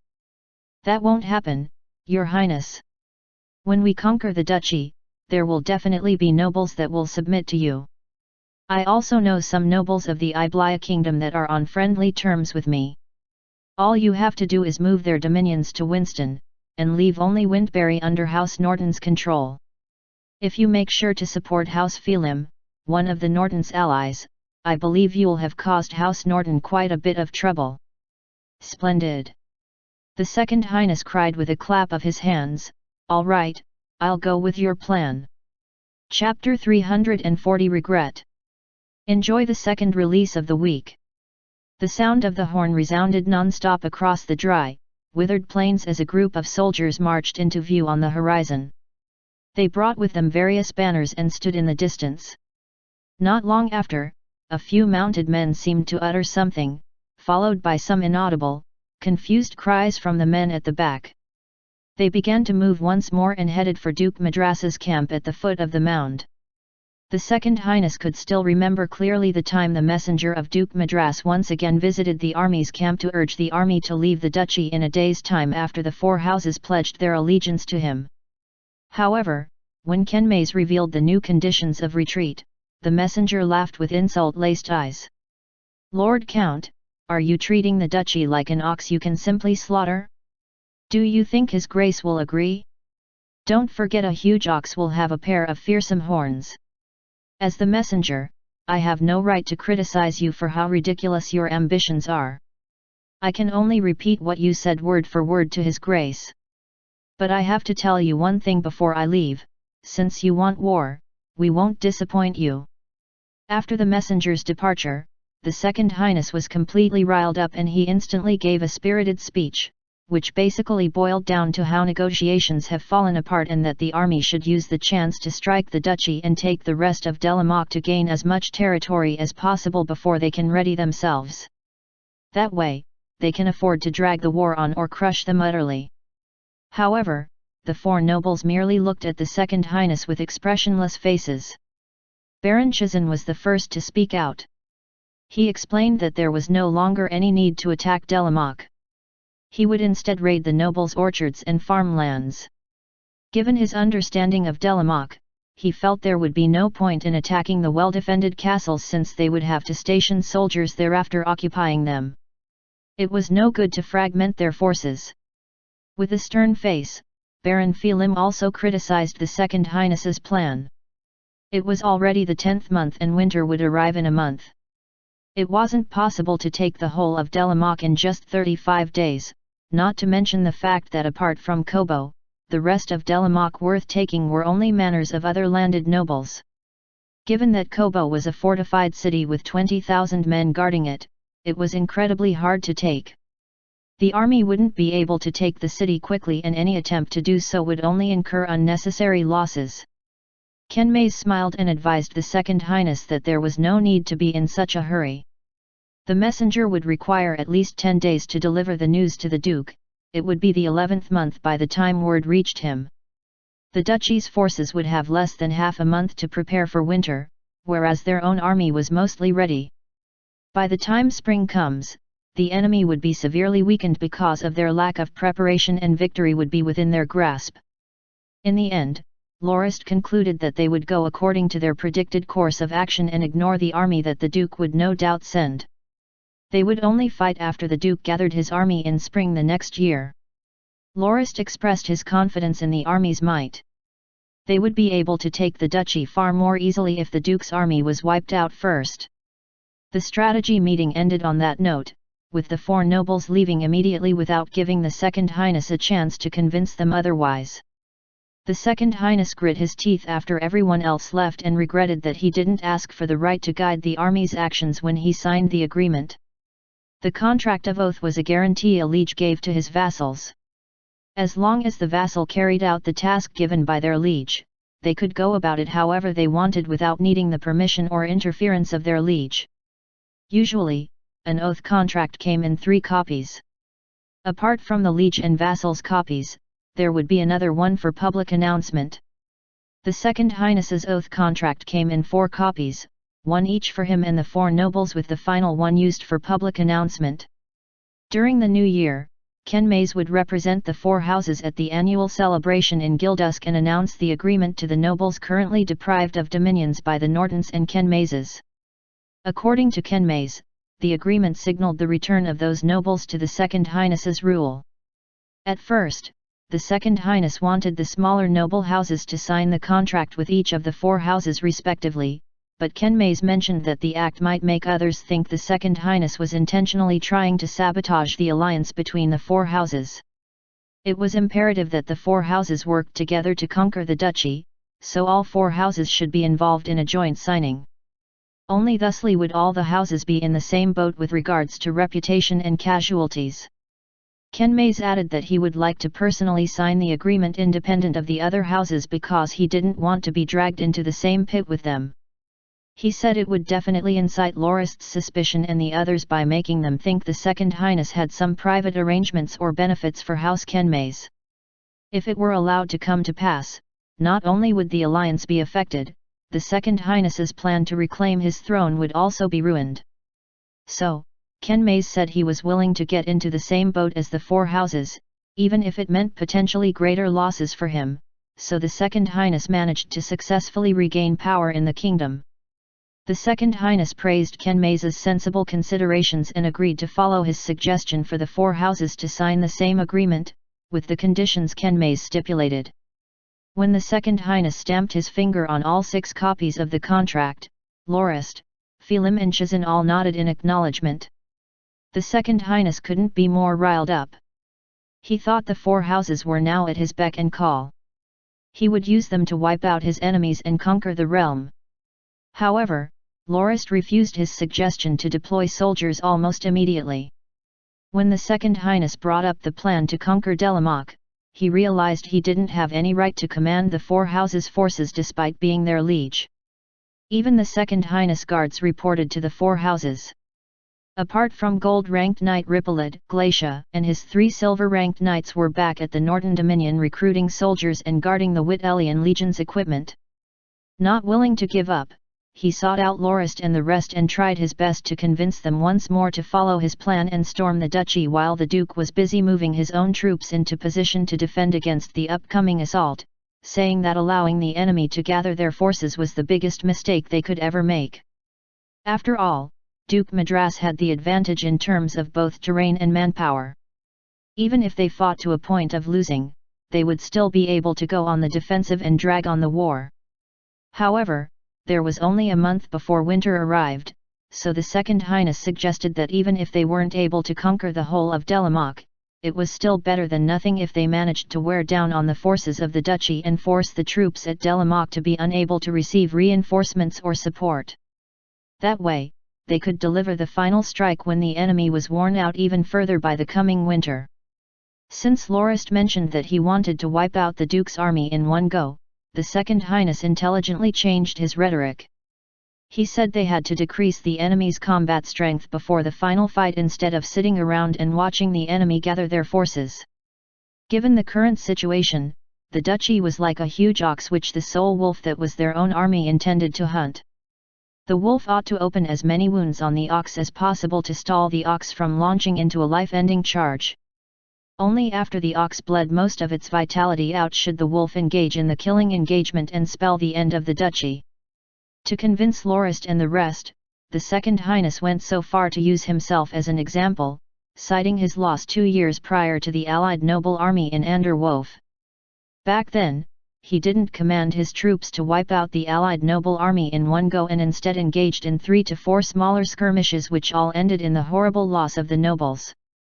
However, the nobles of Anderwolf continued to fight to the death even after Anderwolf had been taken.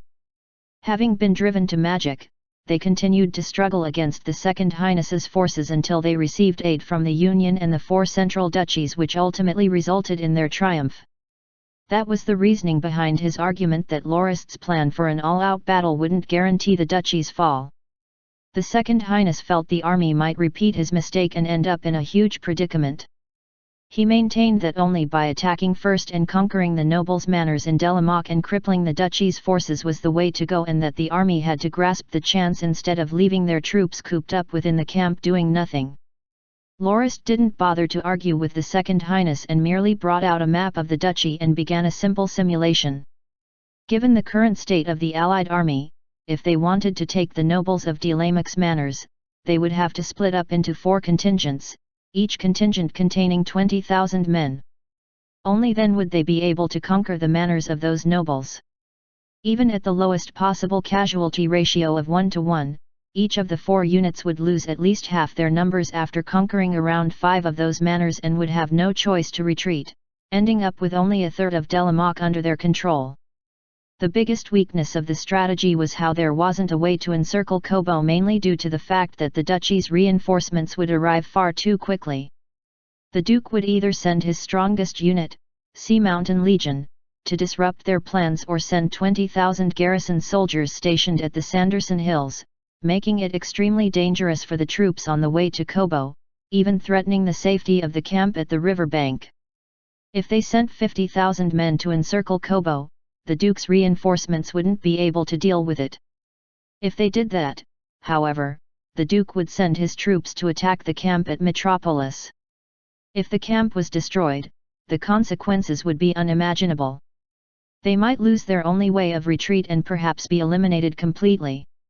Lorist didn't hesitate to point out that the reason the Second Highness failed his attack on the Red Lee's kingdom wasn't that he had gotten into a drawn-out, to and fro battle with the nobles, but that he had his supply lines cut, which ended with the defeat of the troops stationed at Kanbana. Naturally, the Second Highness's ill-prepared resources also contributed to the problem when they had to battle for an unexpected amount of time. However, it still seemed the Second Highness hadn't yet understood where he truly failed and almost had them repeat his mistake. Embarrassment turned into anger as the Second Highness stressed that the forces of the Nortons and Philims could secure the camp at the riverbank during the attack. That way, they would be able to guard the camp and even press the attack on the nobles. It was then that Philim objected profusely and called the Second Highness out for not understanding his and the Nortons' forces. So far, the Allied army's main force lay with Shizan and Kenmei's, most were heavy armored infantry only proficient at defense and interception. Not only that, Shizan's 2 cavalry divisions currently served as scouts and the camp had been set up in a way that would make it easier for the infantry to defend from enemy assault and spend the winter. Letting the defensive infantry troops attack the nobles all the while defending the camp along with the Norton Cavalry Legion, which was optimized for attack operations, was nothing short of idiotic. Philim insinuated that even if his troops and those of the Nortons guarded the camp, it wouldn't be able to support the heavy infantry troops that returned from the attack. The resource consumption during winter for the mounts of 2 legions was already astronomical. There's no need to argue further. We'll stick to the plan as previously discussed. All we have to do from now to winter is defend the main camp. As for whether we attack, that can wait. Your Highness, you ought to take a bath, calm down, and get some rest. Don't waste any precious time, said Lorist before he left. The Second Highness almost coughed up blood from his anger. What do you mean take a bath and get some rest? Did he mean I was wasting his time? The angered Second Highness brought out the contract and tried his best to find a clause that would allow him to assert some control over Lorist. As he scoured the contract, he realized he had been duped by Kenmei's, who had dug him a huge pit into which he had jumped willingly, to say the least. All of the clauses in the contract were ran through the Second Highness and mandated by him personally.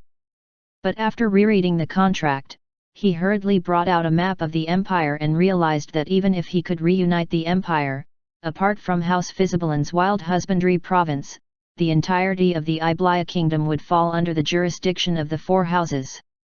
As long as the alliance held, a third of the empire's territory would forever be out of his reach.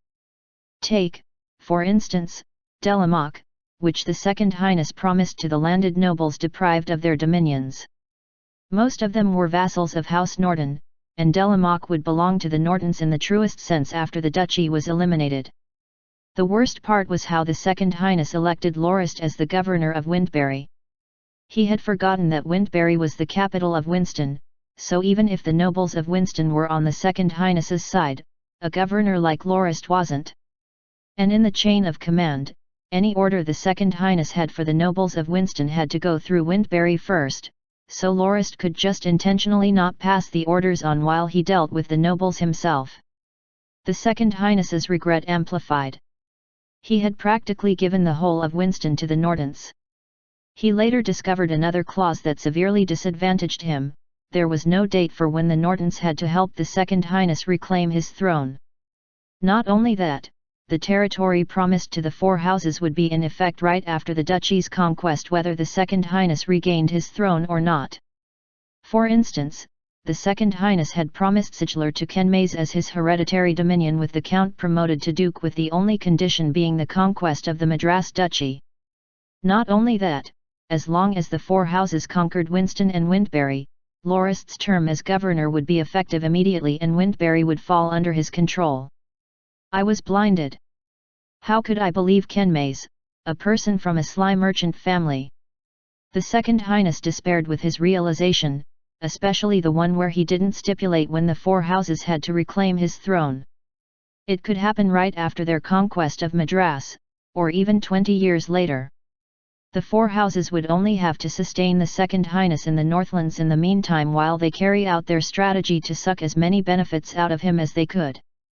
Even though the Second Highness felt rather generous when he was giving away almost all the benefits of conquering the Iblia kingdom to the four houses to ensure their loyalty, he realized that the current situation allowed the four houses enough territory to found their own kingdom after he reunited the empire. He almost wanted to cut his own hands off and wondered how he could be so misguided to put his thumbprint on such a contract. There were no lieges that dared to go back on their word on an oath contract. After all, it was the most sacred form of agreement there was. It represented the promise of the liege to the gods and their ancestors. The Second Highness knew the contract was the only document ensuring the four houses' loyalty. If he truly breached it, not only would all his reputation and trustworthiness be gone, the four houses could use it as an excuse to revoke their pledge of allegiance to him and return to being rogue nobles. Not only would he not gain a single thing for which he had bargained with the four houses, he would also gain four mighty enemies. Currently, the Second Highness was standing at the top of the castle in the middle of the mound where the camp was built. He looked at the horizon and saw the duchy's forces gathered at a campsite 1 kilometer away, busy digging moats and building up their defensive line. He also saw rows of carriages bringing in all sorts of resources. I hope they gather as many as possible. I can only be patient and wait for spring to come now. Perhaps after the four houses' army clashes with the duchies and end up crippled, I can rise again. Maybe the only way I can go about this is to let the army get entangled with Duke Madras at Delamoch while I build up Wittelian Legion on the sidelines to regain control over the situation, thought the Second Highness. Chapter 341 Landing. Here's the third release of the week, enjoy. The silver moon hung high in the sky and shed its silver glory onto the realm of man. The weather was rather calm on the northern seas, which was rare for the winter season. The moonlight reflected off the calm surface of the ocean, giving it a sparkly sheen. On the distant shore, a lit torch could be seen twirled around 3 times. It stood still for a few moments before it once again twirled thrice. Everything should be on track, Potter Fang said, "My lord, I think we can make our move now."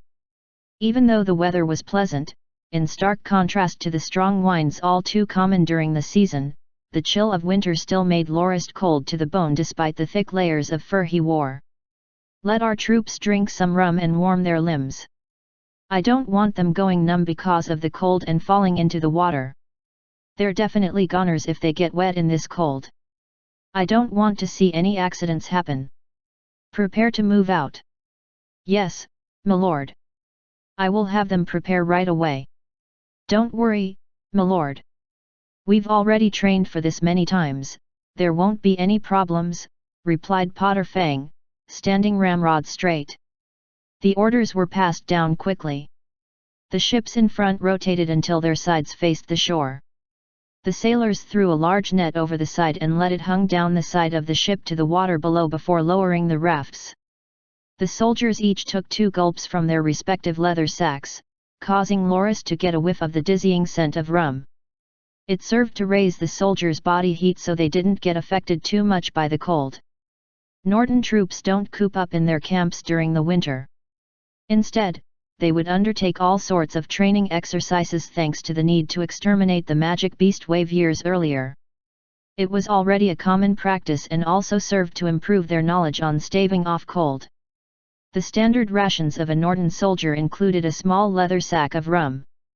Drinking some rum and circulating one's batla force would increase the body's temperature and help maintain it for a time, which would prevent one from being chilled numb by the cold. After the soldiers had some rum and began flexing their limbs, they checked their armaments one more time before going over the railings and climbing down the net to reach the rafts. Some of Firm Rock Legion's silver-ranked troops had already gone ashore not too long ago and awaited the rest's arrival. A few more ships gradually approached the shore with chains of large wooden boxes trailing behind them. They were the mobile ports which the worksmiths on the ship would link together to form a 100-meter-long bridge through the reefs near the shore after the ships anchored. The Legion's wheelbarrow ballistic unit could only land once the dock was assembled and in place. While it was usually harder to set up 2 mobile ports in the dead of night, Given the calm weather and the moonlight, the task was completed in a few short hours. After the firm rock troops completed their landings, the floating bridges would be retracted and left near the reef so House Kenmays could use them as a port as per the agreement between Lorist and the Count. As the saying went, to defeat an army, go for the commander. Lorist had never planned to rely on defeating the duchy's army before making his move to swallow it up. The plan to wait till spring before crushing the Duke's army was only something Lorist used to mislead the Second Highness. What the four houses actually wanted was for the duchy to be in a state untouched by war when they took over. While the Second Highness's plan for the four houses to wipe the nobles in the province out to stifle their ability to resist was a sound plan, it would effectively render the territory useless even if they conquered the entire place. The four houses would have to invest lots of funds to redevelop the land. This was the true reason they refused to follow the Second Highness's suggestion. When the duchy's most elite force, Sea Mountain Legion, arrived at the camp opposite the Northlander army, Lorist knew Duke Madras Lair, Sigler, was no longer defended. It had already raised the odds of his plan to take Sigler during the 12th month to 80%. As long as they were able to encircle Aidless without anyone noticing and capture the Duke himself without letting word spread, he could use the Duke's personal seal to enter Zith Castle, Venades, and Kobo unimpeded without the defenders knowing any better. The duchy would effectively be no more after those three places were taken. The Second Highness should have been invited or forced by Kenmays to go to the Duke's manor in Gildusk to participate in the New Year's celebrations. The Second Highness had already realized the tricks Kenmays played on him in the contract the previous month and changed his friendly attitude. Kenmays, on the other hand, maintained his polite demeanor as if nothing had happened. The Second Highness was unable to hate the man no matter how angry he was. Lorist smirked when he thought about the fact that it was his idea to let Kenmays do the talking. He didn't think the Second Highness would actually fall into the trap that easily.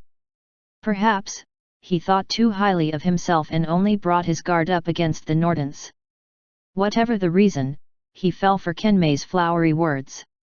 The Second Highness might just realize spring next year that the whole of the duchy fell into the house's hands when he was expecting them to just begin their attack.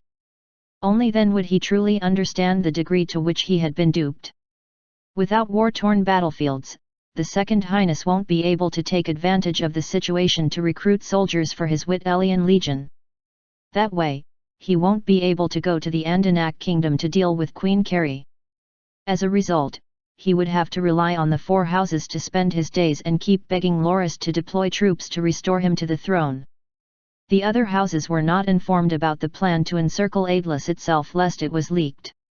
According to the plan known to all, the Nortons would deploy Tigersaur Legion at the lower stream of Metropolis during spring the next year and cross the floating bridge to head to the final battle with the duchy's forces. While it was not part of Lorist's actual plan, he would still have to deploy the Legion to face Queen Carrie's forces. "Milord, the first batch has landed. The sailors are heading back with the rafts," reported Potter Fang. They were at the narrowest part of the shallow seas near Platinum Beach, situated only a little over 100 meters from shore. Lorist snapped out of his thoughts to look at the coast.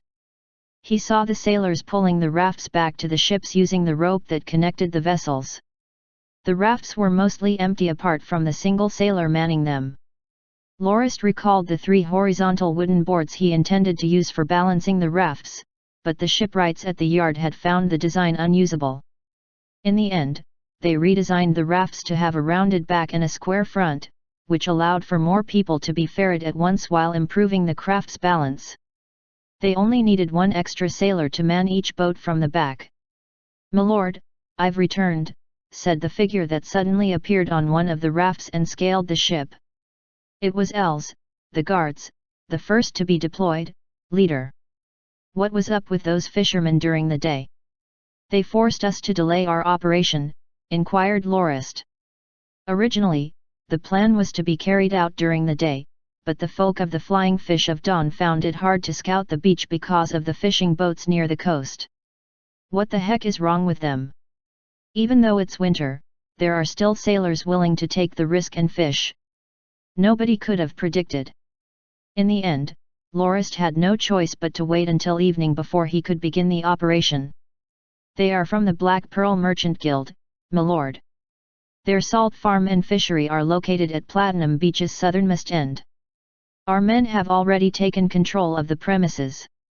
According to the captives, the fishermen were out fishing to prepare ingredients for the Duke's banquet tomorrow.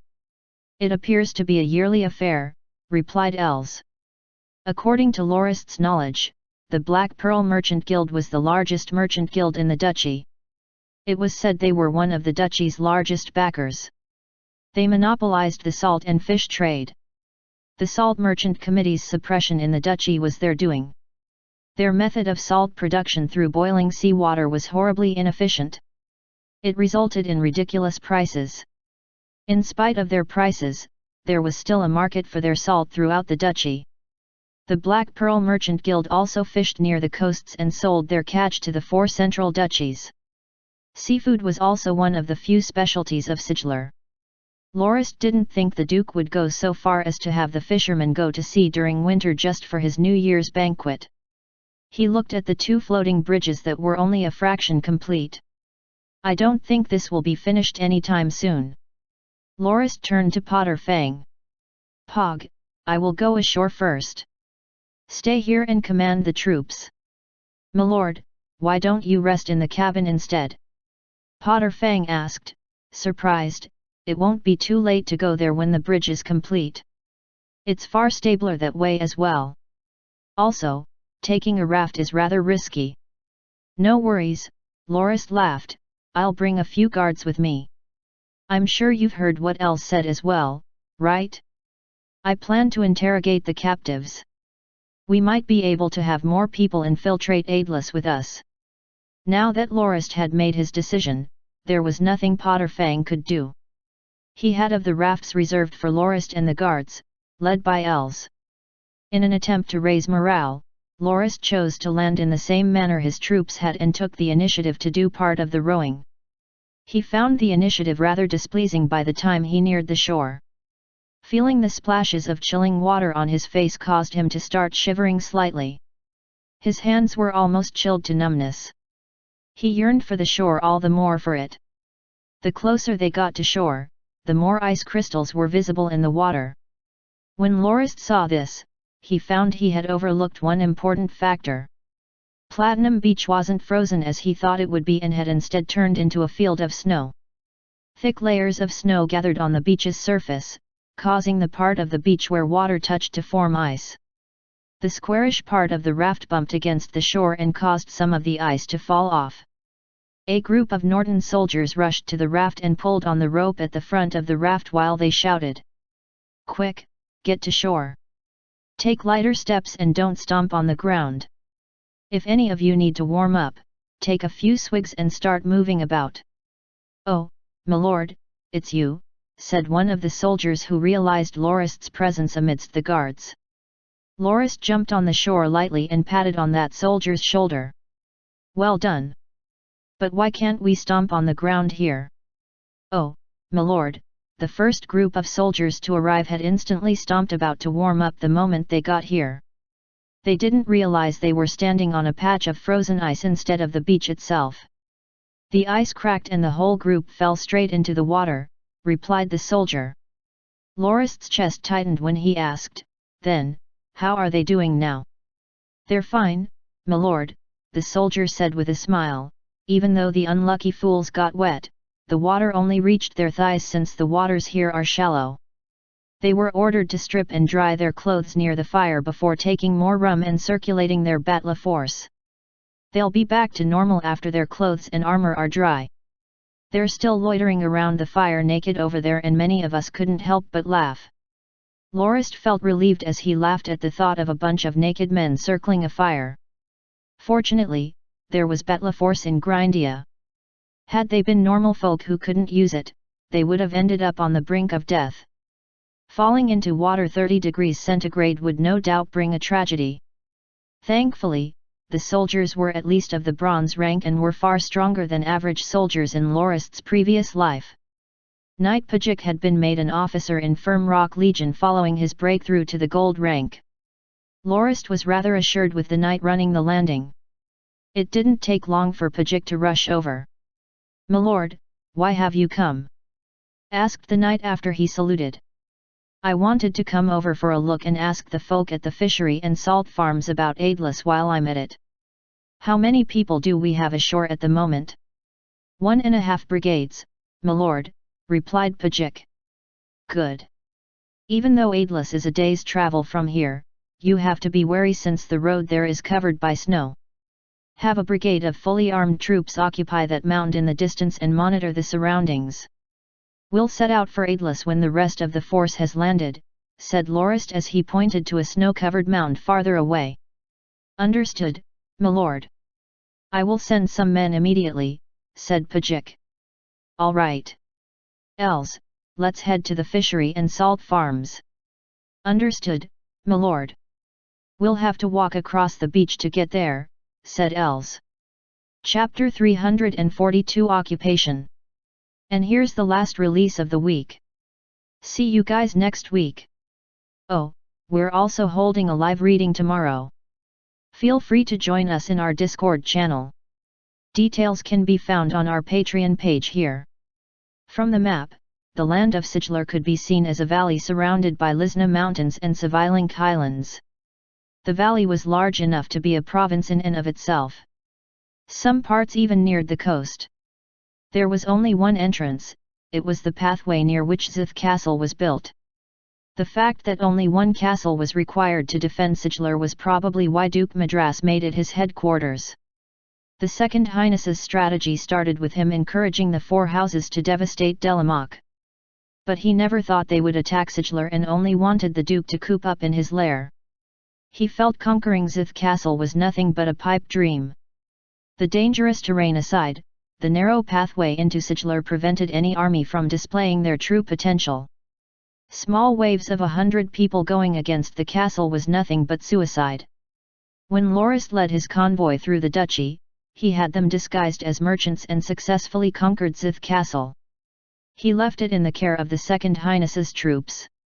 But right after the Duke mobilized Sea Mountain Legion from Siglar, the Second Highness left after a few days because it was only good for defending against outside threats rather than inside ones. While Zith Castle was hard to take from the outside of the valley, the opposite was true from the inside. The reason was that the Duke was afraid he would be trapped in the valley if anybody managed to conquer the castle and hold there. The Duke renovated the castle heavily over the past few years and made a simple citadel into a triple-walled contraption. The company he had originally stationed in the castle was also increased to a full regiment. Even if one managed to conquer the first wall, the troops defending the castle would still be able to put up resistance from the second and third walls. It was precisely because of Duke Madras's confidence in his castle that he allowed his most elite unit, Sea Mountain Legion, to head to the front lines to give the Northland bumpkins a long-due lesson and chase them back across the river.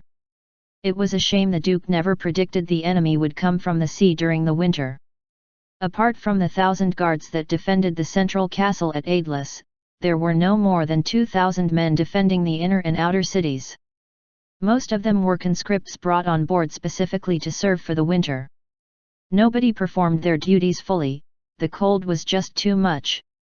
As they saw it, no enemy could get past Zith Castle. Had it not been for the banquet the Duke hosted, which saw many nobles of the duchy going through the castle and tipping the soldiers on duty, none would bother to show up for their shifts. It took one day to travel from Platinum Beach to Aidless on foot and around 10 or so hours by carriage. One would take close to half a day even if one went by horse without rest. The Duke renamed the city from Traft after his first daughter, Aidless, who was born there. He spent 8 years expanding the city before he renamed it. He also moved his house there at the same time and made it their headquarters. Lorist had a map of Siglar unrolled before him. Aidless is defended by 3 fortified walls, the center of which is connected to the keep, Lorist explained as he pointed at the city on the map. All of the Duke's family members are there. He will host his banquet at the Duke's mansion, which is directly behind the keep. The area between the inner wall and the centermost wall is called the Inner Bailey, where most of the Duke's relatives and rich merchants or tycoons live. Some of the duke's vassals also have dwellings there. Between the outer wall and the wall in the center is the outer bailey, where most of the family members of Sea Mountain Legion's soldiers, the servants of the inner bailey, members of the Black Pearl Merchant Guild, and farmers of the surrounding area live. Put bluntly, the citizens of Aidless have a really tight-knit relationship with House Madras. Duke Madras has managed Siglar for close to 40 years already and has built the foundations of his house here at Aidless. Last night, we interrogated the captives of Black Pearl Merchant Guild's salt farm and fishery and got word that the defenses around Aidless are rather lax at the moment. We can take the 2 walls easily if we're undiscovered, but the central castle itself will prove troublesome.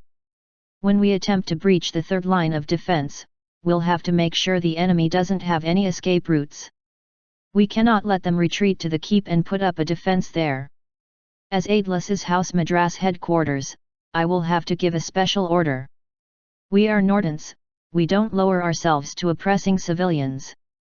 But as we attack Aidless, if there are any commoners that resist our advances, you may use any method at your disposal to pacify them, be they women or children. Otherwise, there will be a chance for someone to rile up a civilian revolt and bring us countless troubles, perhaps even affect the moves we can make. Understood? Yes, my lord, replied the knights surrounding him. Lorist asked Howard something before he turned back to the knights. It's around 5 right now. According to the captives, they are supposed to depart around 7 to arrive at Aidless around 5 to deliver the seafood to the keep manager. Els, bring some men with you disguised as members of the guild and take the supervisors with you. You just need to get past the outer wall. Understood, my lord. I will definitely execute my mission successfully, replied Els. If we had to march to Aidless, we might not be able to arrive today, Lorist laughed. Fortunately, we have our skis. They will let us travel even faster than the carriages Els is taking to the city. The only problem is there are 6 farmland manors along the way. If we're discovered, they might light a smoke signal to alert the city guard. That's where you come in, Malak.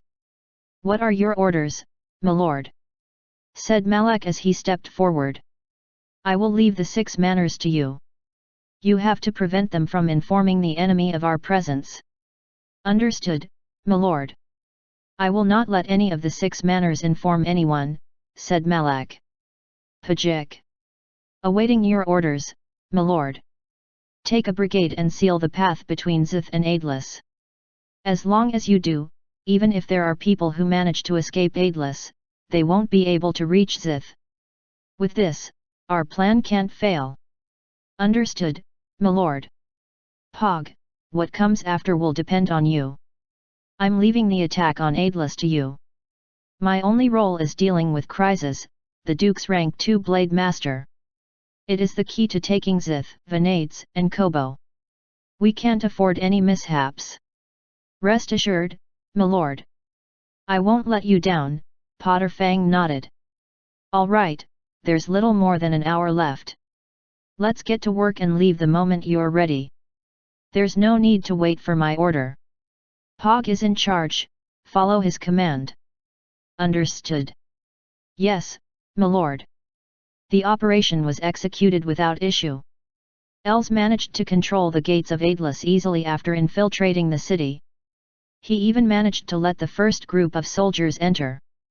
They only took about half an hour to take over the outer wall. Snow began to fall just as the combat died down. The skies darkened and hid the invaders well from those further inside the city. It was strange that they only had a small number of captives from the outer wall. When they questioned what few captives they had, they learned that most of the guards had given their shifts the slip. No one was willing to face too cold. Els continued his mission. He donned the guise of a Black Pearl Merchant Guild member and brought his produce for delivery. Along with Potter Fong's troops, he quickly took the second wall. Just as they were about to advance on the third wall, however, something unexpected happened. A few people approached from far and cursed at the group who were supposedly delivering the seafood for almost being late for the banquet. They hurried Elsa's group to the Duke's mansion immediately. When the people realized Els and the guards weren't people they knew, one smart one attempted to rush back to report. Els had no choice but to take care of them. Fortunately, none escaped. 3 died and 2 were captured. It didn't take long to deal with them either. Nobody noticed the commotion. After quickly dealing with the corpses, they questioned the 2 captives and learned that the person in charge from Black Pearl Merchant Guild sent the 5 of them out because he was panicking about how late the seafood was. After leaving a carriage to store the corpses and 4 guards to watch the captives, Els led the rest straight to the backyard of the Duke's mansion. The near 100 guards split into 2 units. One stormed the keep the moment Potter Fang made his move, and the other headed to the third wall's gate to await Lorist and Potter Fang's arrival. Attacking the keep turned out to be quite the relaxing task. Only 200 or so of the original 1,000 guards that should have been on duty weren't absent. When faced with the horde of Firm Rock Legion soldiers, they surrendered after 10 short minutes of resistance. "Arg!" cried an elaborately dressed 50-year-old man. He was rank 2 Blade Master Crisis. He lay on the ground, defeat by just 6 strikes from Lorist. Beside him lay his ceremonial sword, which he had used for the engagement. It was a most sorry sight. The fight happened within the main hall where the banquet was held. Lorist had killed a rank 2 Blade Master almost instantly in front of Duke Madras and tens of other noblemen and ladies. The bloody sight caused quite a number of women to faint. "Who are you?" Lorist rubbed his nose awkwardly. "Norton Lorist of House Norton, Duke of the Northlands," replied Lorist. "Duke of the Northlands? House Norton doesn't command that title," said Duke Madras suspiciously. "You would indeed not know of it. I was only recently given this title by Second Highness Auguslo. I've also been enfeoffed the whole of the Northlands." "Is that so? Then Auguslo's still alive and even made it to the Northlands. And those people from the Union claimed he was dead. What are you going to do to me?" "Hee, Lord Duke, it's not up to me to decide your fate. I will send your whole house to His Highness." "It's up to him to decide your fate," said Lorist. Duke Madras slumped back into his seat like a deflated balloon and laughed wryly. "Haha, I already know my fate in that case. I have another question, though. How did you enter? Did the garrison troops at Zith Castle betray me?" "I don't know whether the troops there betrayed you, Lord Duke.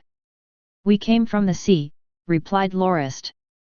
Just like that, Aidless fell into Firm Rock Legion's hands. The city's near 100,000 citizens didn't know they were at the mercy of a different master. Lorist left the aftermath to Potter Fang and occupied Duke Madras's bedroom on the uppermost floor of the keep. He indulged in his precious wines and enjoyed the snow gradually covering the city. Not long after, something embarrassing happened. Loyal as Potter Fang was, he was worried that his lord wouldn't have any company in his sleep. So, he picked 2 noble ladies from the captives and sent them to warm Lorist's bed. For those women, this was something unavoidable as it was noble custom. They might, perhaps, be able to use the opportunity to make a plea for their house. They never thought they would be serving Lorist, the man who had terrified some of them into unconsciousness when he killed Blade Master Crisis. When they met Lorist, the 2 instantly panicked. One fainted and another lost control of her bladder. Lorist, much dismayed, had Howard send the women out, only for another misunderstanding to occur. The one who peed all over thought Lorist had just ordered their execution and fainted, while the one who just regained consciousness hugged Lorist's leg and pleaded to be spared. The commotion was quite a way to spend the first night of the new year, and Howard took the brunt of it as he had to monitor the servants who cleaned the floors while he brought a bathtub to Lorist and prepared some hot water before leaving promptly. Lorist had chosen to punish the women personally. Their moans and cries rang throughout the night. It only calmed down at dawn. Lorist only reappeared at noon the next day. "Let this be the last time you do this," he told Potter Fang with a stern expression. In spite of his reprimand, the 2 beautiful women were kept by his side and their households were spared. During the first month of year 1777, House Norton and their Firm Rock Legion attacked Siglar via Platinum Beach. They conquered Aidless and managed to apprehend Duke Madras and tens of other duchy nobles. Firm Rock Legion's commander, gold-ranked Knight Potter Fang, used Duke Madras's seal to gain entry to Zith Castle and Venades for a surprise attack and managed to occupy both. On the 23rd day of the first month, Kobo also fell. From that day onward, the Madras Duchy was no more. On the 17th day of the second month, the citizens of Aidless revolted. Near 100,000 citizens protested on the streets against the surprise attack and demanded House Norton leave and Duke Madras return. Only 10,000 of the Legion's soldiers were present. Gold-ranked Knight Malak gave the order to kill to suppress the revolt, which resulted in the deaths of more than 30,000 of Aidless citizens and the capture of 40,000 more. Malak, who gave the order without the slightest change in expression, was known henceforth as Iron Face. Chapter 343 Suggestion. Hey guys, here's the fifth and last release of the week.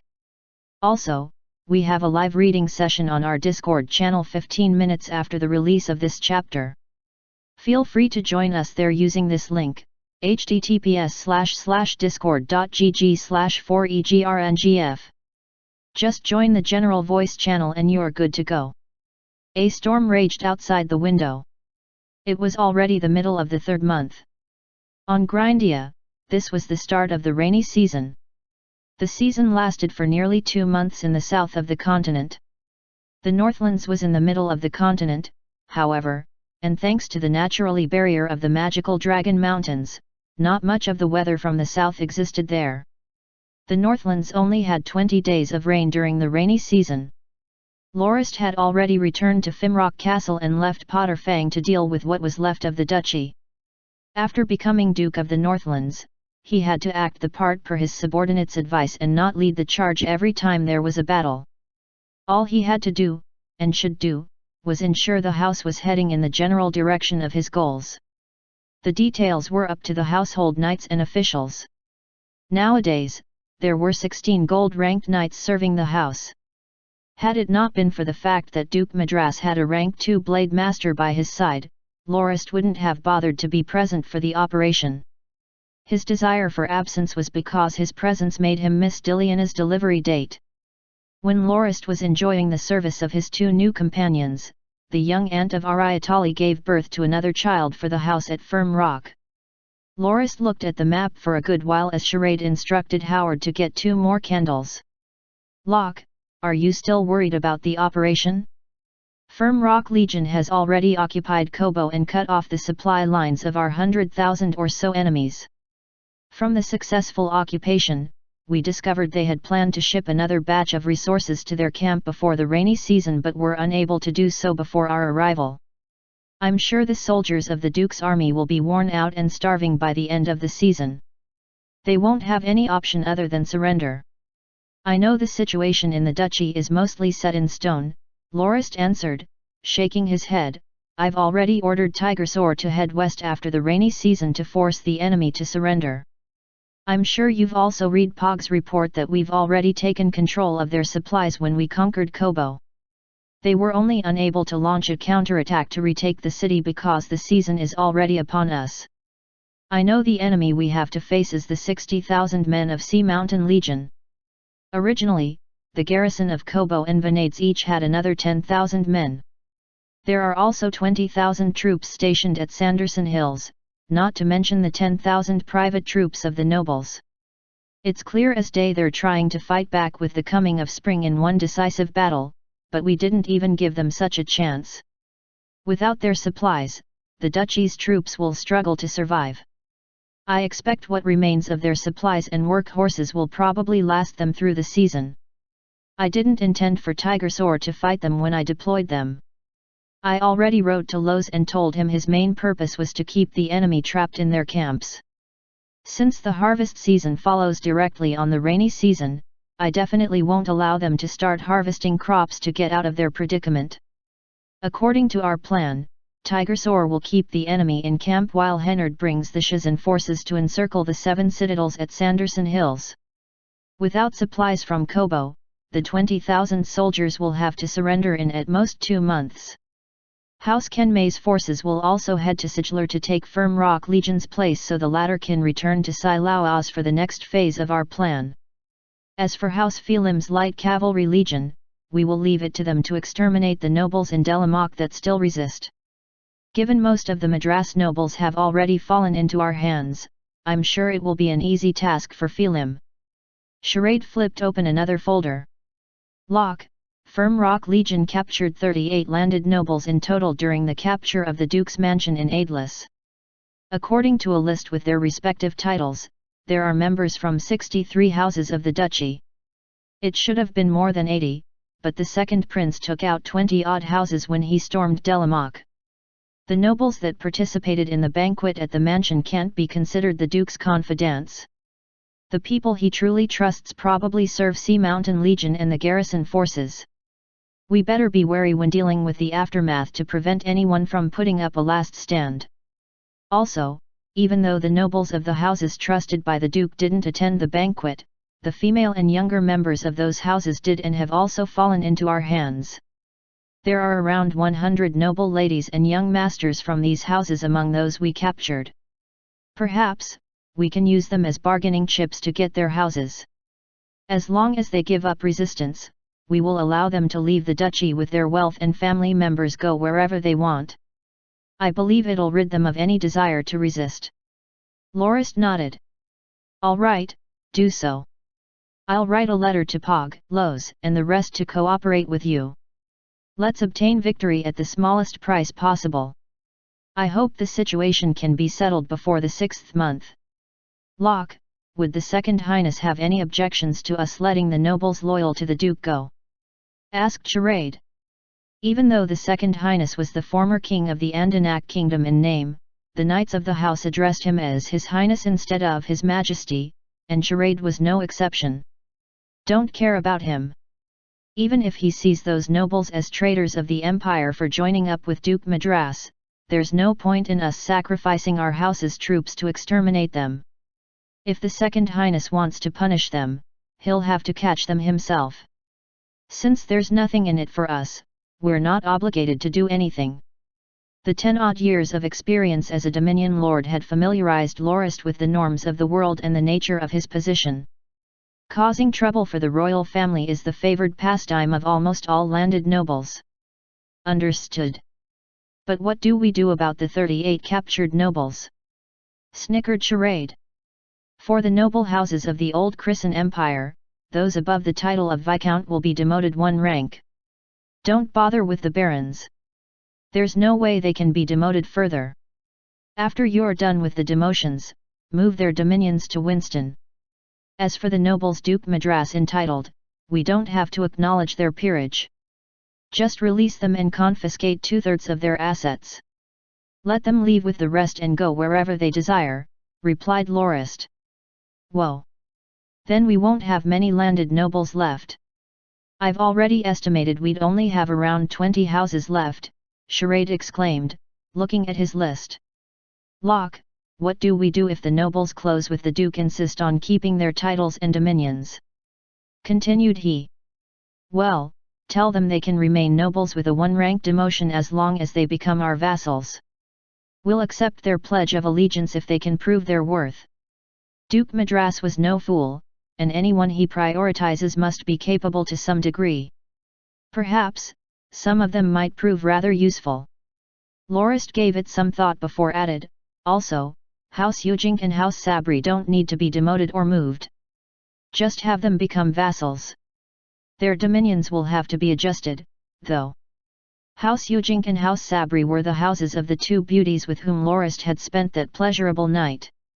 Thanks to letting their daughters warm Lorist's bed, the houses wouldn't be punished and survived the transition to another lord smoothly with minimal losses, much to many's envy. At the same time, it showed the leader of House Norton, the Duke of the Northlands, was a person who cared for relationships and connections, instead of being cruel and heartless. Charade tried to stifle his laugh as he commented, I heard it gave you quite some trouble back then. Lorist stroked his nose awkwardly as when he returned to Firm Rock Castle from Aidlis, he brought the 2 beauties along. It naturally enraged Ariatali. We sisters and our aunt are already your women, and our aunt even birthed you a son. Yet, you used attacking the Madras Duchy as your excuse to skip my aunt's delivery and even dare to bring two beauties back with you. Do you think I'll just sit quietly and accept this? I'll show you what I've got, you shallow, superficial bastard. She had said at the time. How did you resolve it? Charade was rather curious about the matter. Even though Ariatali was a jealous and envious woman, the household knights and officials had a rather good impression of her. Mainly because of the effort she put in to become a silver-ranked knight, as well as how she only kept her tantrums between her and Lorist. On one occasion when she tried to pitch her sister as the matron of House Norton, she made sure to ask the officials and knights about their opinions on the matter. But when she learned that it wouldn't work, she dropped it without complaint instead of pestering Lorist. Nothing much. I just agreed to move House Dina's dominion to Delamock and take it as our vassal, Lorist said with a troubled smile. I also promised I would bring the two sisters with me during my excursions in the future. They said it was necessary to stop me from bringing back more beauties after every trip. Ha ha ha, laughed Charade heartily. Lorist got a bottle of fruit wine and poured Charade some during their little interlude. Oh, my lord, Knight Malek sent a report that requires your attention.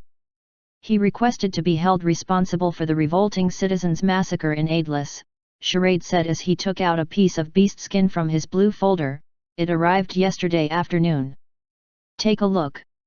Lorist gave it a quick glance before he did something that surprised Charade. He set the report on fire using a nearby candle and let it burn. Locke, what are you doing? We have to archive it, said Charade, stunned.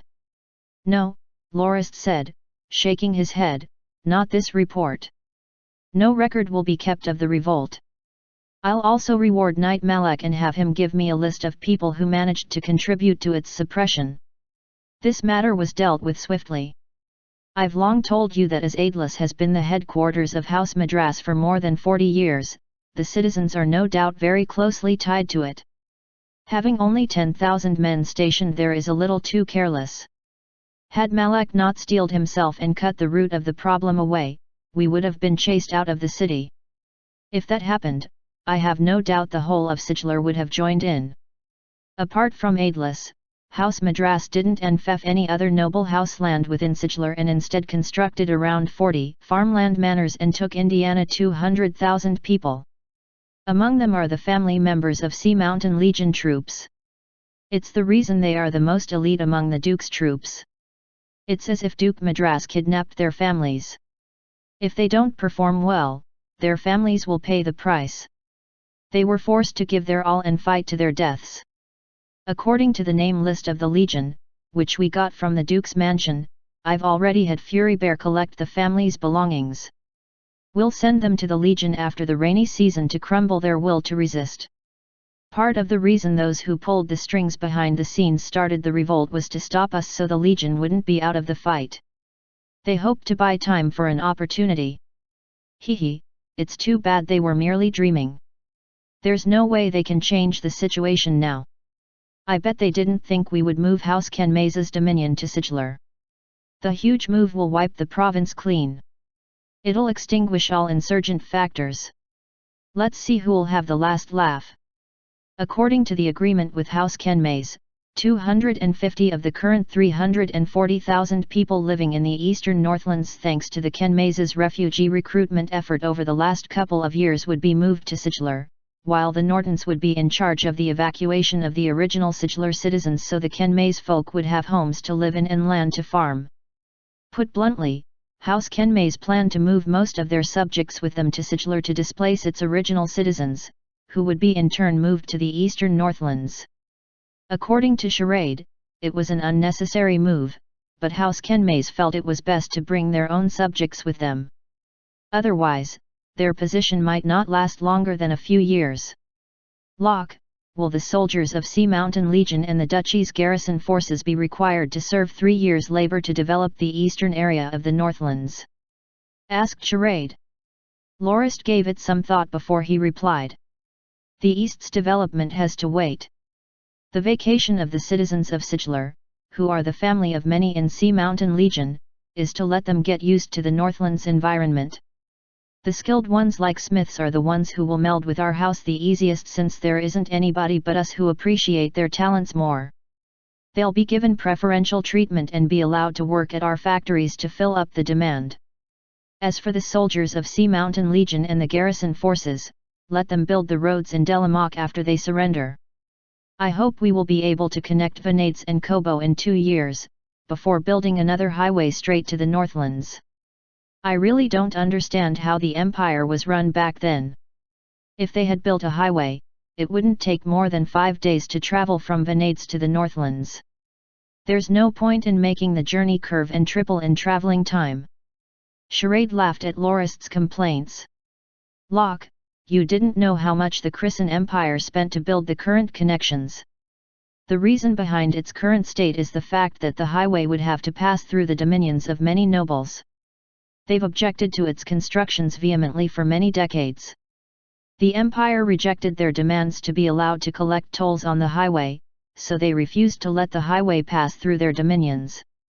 In the end, the Empire didn't have a choice and had to build the pathway around the borders of those dominions. All this is recorded and archived.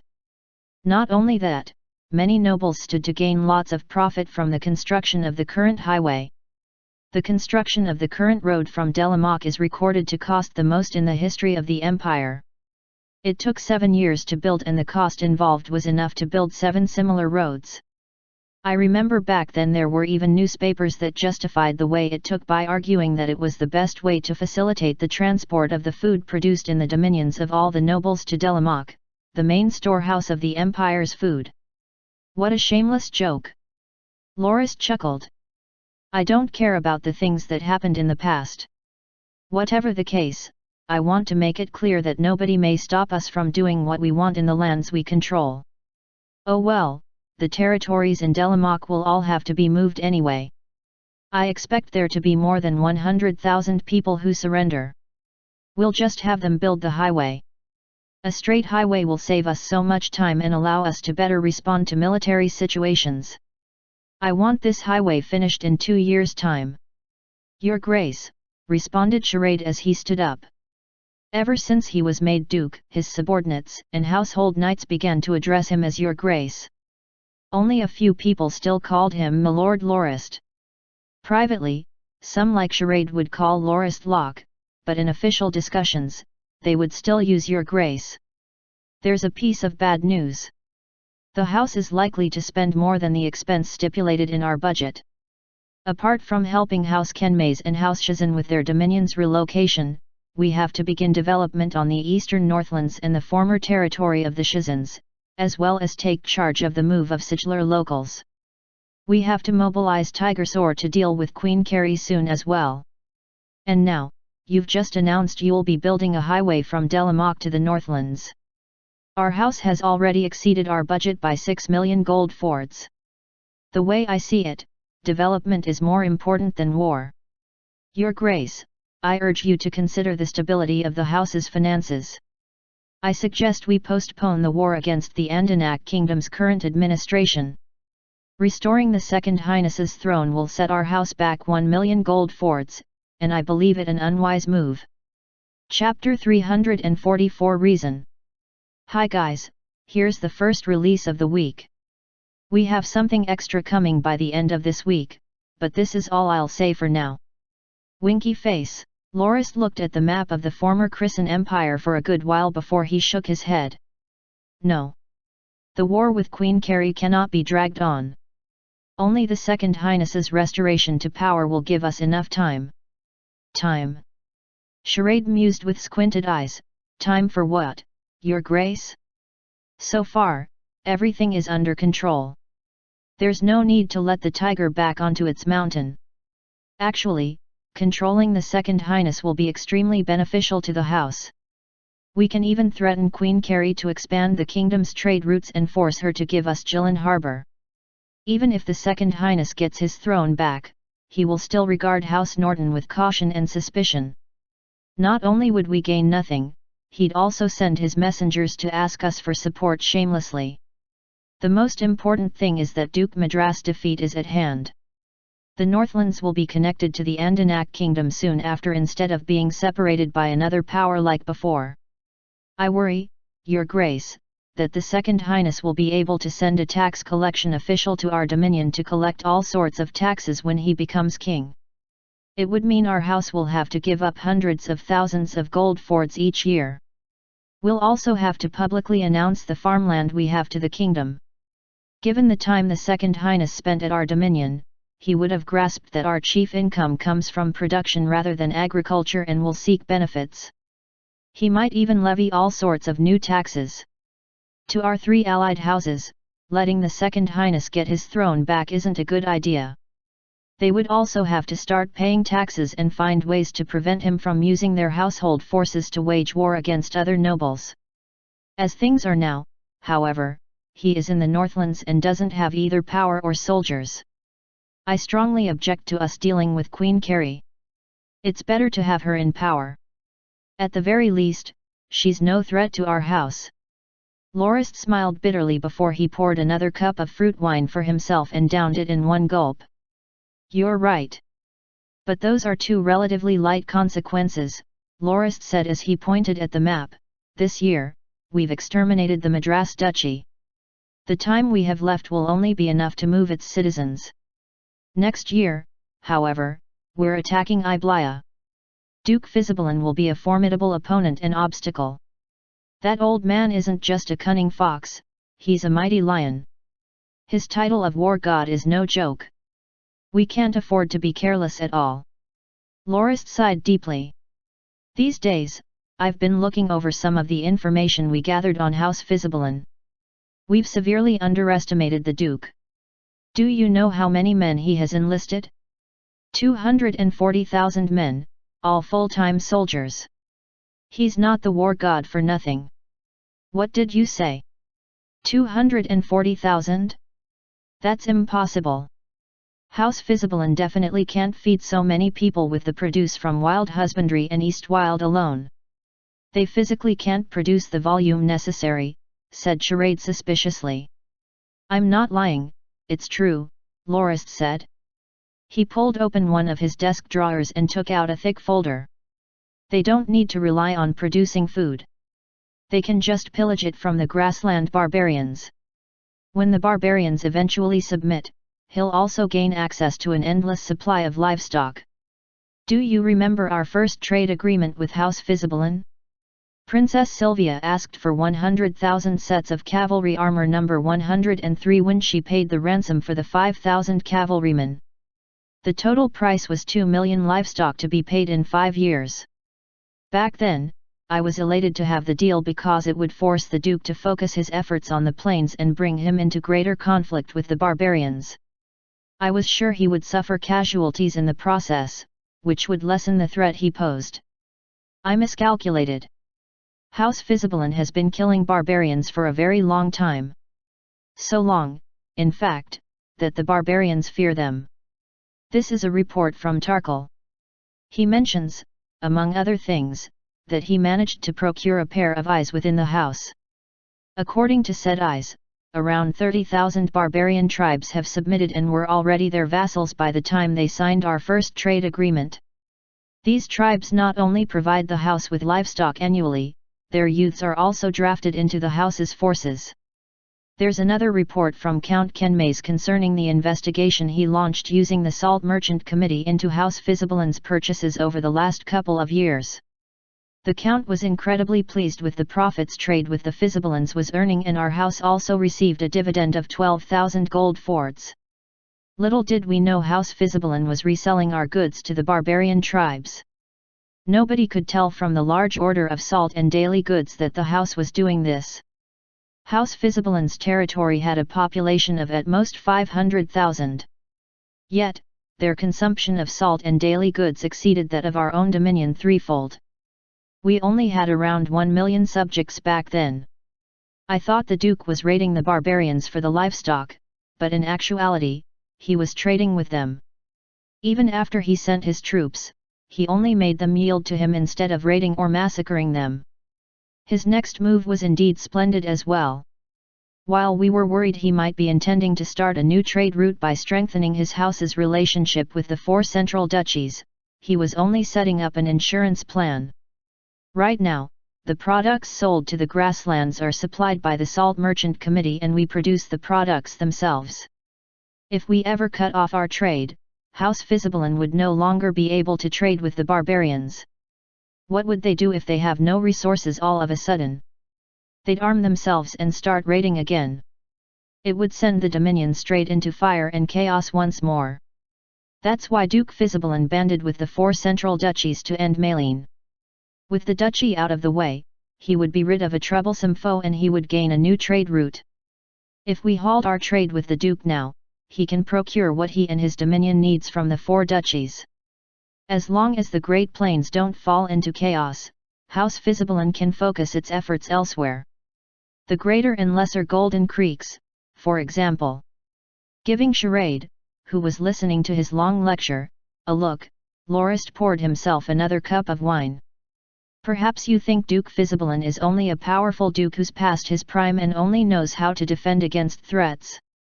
After I met him, however, I have this sense that he will be the most dangerous foe our house has, or will, ever face. I don't hate him because he didn't let Sylvia marry me. I only realized he is a true mastermind filled with ambition. Anyone who underestimates him will have hell to pay. Your Grace, it's not that I don't believe you, but, if the Duke really is as you say, why did he not take control of Windbury when we captured the second prince? The city was in a state of chaos and nobody controlled it, yet he left after a few months. It shows he doesn't have the slightest bit of ambition, he only strives for self-preservation. If he really were as you say, he'd use his forces to exterminate the nobles in the city and consolidate the kingdom's forces under his banner, argued Charade. This is where his cunningness truly shines. Think about it, what would be the consequences if the Duke did as you are suggesting? His forces would have to suppress revolt after revolt by the nobles across Winston. Not only would it take him years to stabilize the situation, he would have to waste lots of resources and incur heavy casualties in doing so. Even if he succeeded in the end, he'd only be left with the province's war-torn remnants. What would be the point? Don't forget, when the Maline Duchy still existed, it wouldn't hesitate to stab the Duke in the back whenever it saw a chance. Should Duke Fisibelan spread himself thin, Duke Maline would make his move. Do you think the 4 central duchies would give Duke Fisibelan a chance to restore the kingdom? Viscount Christophe had already suffered a loss at our hands at the time. Faced with our might, stepping down was the best choice he could make. After the Duke returned to his dominion, he had Princess Sylvia come over right away, mainly to ransom his troops back while also signing a 5-year deal. We initially thought it a show of amity by indirectly telling us that he harbored no hostile intent towards us. It made us put our attention elsewhere. Just like you said, we began to treat him like a harmless old man trying to extend his house's legacy. Now, however, I finally understand the old fox pulled a brilliant move with his retreat from Windbury. As long as he didn't act, Duke Maline wouldn't dare to invade. It essentially disarmed the Mylian Duchy. Letting his daughter rule Windbury as queen also allowed the nobles of Southern and Winston to start fighting again, which spiraled the kingdom further into chaos. Even we thought we would be able to reap rewards after the 2 sides wiped each other out, so we began to wait. We were wrong. We were completely misled. It's all part of that old fox's plan. He knew better than anyone that as long as he was there, we wouldn't dare touch the ripe fruit that was the Iblia kingdom. It afforded him enough time to put his plan into action. When we were away at Hanayabarta, House Fisibelan managed to swallow the Greater and Lesser Golden Creeks as they had planned. With the gold from the creeks, the Duke finally revealed his true colors and turned his reticles back to the kingdom. Lorist took a black folder from the desk and waved it around. This is the report Tarkle sent me about House Fisibelan. It is a shame the sources he managed to bribe are only of low rank. They weren't able to procure more information for us, like how much gold the creeks produce each month. They don't know what the Duke and his goons are up to either. But after seeing what they have for us, it's enough to let me think we should be on guard. House Fisibelin's might isn't anything to scoff at. Handing the folder over to Charade, he continued, you should take a look too, since you don't believe what I said about them having 240,000 troops. Our sources reveal that Duke Fisibelin formed 4 frontier legions, each with 42,000 men. It was the reason Princess Sylvia came over on her second trip to purchase another 70,000 sets of armor 103. As well as 50,000 sets of warrior-style equipment for another 2 garrison legions that each have 24,000 men. One of those legions is stationed at the Golden Creeks, the other is at their main base in East Wild, Crouch Tiger Castle. Other than that, there is another reserve cavalry legion numbering around 28,000. They are formed from the barbarian youths that have submitted to the Duke and play a huge part in attacking the other barbarian tribes that haven't submitted yet. Only those who perform well in battle will be enlisted in the Frontier Legion and be given equipment that our house made. It's also worth noting that more than half of the 4 Frontier Legions are made up of those barbarian warriors. You mean to say Duke Fisibelin's absorption of the barbarians into his forces' ranks have decreased the burden of the military on his own subjects? Asked Charade. Lorist nodded. I thought the Duke only had around 600,000 subjects across both East Wild and Wild Husbandry, so maintaining 3 frontier legions should already have been House Fisibelin's limit. It's one of the reasons I didn't consider them a serious threat. If we ever attack the kingdom, the Duke's forces will definitely disperse so as to not get on our bad side and watch the kingdom's end from the sidelines.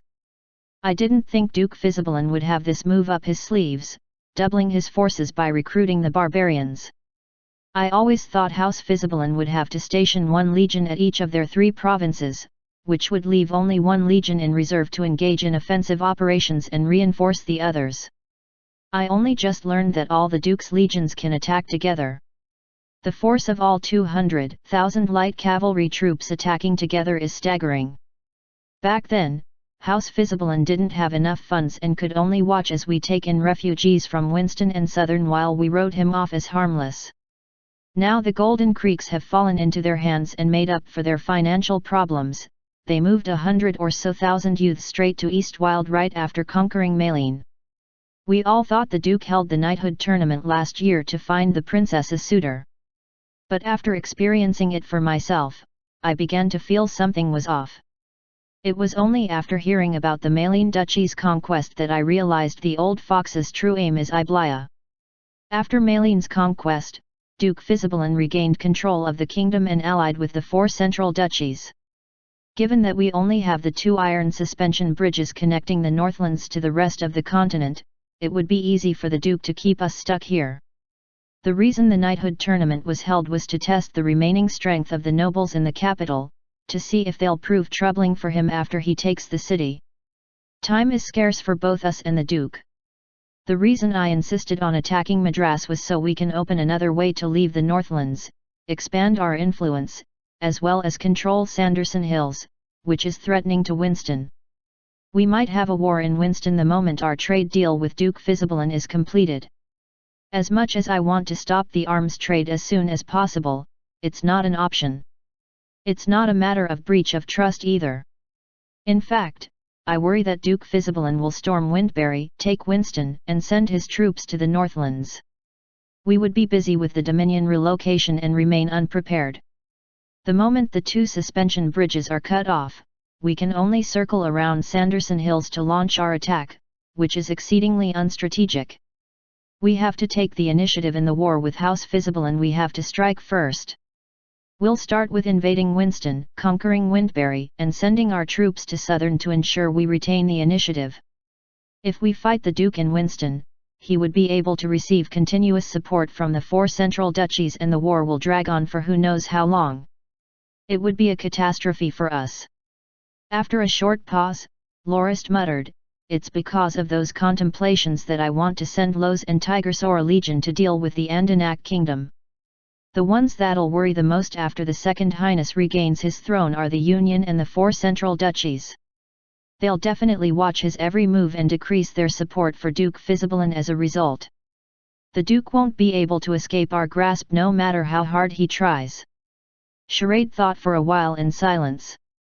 "Your Grace, it seems to make sense," said he finally, "but it's too complicated for me to comprehend as a whole, so I can't tell what choice would be the best. At any rate, I still think restoring the Second Highness to his throne is akin to counteracting a poison with a toxin, as those herbalists love to say. He might end up being even more trouble for us than the Duke." Lorist smiled bitterly. "All I want is send him out of the Northlands as soon as possible lest he causes more trouble.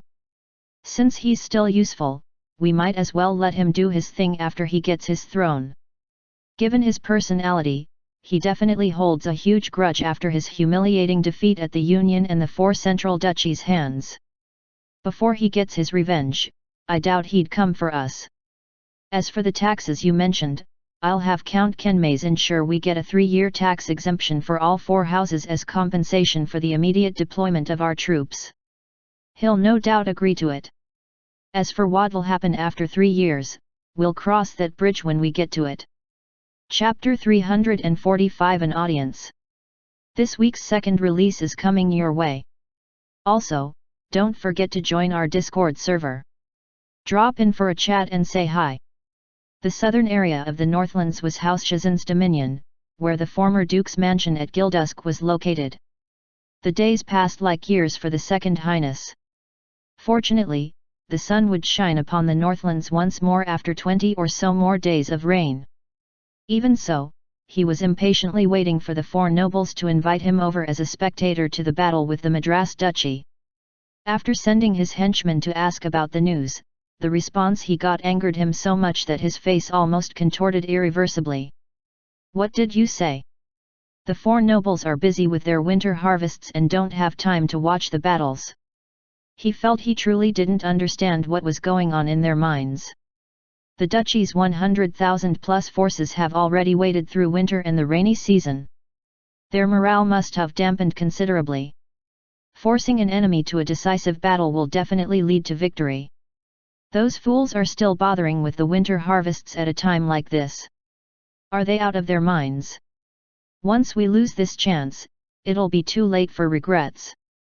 The enemy will be able to use the time to regain morale and vigor. It wasn't that he didn't think the winter harvests weren't important. It would be equally troubling to miss the appropriate time to harvest and sow new seeds, but even so, was it more important than what was happening on the front lines? The Second Highness hurriedly wrote a few letters to remind the nobles to not forget about how important the upcoming conflict was. He included an anecdote about his own failings and suggestions to avoid making the mistakes he had. It didn't take long for him to receive a reply, however. Lorist's response was as short as letters get, containing only 3 words, "I got it." Baron Shazan sounded slightly more annoyed, saying, "I'm the one at the front lines. I know better than you." Baron Phelim's response addressed the strategic suggestions of the Second Highness. It pointed out that the 2 points the Second Highness put out wasn't exactly adequate, and explained the reason for his rebuttal. Count Kenmays penned a really long letter filled with flowery words that filled up 5 whole pages, 3 of which were expressions of his concern and care for the Second Highness's living conditions and mental state. He even said that if the chef preparing his meals weren't satisfactory, the Count would send his own personal chef to ensure the Second Highness got the best treatment during his stay. On the 4th page, the Count stated his thoughts about the time he visited the imperial capital and expressed sympathy for the Second Highness's homesickness. The final page contained a whole discourse about how busy the Count was within his dominion, as well as how his knights were acting according to House Norton's orders for the moment. The letter closed with, "I believe the situation will stabilize soon enough. Victory is already in sight. Please rest assured, Your Highness." The letters caused the Second Highness to fume so intensely he wanted to tear the letters up in anger. Not one of the nobles bothered to invite him to the front lines. Not willing to accept it, the Second Highness sent his gold-ranked knight Ripolid to check the situation.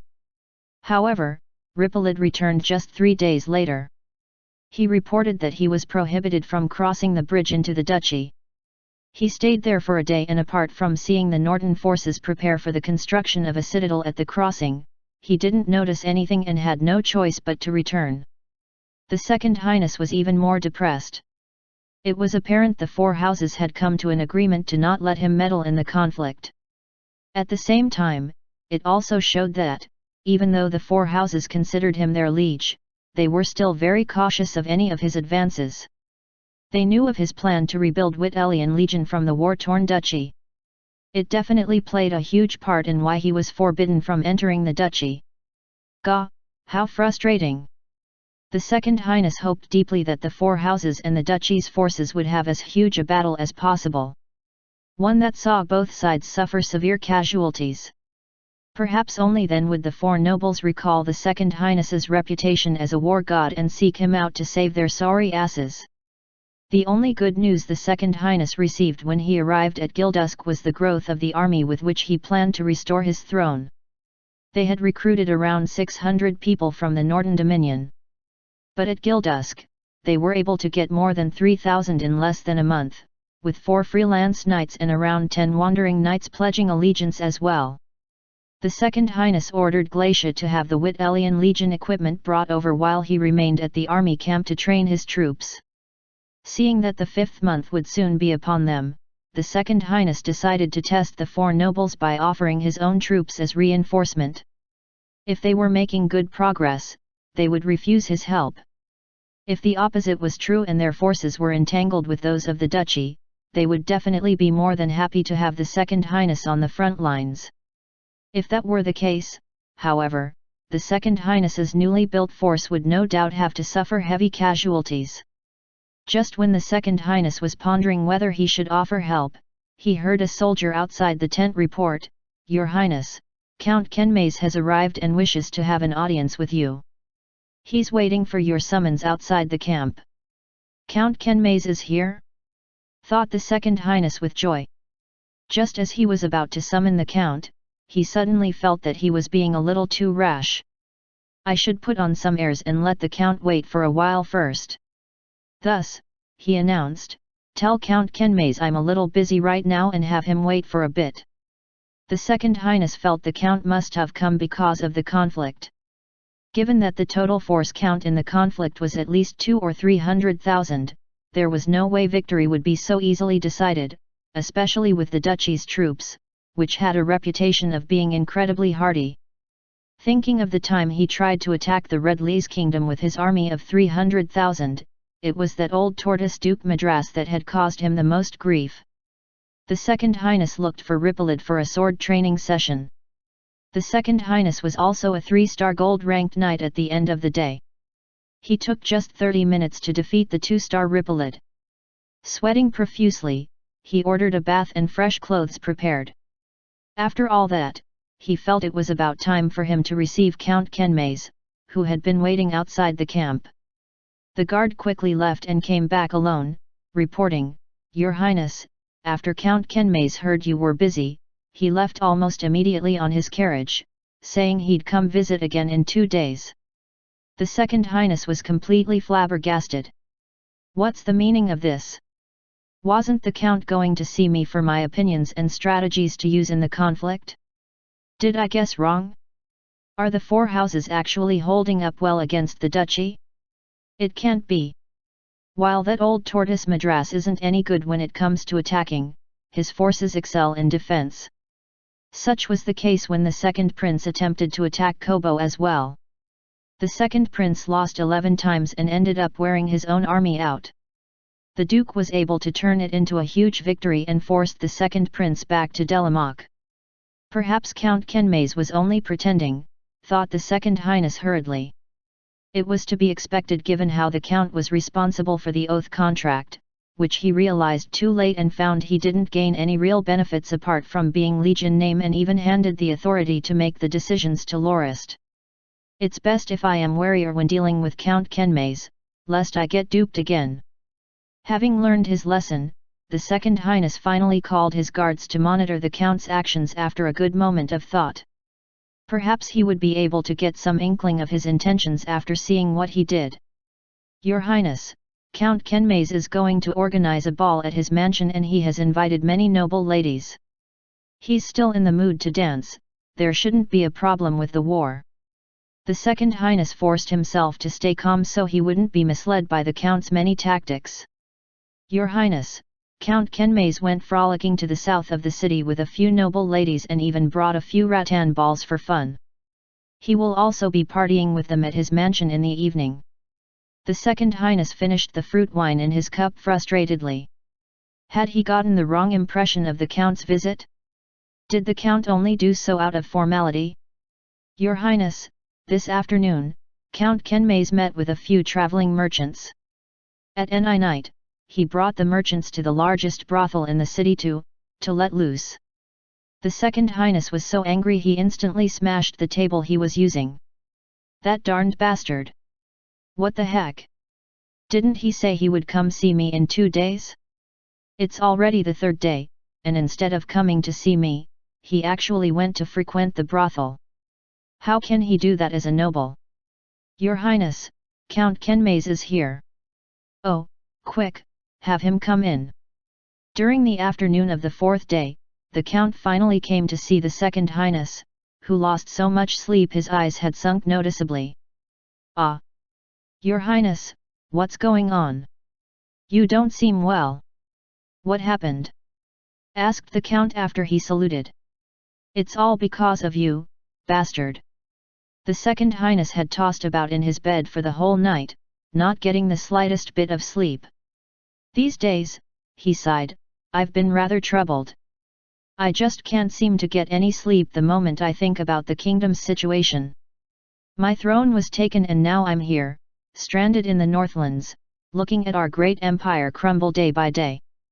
The Union's influence is getting stronger while the 4 central duchies forgot about the glorious days of the empire and unite with the enemy. Hearing this tears my heart apart. How can I even get a good night's rest with all this happening? Your Highness, while it's your duty to be worried about the state of your kingdom as king, you must look after your health. Count Kenmaze consoled, don't worry too much about this matter and tire yourself out. The past has already happened. As long as you stay strong, you will definitely be able to regain your throne one day. With you on our side, we are confident the empire will return to its former glory. Since you're not in prime condition right now, I suppose I'll come visit you on another day. What? You're going to leave after just spewing a few lines of crap to me? You haven't told me anything I want to hear about yet. The Second Highness hurriedly stopped the Count. No, I can't do this. If you're not in good shape, I definitely shouldn't disturb your sleep any longer. I think it's better if we do this another time, refused Kenmaze. No way I'll let you do that. Snapped the Second Highness inwardly, it's not like I'm actually king now, so there's nothing better for me to do. Staying at the camp all day long training those rookie soldiers is so dull I almost want to go count ants. Wait a second, said the Second Highness as he grasped the Count's hand and pushed him onto a chair, since you took your time to make the trip here, let's have a good chat. I'm feeling fine so there's no need to worry about me. I only lacked a bit of sleep over the past 2 days, it's no big deal. Then, it's more important if you rest. I think it's best for me to not interrupt. There's really no need. Lord Count, how's the war with the duchy going? Are the casualties great? Do you need me to reinforce you with the 5,000 men I have here? The Count looked shocked and said, the war?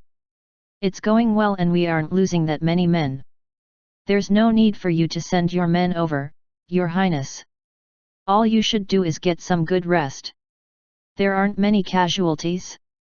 Then how are things progressing with the war? Asked the Second Highness anxiously. Ah, you were talking about the casualties for the final battle? The final battle hasn't even started yet. Laughed the Count. Hasn't even started? Why? Didn't you tell me you were going to attack and wipe the duchy's forces out in one fell swoop?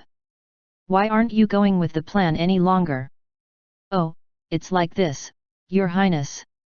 It's not that we weren't going to launch our attack. The duchy's forces surrendered before we could start. What did you say?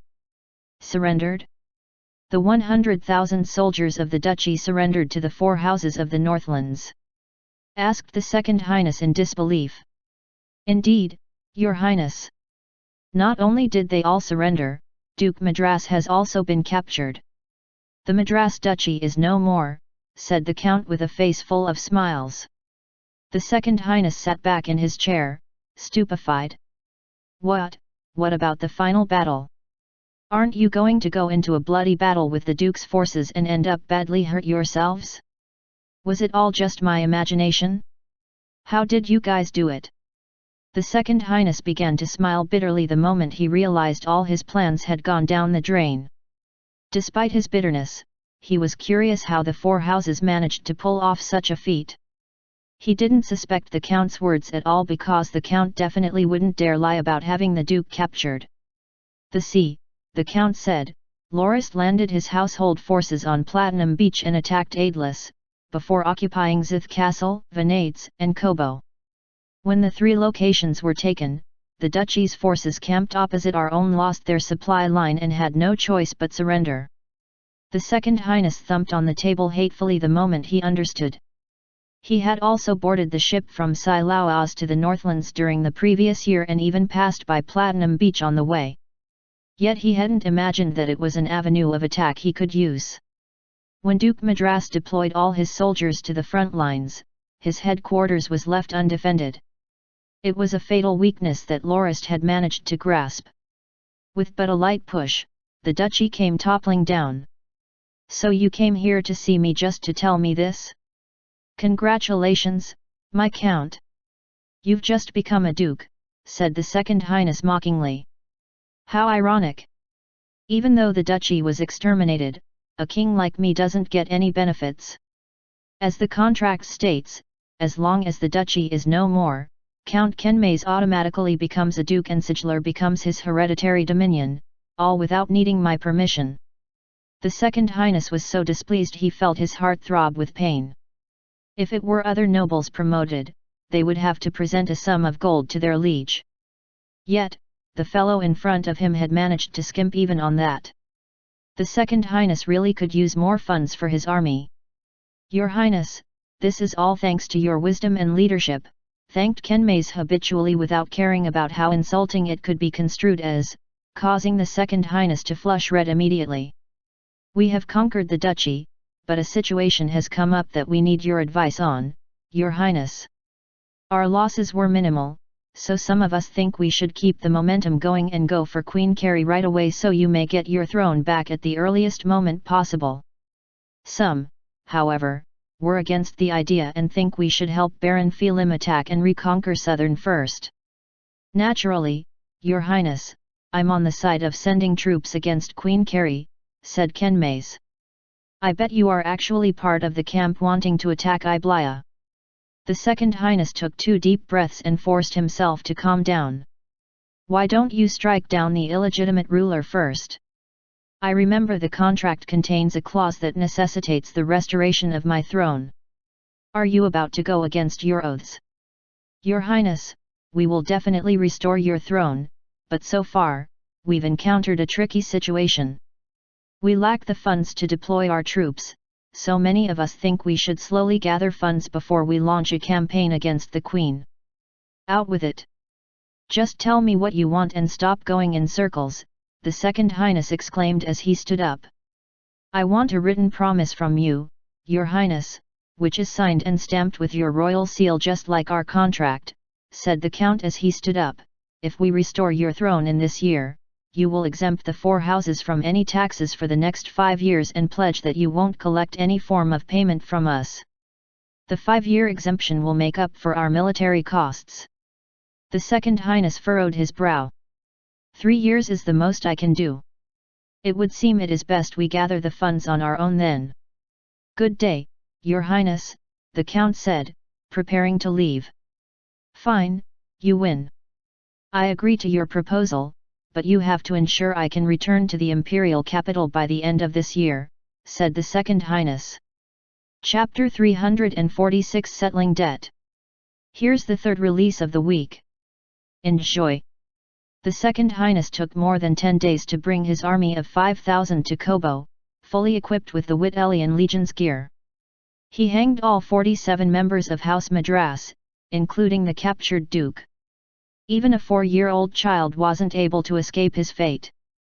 There was even a sign engraved with these words beside the corpses, "Thus is the fate of traitors to the empire."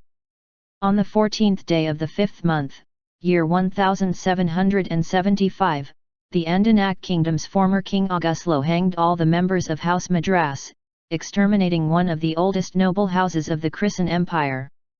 Kenmays, who was travelling with the Second Highness, wrote Lorist a letter and warned him to be wary of the Second Highness, stating that while the Second Highness appeared to be a forthright, ambitious, and intelligent person on the surface, he had an extremely petty personality and was the kind of person to remember even the smallest grudges. Even in the starkest situations, he would persevere and endure. Such a person might prove troublesome in the future, especially when they had attempted to take advantage of him through the contract. Lorist fell into deep thought after reading the letter. His reply was thus: "Sheer might in our alliance. We'll execute the plan as scheduled." On the other hand, he wasn't too surprised at the fate of House Madras. When the Duke suddenly announced the independence of his duchy, he had spoiled the third prince's chances to exterminate the rebellious first and second princes. Despite the third prince's efforts to conquer Kobo, he ended up retreating, defeated. It set the once mighty empire on the path of civil war and certain doom. As the successor of the third prince, the Second Highness bore a deep grudge against Duke Madras. While Lorist was well aware of it, he didn't think the Second Highness would actually go so far as to kill even a 4-year-old child to ensure the blood of House Madras, passed down for 3 centuries, was extinguished forever. Perhaps, such cruelty was the Second Highness's shortcoming. A king should not act ruthlessly with exclusivity seeking the fear of his subjects. He should also be willing to compromise and tolerate. It was precisely the Second Highness' cruelty that caught Lorist's attention. When he regained his position on the throne, the 4 dukes of the central duchies would probably be unnerved, given what had happened to House Madras. Lorist believed they would definitely focus all their attention on the Second Highness's actions and thus decrease the extent of their support for House Fisibulan. Kenmays understood what Lorist meant in his short reply instantly. No explanation was necessary, it was clear that might referred to the strength of the singular house. As long as one had might, one need not fear others. Alliance, on the other hand, obviously referred to the maintenance of the 4 houses' alliance. In the past, the 4 houses had stood united in the Northlands against foes outside. Now each of the houses had their own dominions and had expanded their power. They didn't have to worry about the Second Highness in the slightest if they could maintain their alliance. If he attempted to cross any of the 4 houses, the other 3 would definitely jump to their aid and resist him. Kenmays suddenly felt helping the Second Highness back on his throne was a rather good idea. Even though he didn't believe Lorist when he said House Fisibulan was the most dangerous enemy they would ever face, after some thought, he felt that, even without House Fisibulan around, as long as the Second Highness was still there, the 4 houses would stand united against any enemy. Additionally, they wouldn't dissolve the alliance just because they no longer had a common foe. Let's execute our plan. First, we'll make the Second Highness king again and let the Union feel threatened. We'll have to reorganize our dominions and military this year and attack Iblaya next year. Let's see how Duke Fisibulan intends to cope with us. After leaving Kobo, the Second Highness and Kenmays continued their journey to Venades. On the way, they passed the depressed citizens of Siglar who were migrating to the Norton Dominion, carrying with them whatever belongings they could take with a simple pull carriage. Sounds of crying could be heard from both sides of the road where they passed. When the Second Highness saw the Madras soldiers constructing the road, he couldn't help but reveal a desiring expression. "Lord Count, could you give me these captives?" Before the Second Highness finished, Kenmays interjected, "Apologies, Your Highness. We are nobles and must abide by the oaths we take. We promised these soldiers they would be allowed to reunite with their families after 3 years of service. Forgive me for being unable to agree to your request, we are truly unable to go against our word." "Forget it then," said the Second Highness as he waved his horsewhip with dissatisfaction. Don't be mad, Your Highness, Ken Mays laughed.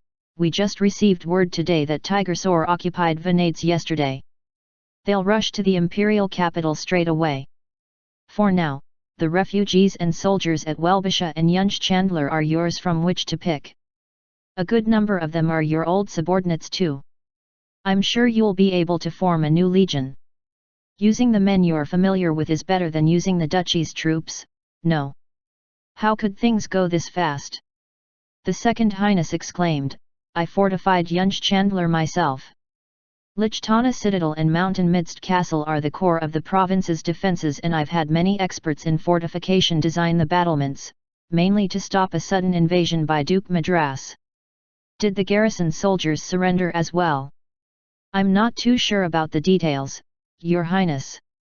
Actually, Mountain Midst Castle was already conquered by the time we left Kobo. As I understand it, Tigersaur is the sharpest knife House Norden has.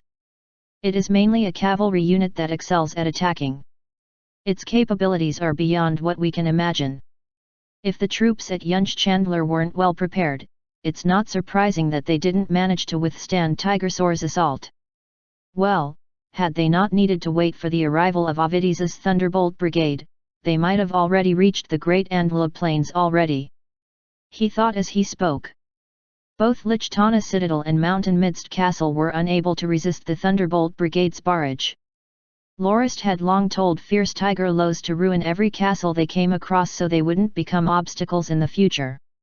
After hearing about Tigersaur's performance, the Second Highness couldn't help but feel the burning desire to fly to the Legion and command it himself during the capital's siege. He deeply desired to make his grand entrance into the palace. It was too bad that the moment they arrived at Yunj Chandler, the Second Highness was held back by too many other matters. As the first province of the kingdom he retook, many acquaintances and old subordinates couldn't wait to meet with him. Additionally, there was the matter of absorbing the surrendered troops and captives into Wit-Elian. He was so busy he barely had time for a good meal. Word of Tigersaur's results kept on coming, but the Second Highness was finally able to relax when he heard they finally began to face the Royal Defense Legion at the imperial capital. That legion was originally the Second Highness's Second Royal Local Defense Legion he had stationed at Yunj Chandler to defend it. They had joined Queen Carrie's side and become the kingdom's only official legion, numbering just 76,000 in total. They had been stationed at Floater Creek and Gillen Harbor. Faced with Tigersaur's fierce attacks, the ones in control of the kingdom had to order the Royal Defense Legion to regroup. At the same time, they had sent a call for help to the Zitram Duchy, allied duchies of Brit and the Ford Trade Union in the hopes they would be able to send reinforcements to prevent the Second Highness from returning once more. The Second Highness hurriedly wrote an impassioned letter to Lowes, first praising the general's results, before suggesting Lowes hold his ground for half a month.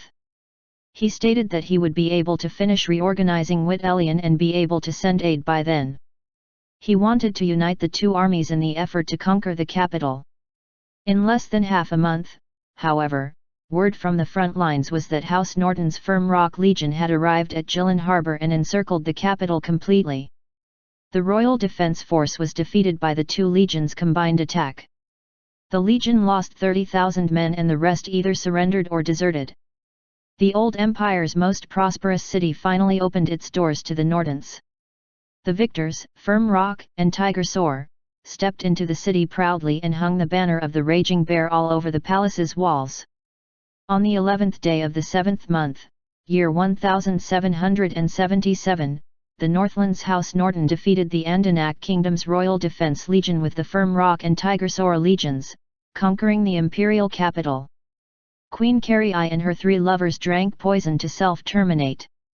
The former king, August Loi, once again took his position on the throne. This stunning war showed others the overpowering might of the House of the Raging Bear. They had launched their attack on the 14th day of the 5th month and completed their objectives on the 11th day of the 7th month. In the span of just 2 months, they had swept 3 provinces of the kingdom without any apparent resistance, winning battles one after another. When the neighboring powers resisted Tigersaur at the capital together, House Norden sent Firm Rock to Gillen Harbor and dealt the decisive blow to the kingdom from behind. Their actions were so swift that the surrounding nations weren't able to react in time. Before they had even decided whether to send troops to reinforce the kingdom, the dust of war had already settled. The battles saw the reputation of 3 of House Norton's gold-ranked knights soar. Naturally, among them was Tigersor's commander, fierce Tiger Lose, who swept the battlefield with incredible ferocity and speed. Dulles had commanded the Caro Ballista Division and launched a massacre-like attack on the Royal Defense Legion. Half of the 30,000 dead had died by ballista fire, their corpses were piled up like mountains, accompanied by rivers of blood. The last knight was Ovides. The heavily bearded guy crushed one citadel after another with the Thunderbolt Brigade. No matter how hard the defense, he managed to break it into shambles.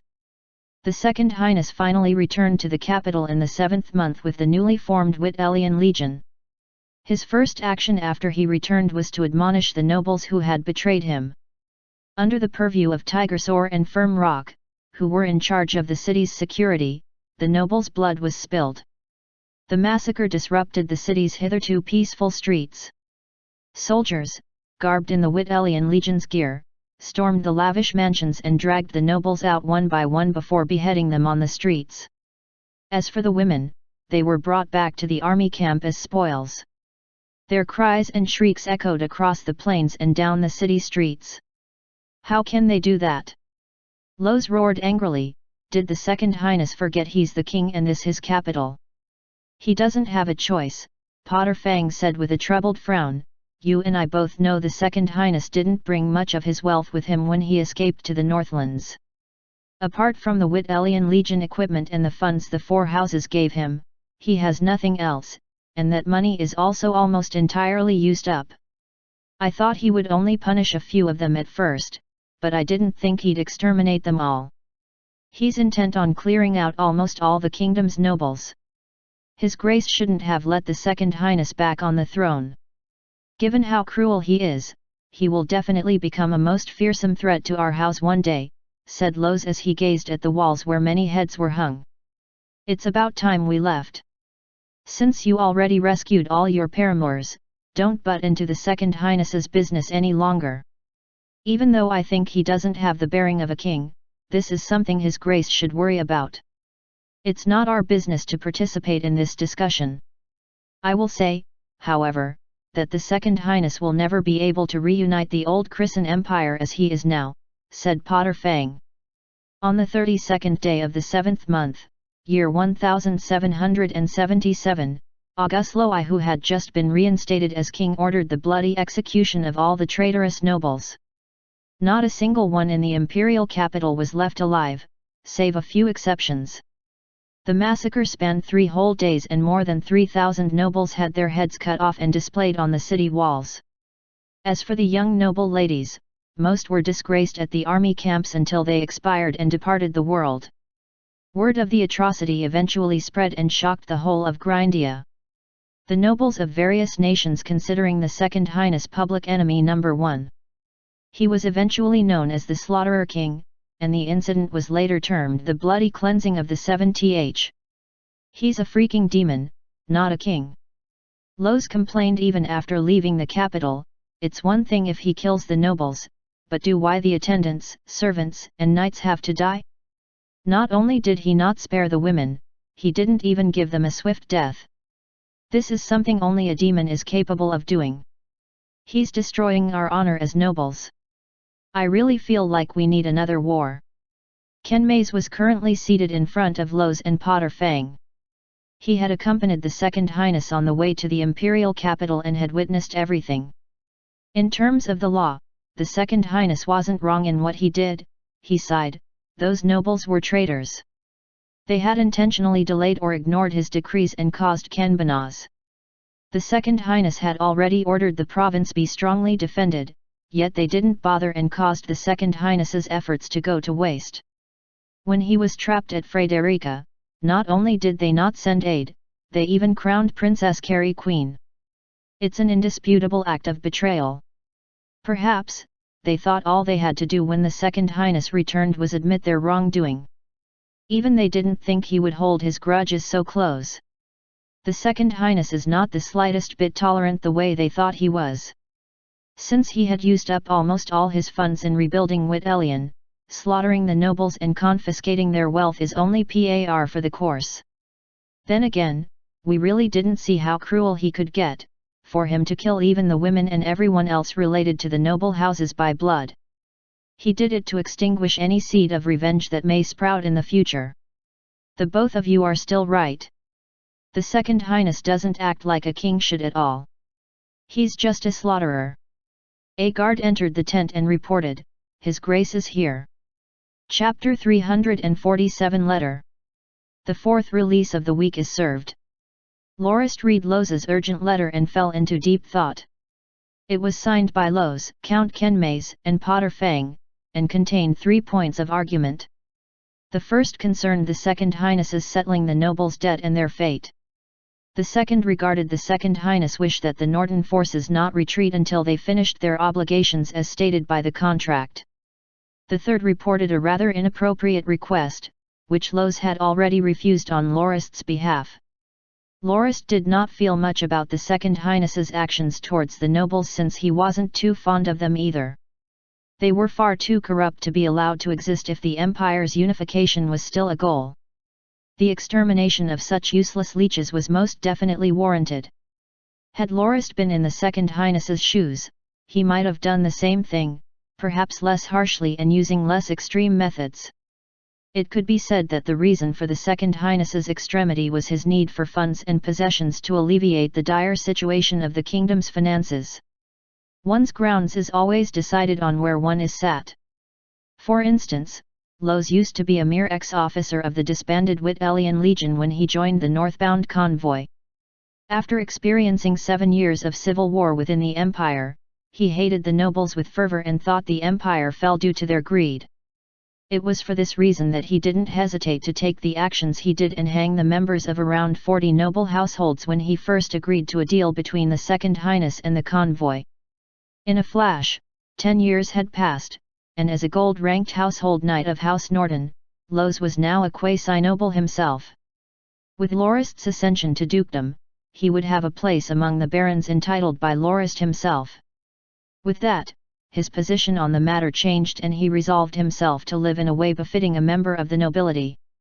He went to great lengths to familiarize himself with the protocols and etiquette of the nobility. That was why he raged at the Second Highness's massacre. He felt such an action was an affront to all nobles. Back then, he couldn't help but want to kill off as many nobles as possible. Yet, he was now proud to be one of the peerage. On a side note, after conquering the imperial capital, he found himself 4 lovers of noble heritage and managed to save their households from the massacre. After some thought, Lorist felt there was nothing much to complain about since he was in the same position. It would be a stretch to call him a noble loyal to the kingdom, even he wouldn't dare to don that reputation. After all, he was one who acted in the interests of House Norton first. Perhaps, in the eyes of a king like the Second Highness, Lorist himself was even more dastardly than the nobles he had massacred.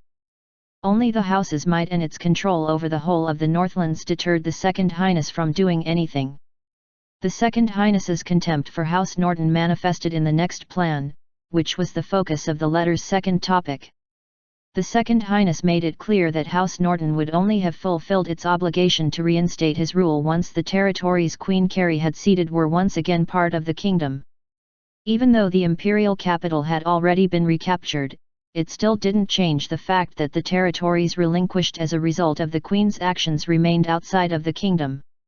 In other words, the 3 provinces Queen Carrie ceded for the sake of peace had to be returned to the kingdom before the Second Highness would consider the terms of the contract satisfied. Lorist thought coldly, he's pushing his luck. He really is incredibly shameless for a king. The Second Highness's goals were simple: to cause conflict between House Norton and the Union and 4 central duchies, and to create an opportunity the Second Highness could take advantage of. The latest maps showed that the province of Hanstmost, one of the former provinces of the Andenak Kingdom, had been fused with the northwestern area of the now defunct Redleys Kingdom to form the Zitram Duchy. The ruling duke was a former Redleys count from Anderwolf. After the flood in magic consumed 70,000 of the Second Highness troops, and resulted in the death of gold-ranked Knight Barwan, one of the Second Highness's 5 tigers, it could be said that the Zitram Duchy was one of the Second Highness's sworn enemies.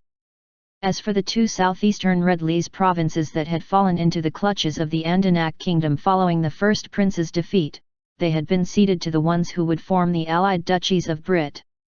The ones in control were 3 nobles who had made enormous contributions in the conflict against the Second Highness. Obviously, both the Zitram Duchy and the allied duchies of Brit were buffer areas for the Union, so any retaliation by the Second Highness wouldn't reach their territory directly. The Union seemed to be rather wary of all possible scenarios and had already predicted the possibility of the Second Highness coming back. It seemed the 2 nations' leaders were on fight-or-die terms with the Second Highness and would definitely not compromise. The Union behind them definitely wouldn't either. Currently, the Second Highness intended to play coy and have House Norton reclaim the 2 southeastern provinces enhanced most before acknowledging House Norton's efforts to honor the contract. It showed how much he worried about the 2 nations. He was afraid they would attack when House Norton withdrew from the capital. Without Hanstmost and the 2 southeastern provinces, the imperial capital would be the battlefield, and it would be incredibly bad for the Second Highness and his desire of reuniting the empire. The Second Highness's plan wasn't bad, so to speak. He wanted to have Tigersor and Firm Rock attack the Zitram Duchy and the allied duchies of Brit. Even after the territories were reclaimed, he could have the 2 armies stationed there just long enough so he could spark conflict between House Norton and the Union. Not only would it grind away at the Nortons' military might, the Second Highness could send out his elite forces after both sides wore each other out to take the rest of the Redleys kingdom's territory in one go. Lorist didn't mind wiping out the 2 nations since they weren't formed very long. Without the Madras Duchy's interference, the might of Tigersor and Firm Rock combined was more than enough to conquer the 2 nations easily. The only thing he worried about was Duke Zitram. Someone who could cause the Second Highness so much loss was not someone dealt with easily. Then again, if he let Firm Rock attack the Zitram Duchy, he believed Potter Fong's reliability wouldn't expose any weaknesses of which the Duke could take advantage. There were no rivers or large streams at Hanstmost, it was mostly mountains. Such terrain was where Firm Rock excelled most. Lorist was angry at the Second Highness, he had overstepped his bounds. He had ignored his subordinates' objections to restoring the Second Highness rule so quickly because he wanted the Second Highness to attract the 4 central duchies' attention so they would cease their support of Duke Fisibalin. He also believed that, as a person of power, one had to consider all possible situations. Lorist didn't deny he had considered the notion of forming his own kingdom.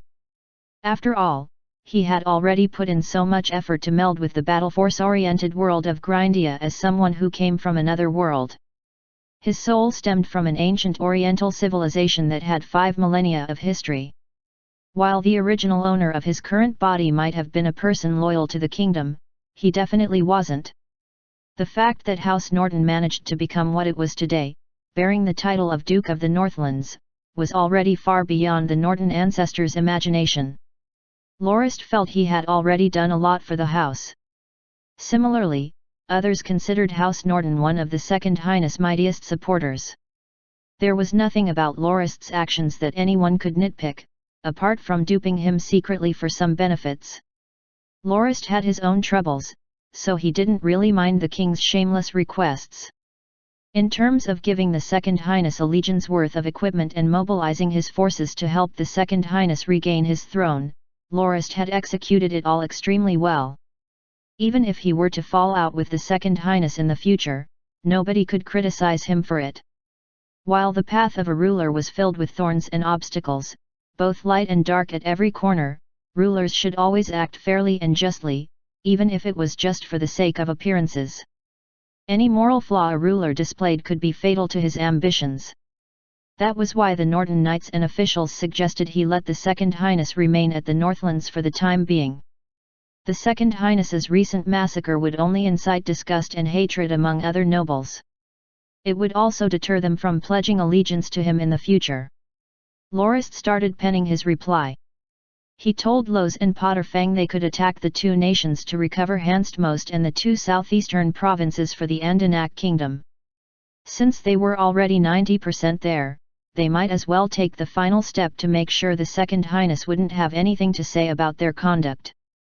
Lorist made his own request of the Second Highness, however.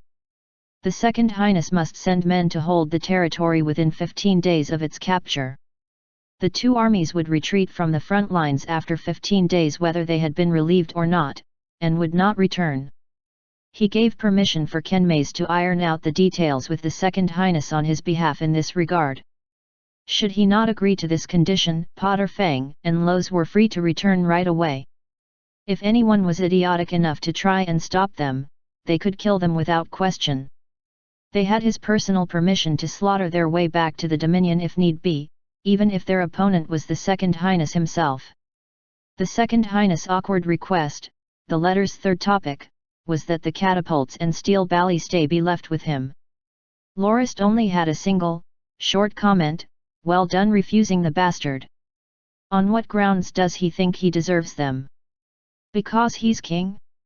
Even our three allies don't have them." Lose said it the best. "Those weapons are our trump cards, and if the Second Highness wants a peace, he better be ready to fight for it. All he has to do is declare us traitor and defeat us." When Lorist finished writing his reply, he had Howard send it out using the messenger eagle.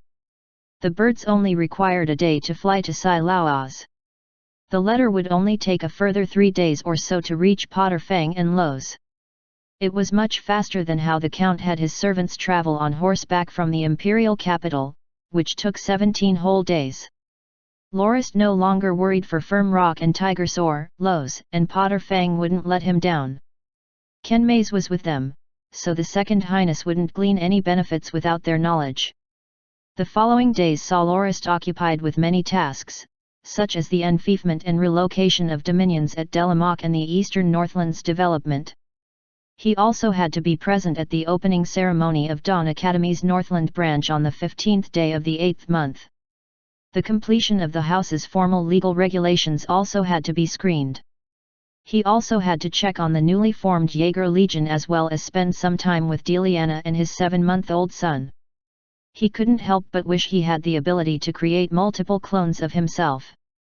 A rumor was also spreading in the Dominion that worried him greatly. Word was that Lorist had begun to treat House Fisibalin as a sworn enemy and had the intention to wipe it out after the Duke refused to let Princess Sylvia marry him. The first time he heard about it was in Tarkle's report. Tarkle had stammered when he described the rumor to Lorist. The matter of Duke Fisibalin's refusal was no secret, neither were the terms he wanted Lorist to abide by for Sylvia's hand in marriage. Even though many of them considered Lorist a person who treasured his relationships in his act of not abandoning his children and concubines, many also thought those concubines were not worth treasuring in comparison to Princess Sylvia. They believed their lord shouldn't give up on the union with House Fisibalin for a few concubines. At first, nobody cared much for the rumor since it only started as gossip in taverns. But as Lorist began to worry about House Fisibalin's might and take preventive measures, the rumors morphed to state that Lorist had done all he had because he was bitter and that he was preparing to attack House Fisibalin and fight for the princess instead. This version somehow clicked with the folks in the Dominion and began to spread like wildfire. Even though Lorist was practically fuming with rage over the rumor, there wasn't a target on which he could take out his anger. "Why have I become the crook that sends his armies out for the sake of a single beauty?" Tarkle observed Lorist's reaction quietly. "My lord, should we forbid the rumors spread by punishing those spreading it with labor?" "Forget it," Lorist sighed, hopelessly, "let people say what they want. There's no point in forcing their mouths shut. Taking any stern action would only confirm the rumor. Besides, it's a personal matter. I suppose I should just accept it as one of the side effects of being Duke of the Northlands." On the 19th day of the 8th month, year 1777, House Norton's Tigersaur and Firm Rock legions suddenly launched an attack on the allied duchies of Brit. 17 days later, they occupied all of the two southeastern provinces. The two dukes fell in battle. It was the end of the allied duchies. On the 8th day of the 9th month of that year, Firm Rock launched an attack on the Zitram Duchy. Duke Zitram had his forces retreat out of Hanstmost. He stood his ground in the northwestern area of the old Red Lees kingdom. On the 32nd day of the 9th month, Tigersor and Firm Rock handed Hanstmost and the two southeastern provinces over to Wittelian Legion and the Andenac Kingdom's newly formed Royal Defence Legion before beginning their journey back to the Northlands. Chapter 348 Gold Coins, 1. Hey guys! We've been working on something wonderful behind the scenes. We just know you guys will enjoy it. Everything's hush hush for now, but check out our Patreon page, link to Patreon page, and LiberSpark's homepage tomorrow at the usual chapter release time for the big announcement. Just a hint, you might want to start revising what you know of TRL's world so far to prepare yourself. We can't wait to tell you guys what we have planned. Enjoy this week's last chapter and stay tuned for an announcement. Ryogawa and Prince. Your Grace, the inventory of the spoils from the Madras Duchy is finished, said Spiel with a yellow folder in hand. How much is there? Asked Lorist. There were only 1.74 million gold coins in all the house's treasuries, including House Madras. It doesn't even make 2 million, replied Spiel, disappointed. While the conquest of the Hanayabarta kingdom brought House Norton 27 million gold coins, the conquest of the Madras Duchy only netted them 1.7 million. The disparity was akin to robbing a beggar after breaking into a tycoon's house. It did seem reasonable after some consideration. The Hanayabarta kingdom was an isolated island kingdom that had enjoyed peace for nearly a century and profited greatly from the slave trade and managed to gather lots of resources, which eventually ended up in House Norton's hands. As for the Madras Duchy, they were embroiled in conflict every couple of years. Lorist himself had plundered quite a bit of their wealth when he came through with the convoy. The second prince's reinforcement, actually a cover for taking advantage of the duchy, had caused the duchy huge losses shortly after. It took the duke a lot of money and effort to stabilize the duchy and fortify its borders thereafter. They would have finally had some peace, that was until the Nortons spoiled their plans by coming from the seas and wiping the duchy off the map altogether. Just like an old man that punched with all his might but missed and hurt his back at the same time, Duke Madras's efforts and spending were all for naught. Whether it be the newly built citadels or his armies, they couldn't be put to any use in the conflict. It didn't change the fact that the duchy's treasury was in a pitiful state to say the least, however. Duke Madras spent over 6 million gold fords on his military over the past 5 years. I really want to see Ken Maze's face when he finds out the profits he made from the duchy by selling our outdated armor left the duchy's wallet practically empty, said Lorist hatefully. Your Grace, half of the 6 million was used to construct the 7 citadels near Sanderson Hills and to fund the formation of the 4 garrison legions stationed there. What remained of the money was used to purchase equipment and weapons. Of that, 1 million was used to purchase iron ingots from the Handra Duchy for their own smiths to work with, said Spiel after looking through the accounts. Lorist dropped the account sheet on his desk. In essence, we got lots of military gear and resources. Yes, Your Grace, Spiel said before he flipped the folder in his hand and continued, the weather over the last couple of years has been rather benign, with no notable instances of natural disasters, allowing Delamak's storehouses to fill up with food. The accounts state that there are approximately 13 million pores. We shouldn't have to worry about food for the next 3 years. There were 13 million pores, each representing 50 kilograms. The duchy's conquest netted the house 650 million kilograms of food, definitely good news. Even though the Norton Dominion had been developed rather extensively over the last 10 years, the Dominion's food production only just barely satisfied the demand. Should a natural disaster ever occur, the house would have to fret over the matter of securing food.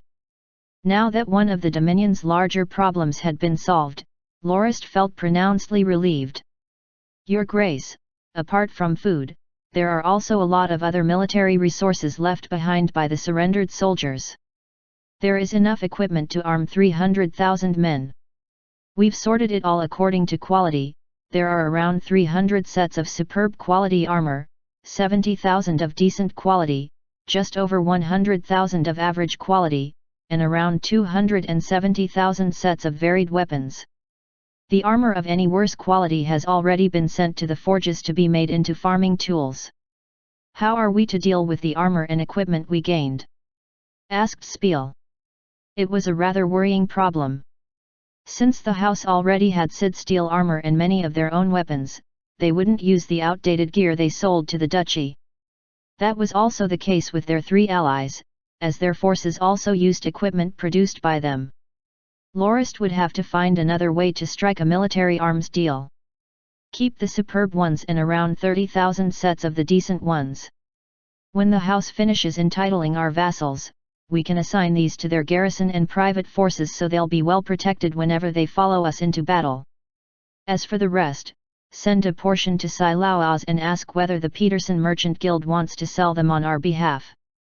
If they're not interested, we'll wait for Count Kenmaze to return. Didn't he say he wanted to start a new trade route to the 4 central duchies? We'll see if we can sell the equipment to them, said Lorist. Shocked, Spiel said, "My lord, aren't they our enemies? Would it be appropriate to sell to them? If not them, then to whom?" Lorist asked, rolling his eyes. "The Second Highness will only pay us in the form of credit, we won't get a single copper coin out of him. As for House Fisibalin, the military arms deal with them still hasn't concluded yet.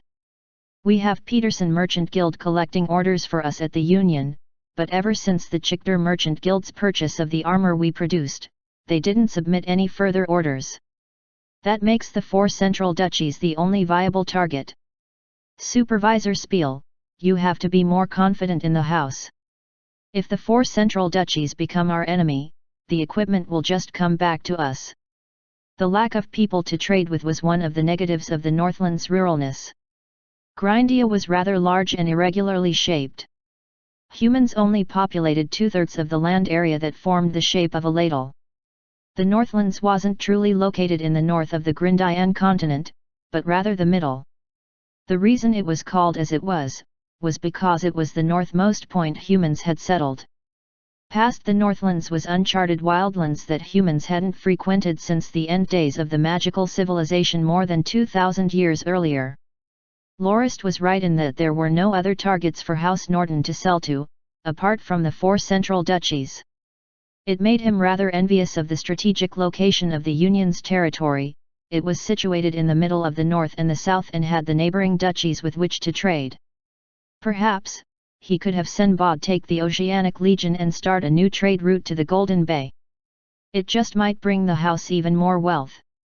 Spiel quickly realized the new Duke of the Northlands was gazing off into the distance with empty eyes, oblivious to what he was saying. HRMM. Sorry. My thoughts wandered.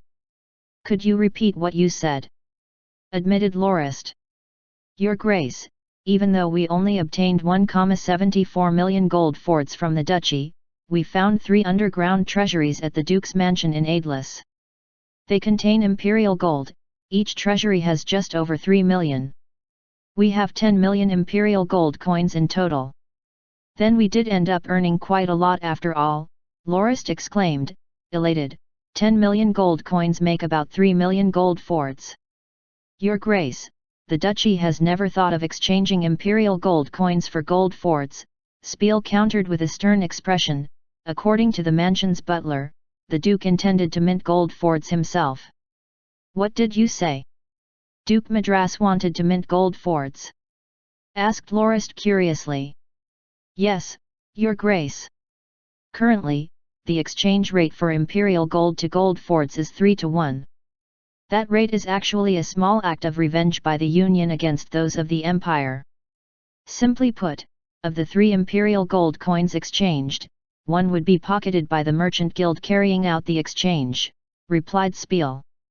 You're saying the real rate is 2 to 1? 2 imperial gold coins for 1 gold ford? Asked Lorist. Spiel shook his head. No. In terms of weight, the exchange rate is actually 1.7 imperial gold coins to 1 gold ford, and that ratio hasn't changed for the past 30 years. When the Union first began minting gold forts, the exchange rate was only 1.2, which then rose to 1.5 and settled at 1.7, and hasn't changed since.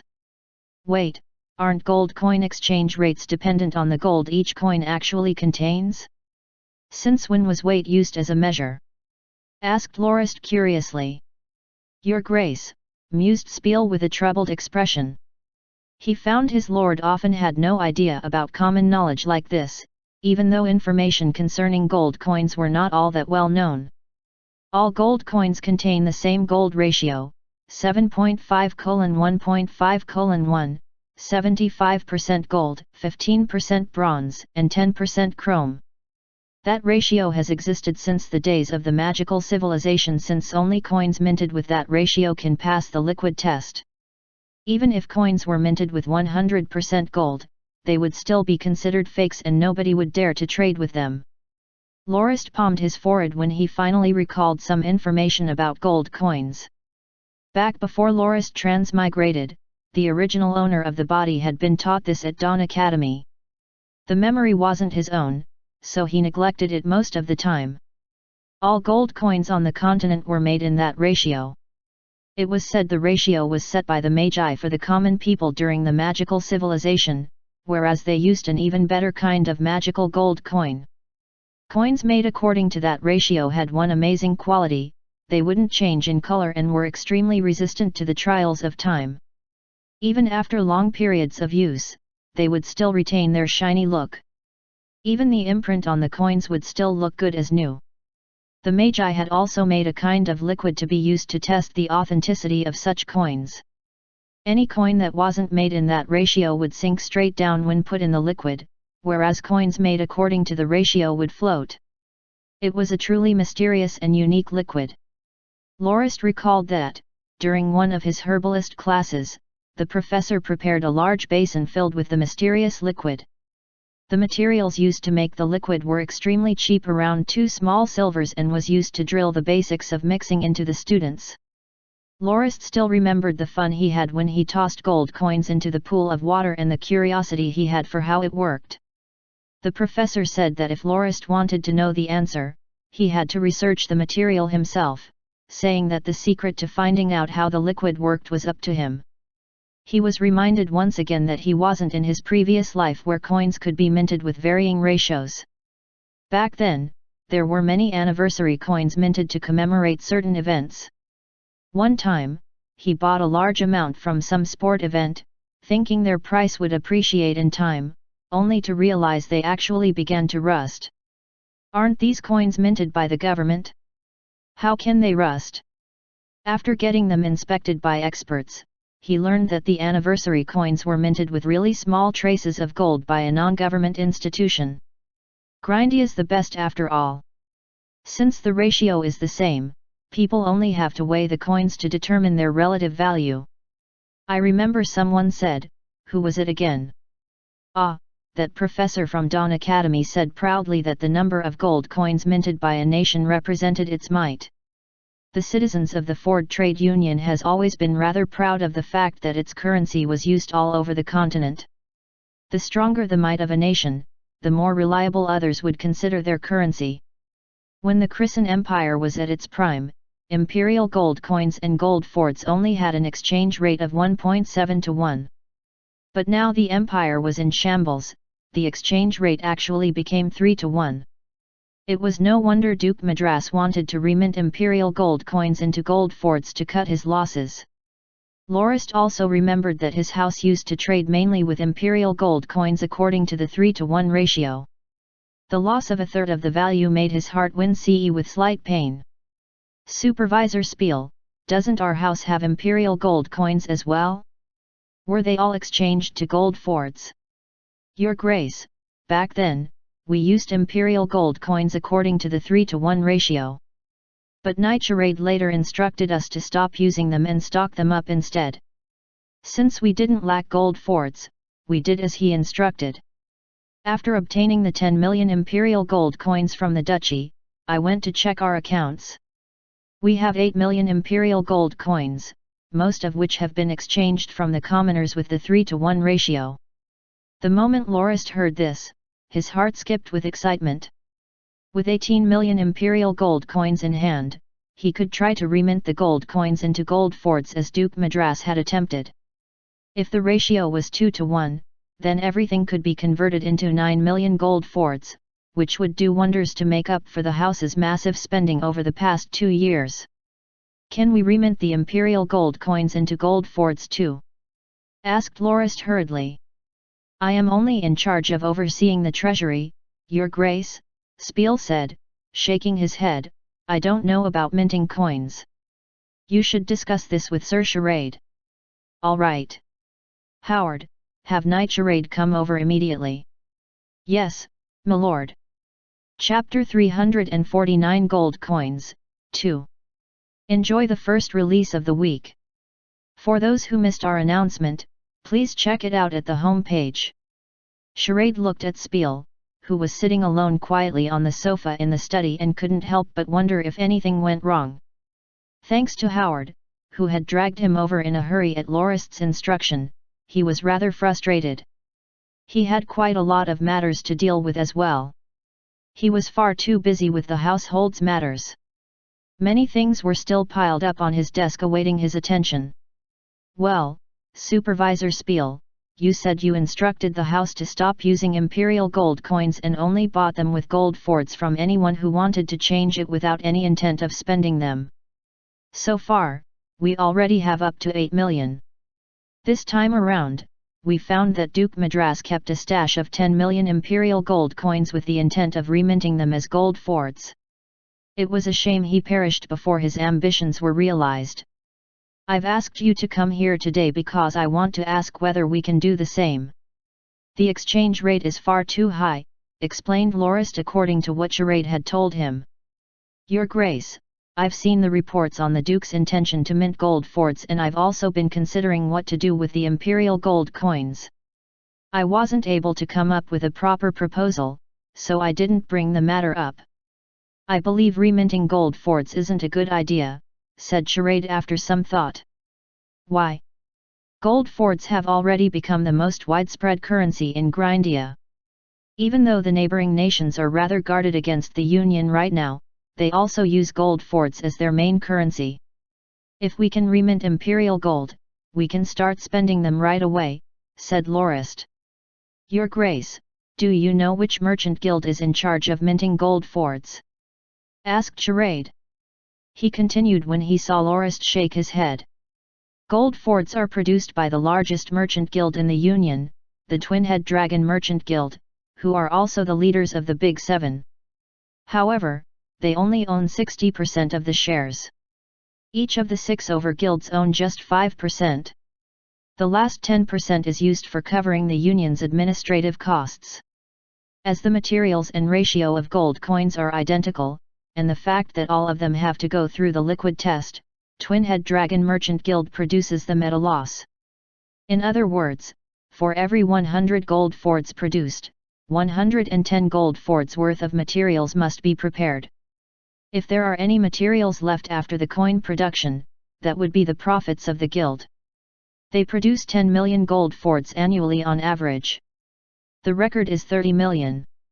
However, given the loss of 10% for the production, the profits for producing 10 million gold forts per year isn't that high, only around 8%. After deducting labor costs and maintenance costs, only around 300,000 gold forts of profit is earned for every 10 million produced. The Union charges others 30% of the number of gold forts required to be minted, 25% for factions who have a good relationship with them. Your Grace, do you remember the Jigda Kingdom? Marquis Lord Fustat sent a good amount of gold and silver to the Union to be reminted and Twin-Head Dragon Merchant Guild charged a commission of 25%. Actually, the real charge was only 20%, with the other 5% entering the Marquis's own pockets. The Jigda Kingdom had asked the Union to mint 15 million gold forts that year. The Jigda Kingdom. Marquis Lord Fustat. The middle-aged noble who hugged the fairy-like girl during that moonlit night, who wore a gold-ranked badge bearing the insignia of a phoenix. A wave of memories rushed to Lorist's mind, causing him to fall into a daze. Charade stopped speaking considerately and signaled for Howard to bring him a bottle of fruit wine. After a good while, Lorist snapped out of his daze. Charade was already having his second cup of wine. "Why do you know so much about this?" said Lorist with a slight roughness in his voice. "Well, I have a dumb friend who got heartbroken once. His lover left with Marquis Lorf. I checked the Marquis's background and learned that his household was far too rich and powerful, so I didn't have any other way to help my friend out. It's one of the things I regret most. At the same time, I also found out about the reminting service, so I began to research the matter out of interest. In the end, I realized the conspiracy behind the exchange rate of imperial gold coins and had intended to buy some to earn some quick money, but I gave up when I learned that only Twin-Head Dragon Merchant Guild dealt with the purchase and sale of imperial gold coins." "Well, aren't you rather incompetent?" laughed Lorist. "Well, it was just a passing though. The Marquis was a gold-ranked knight, so a 2-star silver-ranked knight like me would only be looking for trouble if I tried to stop him. As for the delicious piece of meat Twin-Head Dragon Merchant Guild had, if a small vice-chairman of Dawn Academy's enforcement department tried to bite into it, he'd no doubt be squashed to death," countered Charade. Lorist took the bottle of wine and drank straight from it. "To the good times at Dawn Academy." The two gulped down their alcohol. Spiel, who was sitting on the sofa, shook his head helplessly. His Lord Duke didn't care about behaving in a manner befitting his title at all. How could a duke drink like a farmer or a mercenary at a village inn? After finishing half a bottle, Lorist wiped his mouth with his sleeve. "I have a question for you. What method does Twin-Head Dragon Merchant Guild use to mint the coins? How are they able to produce so much each year?" asked he. Lorist recalled that the various nations used a molding technique that utilized gypsum. First, they would engrave a piece of coin-shaped metal before pressing it between two gypsum pieces. When they hardened and solidified, the capillaries would be carved onto the gypsum plates to allow for liquid metal to flow in. When the metal cooled, the gypsum plates would be broken and the sides of the coin refined before it was tested. However, using this method generated a lot of waste. Taking into account the labor cost and materials, it was far from profitable. "Your Grace, Twin-Head Dragon Merchant Guild uses a metal molding technique. They have a secret alloy they use to make the 3 plates they use for molds. There's the faceplate, middle plate, and base plate. When they're put together, molten metal is injected. The plates are cooled with water before the base and faceplates are removed. The middle plate is struck with a wooden hammer to remove the minted gold ford. They just have to shave away at the sides of the coin to finish it off. Each set of mold plates can produce 100 gold fords at a time, and each minting factory has tens of molds. If it is required, they can even make close to 1,000,000 gold fords a day. I visited the guild's minting factories with Academy head Levins once. The guild doesn't mind visitors of status. Our guide, a guild manager, explained that their coin minting process was the most advanced in the whole continent. Other nations' minting processes cost 1.5 times the coin's value, whereas the guilds only require 1.1 times. That's the main reason so many nations rely on the Union to mint their coins, and that's also why gold fords see so much use across the continent. Lorist raised his head. "You're saying there's no need for us mint gold fords ourselves since we can just let Twin-Head Dragon Merchant Guild do it for us?" asked he. Charade thought for a long while before he shook his head. "Your Grace, I think it's best if you don't do that. The main reason Duke Madras gathered so many imperial gold coins is probably the fact that he can't ship all of them to the Union due to the lack of a proper route. The exchange rate isn't worth the effort either. The supervisor the Duke hired even told me he spent lots of time and money hiring smiths to research how to make the molding plates, to no avail. While minting gold fords privately sounds easy, it couldn't be harder.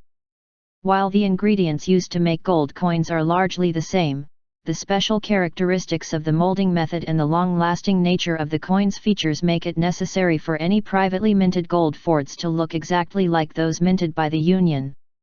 There can't be the slightest difference. It's the toughest requirement to fulfill when it comes to private minting. Due to the nature of the minting process used by Twin-Head Dragon Merchant Guild, each and every minted coin looks identical. However, there's no way any private minter can get their hands on the alloyed plates, so they can only rely on gypsum minting. Perhaps some coins minted using the gypsum process looks rather similar to gold forts, but repeated minting with the same molds will no doubt cause the lines to fade ever so slightly. They will eventually be easily distinguishable.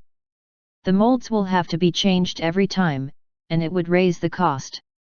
The moment it's discovered, the value of the nation's gold forts would be decreased by half even if the coins pass the liquid float test.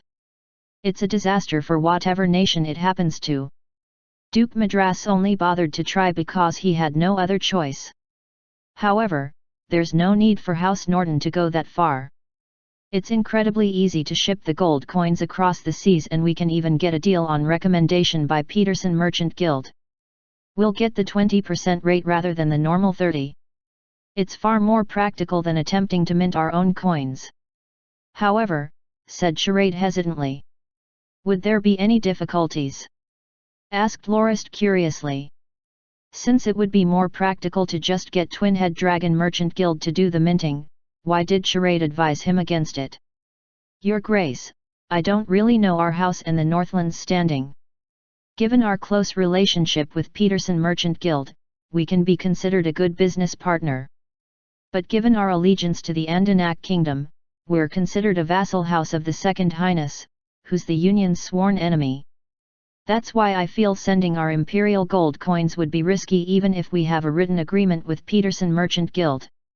All it takes is someone's greed and our coins will be lost. The Union right now is no longer the one we knew from our days at Dawn Academy.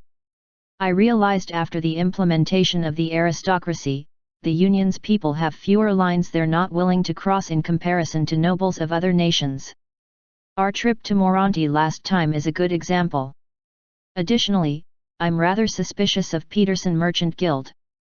They still owe us 500,000 gold forts even now. While they're paying us back a portion every year, it's already really disappointing for a merchant guild of their size. I already gave instructions that our house is to no longer involve ourselves with them until they pay back their debt. They say the problem lies with the closed trade routes. The War of Glass ended several years ago, and yet even now the relations between the Union and its neighbors have yet to improve at all. I doubt severely whether they are even trying to improve their relations. I don't think sending our coins to the Union is a good idea. Lorist tapped lightly on his desk with his index finger. Charade made a lot of sense. It was indeed far from advisable to let Twin-Head Dragon Merchant Guild mint the coins. If something were to happen, they'd have to go to war with the Union. While the Union would regret their greed when they met the Norton's might, waging a campaign against an enemy that far away would no doubt drain them dry even if they emerged victorious. The one who laughed last would no doubt be the Second Highness. He would no doubt swallow the Norton's whole the moment he saw his chance. I guess it's best to keep the imperial gold coins for now, said Lorist as he stopped his tapping. Your Grace, I've been considering this for some time now. Should our house start minting our own currency? Asked Charade. Our own currency? Mused Lorist, Howard, and Spiel. They were all flabbergasted by Charade's far-out idea. Yes, Your Grace. Our Dominion already has a population of over 1.3 million. By the time the Dominion relocation is complete, we'll control the whole of the Northlands. The area of the southern and eastern parts of the Northlands will no doubt be able to fit 7 more settlements the size of Felicitas. As long as we have enough immigrants, we'll end up with a population of at least 3 million. It's more than some kingdoms and duchies. It's entirely reasonable to start minting our own currency, let's call it the Rage Bear, for use in our and our allies' dominions. As long as we set the rule for all trade to be done in Rage Bear, we will one day be able to remove the Union's influence in our dominion through their currency. Forget it, stop dreaming, Lorist said with a laugh when he saw Charade's drooling face, it's still not the right time for us to release our own currency. First, the Second Highness definitely won't allow a currency controlled by a noble house in the kingdom. It's something that'll affect the whole kingdom. Additionally, we don't have any gold mines. We won't be able to sustain the increasing demand for our currency. Maintaining enough supply is an issue that we'll have to deeply pay attention to. Not only that, what molding method are you going to use to mint coins? The gypsum method? No, Your Grace, replied Charade seriously, it's not that we're going to launch our currency right away, so there's no need to worry about the Second Highness for now. He'll be busy worrying about how to deal with the 4 central duchies and the Union in the years to come, and he might even thank us for releasing a currency that'll replace both gold forts and the defunct imperial gold coin. As for the mines, I've already considered the matter. When our house takes all of the Northlands, Grand Master Sid will form a foraging team to scour the place for any mineable resources. There's also a small gold mine at the eastern Northlands which House Kenmaze controls. Even though it's been mined for quite some time, Grand Master Sid is rather certain there are still gold veins waiting to be found. There's no way a small gold vein would exist just by itself. And even if we don't find any gold mines, we still have horseshoe gold and the gold dust Count Kenmaze paid us with we can use to produce more than 20 million coins with the same volume as gold forts. That many is already enough to facilitate trade in the areas our house has influence. Even if we do happen to encounter a shortage, we can still purchase gold ore or gold forts for material. As for the molding method, I hope to use the same alloyed plates Twinhead Merchant Guild uses. I've already consulted with Grand Master Julian and he expressed interest in researching a similar alloy. With that as material, we can make molds for our own coins and produce rage bears at a low cost like Twinhead Dragon Merchant Guild. Upon hearing about the possibility of minting coins at low cost, Spiel stood up. Your Grace, I agree with Sir Charade's suggestion. I believe our house should start producing our own currency, said he. Lorist gave it some thought before he nodded. Charade, submit a formal proposal. I'll consider our situation and have a meeting to discuss this soon. Let's end our discussion today. Understood, Your Grace. Chapter 350 Bank, Entitlement, and Real Estate. Here's the second chapter of the week. Reminder that the map competition is ongoing for those who missed it. Please check the announcement on the main page. As a result of the worldview he had, limited by the culture and time he had lived in, Charade only considered releasing one's own currency as a method to increase the house's influence, much to Lorist's dismay. All nations in Grindia produced currency with the same ratio of metals.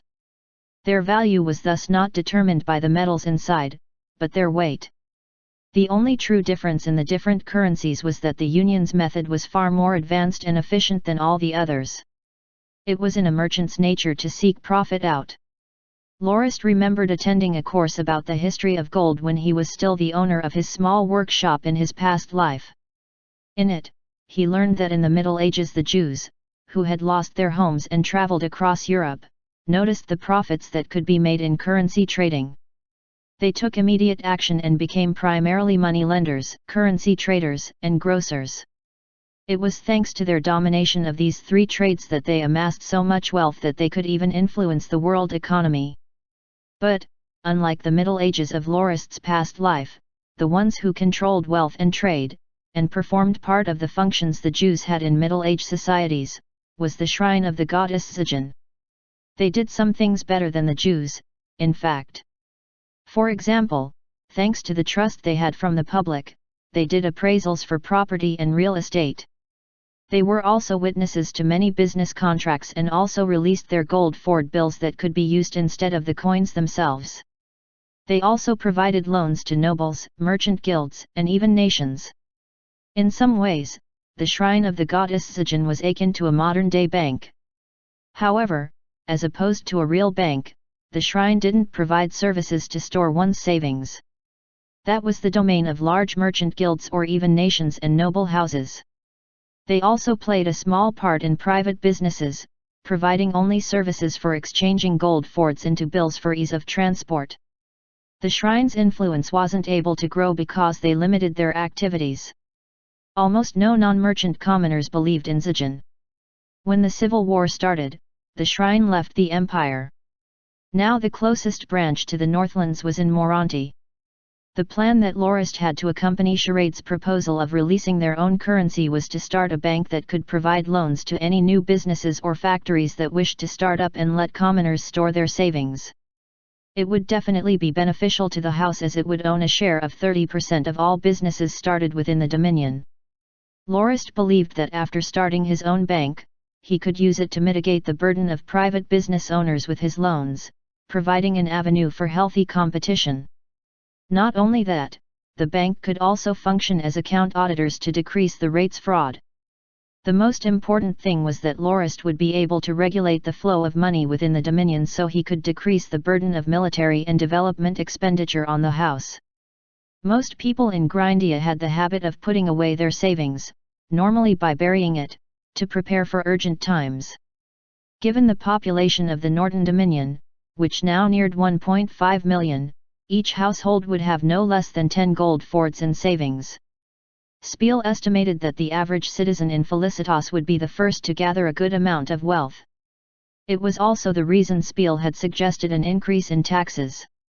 Following the Hanayabarta kingdom's extermination by House Norden, the house obtained around 27 million gold forts. Lorist's spending in the following 3 years used up 10 million.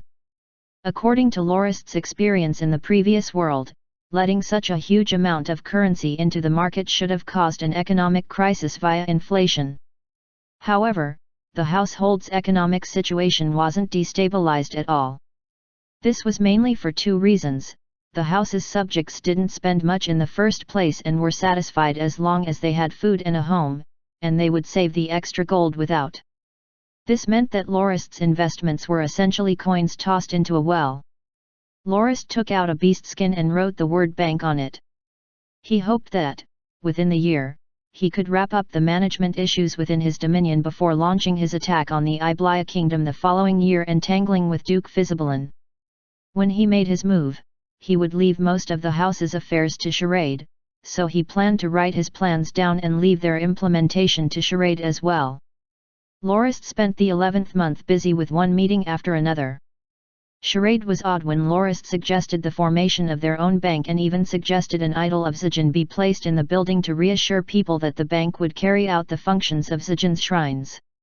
It was an act in bad taste on Charade's part, as he wished to see the looks in the clergy's faces when they went to the Northlands to request to be allowed to set up a branch after seeing how rich the place was, only to see that the bank had taken the shrine's place. Lorist also finished dealing with the list of people to be entitled. The house was to entitle 2 viscounts and 12 barons in this round. No one expected the 2 viscount titles to be given to Grand Masters Sid and Felon. Lorist's reasoning was that without them the household wouldn't have gotten Sid's steel armor, steel ballistae, and catapults, all of which were central to the Norton's successes. Rumor had it that Grand Master Sid cried like a small child as he pledged to serve House Norton on behalf of his descendants for eternity during the ceremony. As for Grand Master Felon, he was so moved that he fainted on the spot. When he finally woke, he had his son give him a slap to see whether he was still dreaming. The 12 barons unsurprisingly included Potter Fang, Fierce Tiger Lowe's, Iron Face Malak, Divine Marksman Jusk, White Belnik, and Mercenary Freyar, the first ones to join Lorist. There were supervisors Hansk, Spiel, and Keaton as well. They were the 3 household supervisors from Maplewoods. They were finally rewarded for their years of service that stretched back to even before Lorist inherited his position as head of the household, and their contribution over those years. The final 3 caused quite a stir. The first was Charade. As the chief knight of House Norton, he should have been made a baron without question. However, in comparison to Els, Terman, Yuri, and some others, Charade's promotion seemed a little too fast. The second was Grand Master Gillian, entitled because of his technical contributions. Due to the nature of his discoveries concerning materials, which were not as eye-catching as those of Grand Masters Felon and Sid, there was much argument about what reward Julian deserved. Camorra was the last one and came with many voices of objection. Baron Camorra had once been an honorary noble entitled by the former Duke of the Northlands, Duke Loggins. After he wronged the Duke and was imprisoned in the water dungeon, however, his title was rescinded. Lorist appreciated his talent and had him serve the house after his release. Camorra had started off as the lowest-ranked official. It was not until Keaton noticed his abilities that he began to climb the ladder step by step, eventually becoming an executive official. In the end, he was given the task of overseeing the most secretive arms-producing forges. Not a single problem had come up since Camorra took up the position. He also managed to increase the forge's efficiency greatly, thus lowering the manufacturing costs of anything produced there. It was precisely because these achievements that Lorist insisted on his entitlement despite the opposition of some in the house. When he received notice of his impending entitlement, the Camorra shut himself up in his quarters and cried for half a day, before he packed up and headed to Baron Jester, one of the 17 soon-to-be relocated nobles at Firm Rock Castle, for a visit. The reason for his visit was to propose a marriage between himself and the Baron's widowed sister, who along with her 7-year-old son was living with him. Now that he was to be entitled, he could establish his own house, House Camorra. Apart from the 14 noble houses already relocated, the nobles whose domains Lorist had conquered, were enfeoffed land in Delamoc. They were demoted by a rank and made Norton vassals. In other words, House Norton was now their liege. One example was Count Spenside, who was made a viscount and had pledged allegiance to Lorist. To the 17 nobles, it was both a tragedy and a blessing. Those already barons were no doubt happy with the situation, as the Northlands couldn't compare to the once prosperous Delamoc. Their relocation meant a better life was waiting for them. The other 9, however, were rather troubled. The former counts were demoted to viscounts, while viscounts were made barons. Even with the penalties, House Norton was rather benevolent. It was already rather fortunate to retain a dominion even after having stood on the wrong side of history. It was their fault for siding with the second prince in the first place. After ascertaining the list of relocated nobles and new entitled ones, Lorist also gave out 6 honorary titles. The first was Governor of Hanayabarta Archipelago, awarded to Hector. The might not come with land, and might not be hereditary, but this didn't mean it was anything to scoff at. An honorary title could be considered a stepping stone. If the awardee didn't make any mistakes, they were on track to receiving a proper, hereditary title at some point in the future. The second to receive an honorary title was Old Man Bach. Actually, Lorist really wanted to make him a proper landed noble, but almost all of his officials and knights objected. They complained that he had only been the manager of a copper mine. He had nowhere near the contributions of the other nobles in waiting. To use an analogy, Bach was the one who erected the foundations while the 3 supervisors built the walls and floors. Everyone praised the beauty of the finished house, but nobody remembered the hidden foundations and the important role they played. Next was Grand Master Siroba. The genius architect forced by Lorist to serve the house had already taken charge of all of the house's construction projects. He was currently neck-deep in projects and had a rather fervent tendency of naming all the projects after himself, for example, Great Siroba Dam, Siroba Citadel, Siroba Highway, and many others. While most of the names were later amended, it didn't change the old architect's habit. Just recently, he had named Cannon Station and Lighthouse at Bullhorn Bay Siroba Battery and Siroba Lighthouse. In the end, Lorist changed the Siroba Battery to Bullhorn Bay Battery, but he allowed the lighthouse to keep its original name. Lorist's lover Telesty, Academy head of Nico Academy, was also on the list for an honorary title. However, she refused to be made Baroness. She only wanted to bear the same Baronetess title as her mother. It was an honorary title above that of Knight of the Household, but did not actually convey peerage. It was thus the highest title of minor nobility. The 5th and 6th titles of honorary baron were given to the house's 2 rank 1 blade masters, Englich and Schuss. Schuss had prospects and ambitions of becoming a hereditary noble in the future. Englich was already satisfied with his life as a rank 1 blade master.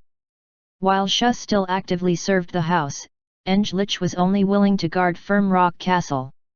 After he signed all the documents, Lorist finally relaxed. The decrees, although already made, would only take effect on the first day of the first month of the following year. Lorist planned to host a large celebration at Firm Rock Castle both to welcome the new year and as an entitlement ceremony for his vassal houses. As the new Duke of the Northlands, Lorist had to hold New Year's celebrations during winter just like the other dukes, to make merry with his vassals.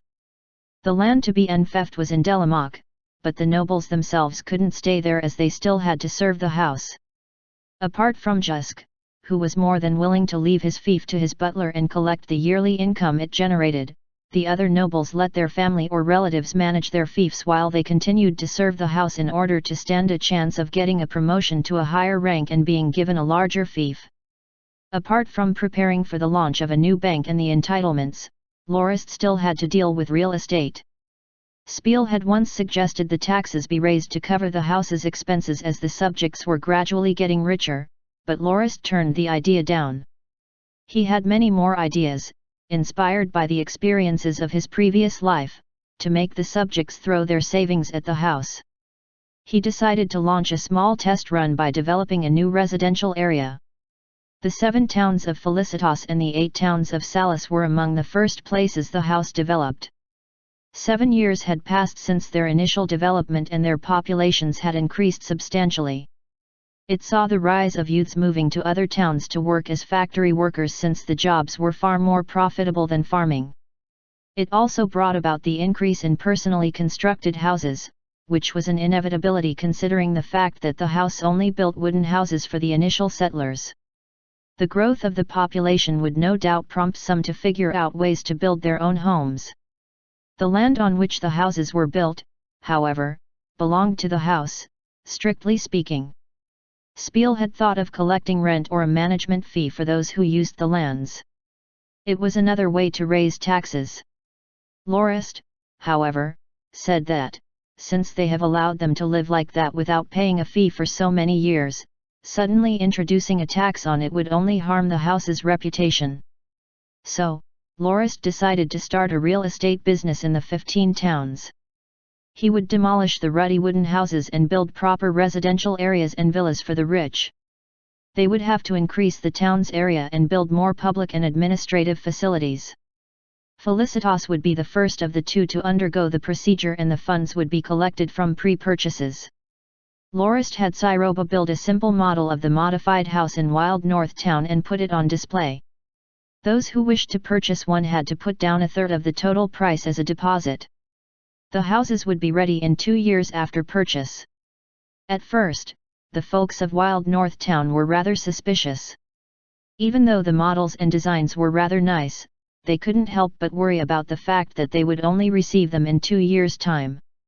While their current houses were crude, they were free and served their purpose, there was no good reason for them to spend unnecessary money to buy the new ones. Lorist came up with a great way of dealing with their reluctance. He simply brought over people claiming to be from other towns interested in buying the houses. The sudden influx of outsiders sent the townsfolk into a panic. If the houses were all bought by outsiders, they would no longer have a place to live. Many dug out the gold coins they had buried to make buy the new houses. "Do you see now?" Lorist asked Spiel. "We managed to get the money they stashed away, and we even let them make the purchase if they don't have enough. Those who incur a debt will just have to work for free for a few years to get their houses. They also have to pay the land lease, which will rise from 30 to 50% thanks to the rise in market prices. Even though the houses are theirs, the land belongs to us. If they don't pay their lease, they will be kicked out of their houses and we can even resell them. The next owner will also have to pay the lease, no exceptions. This is the right way to raise our taxes." Spiel was so fascinated by the scheme that he instantly knelt before Lorist in admiration.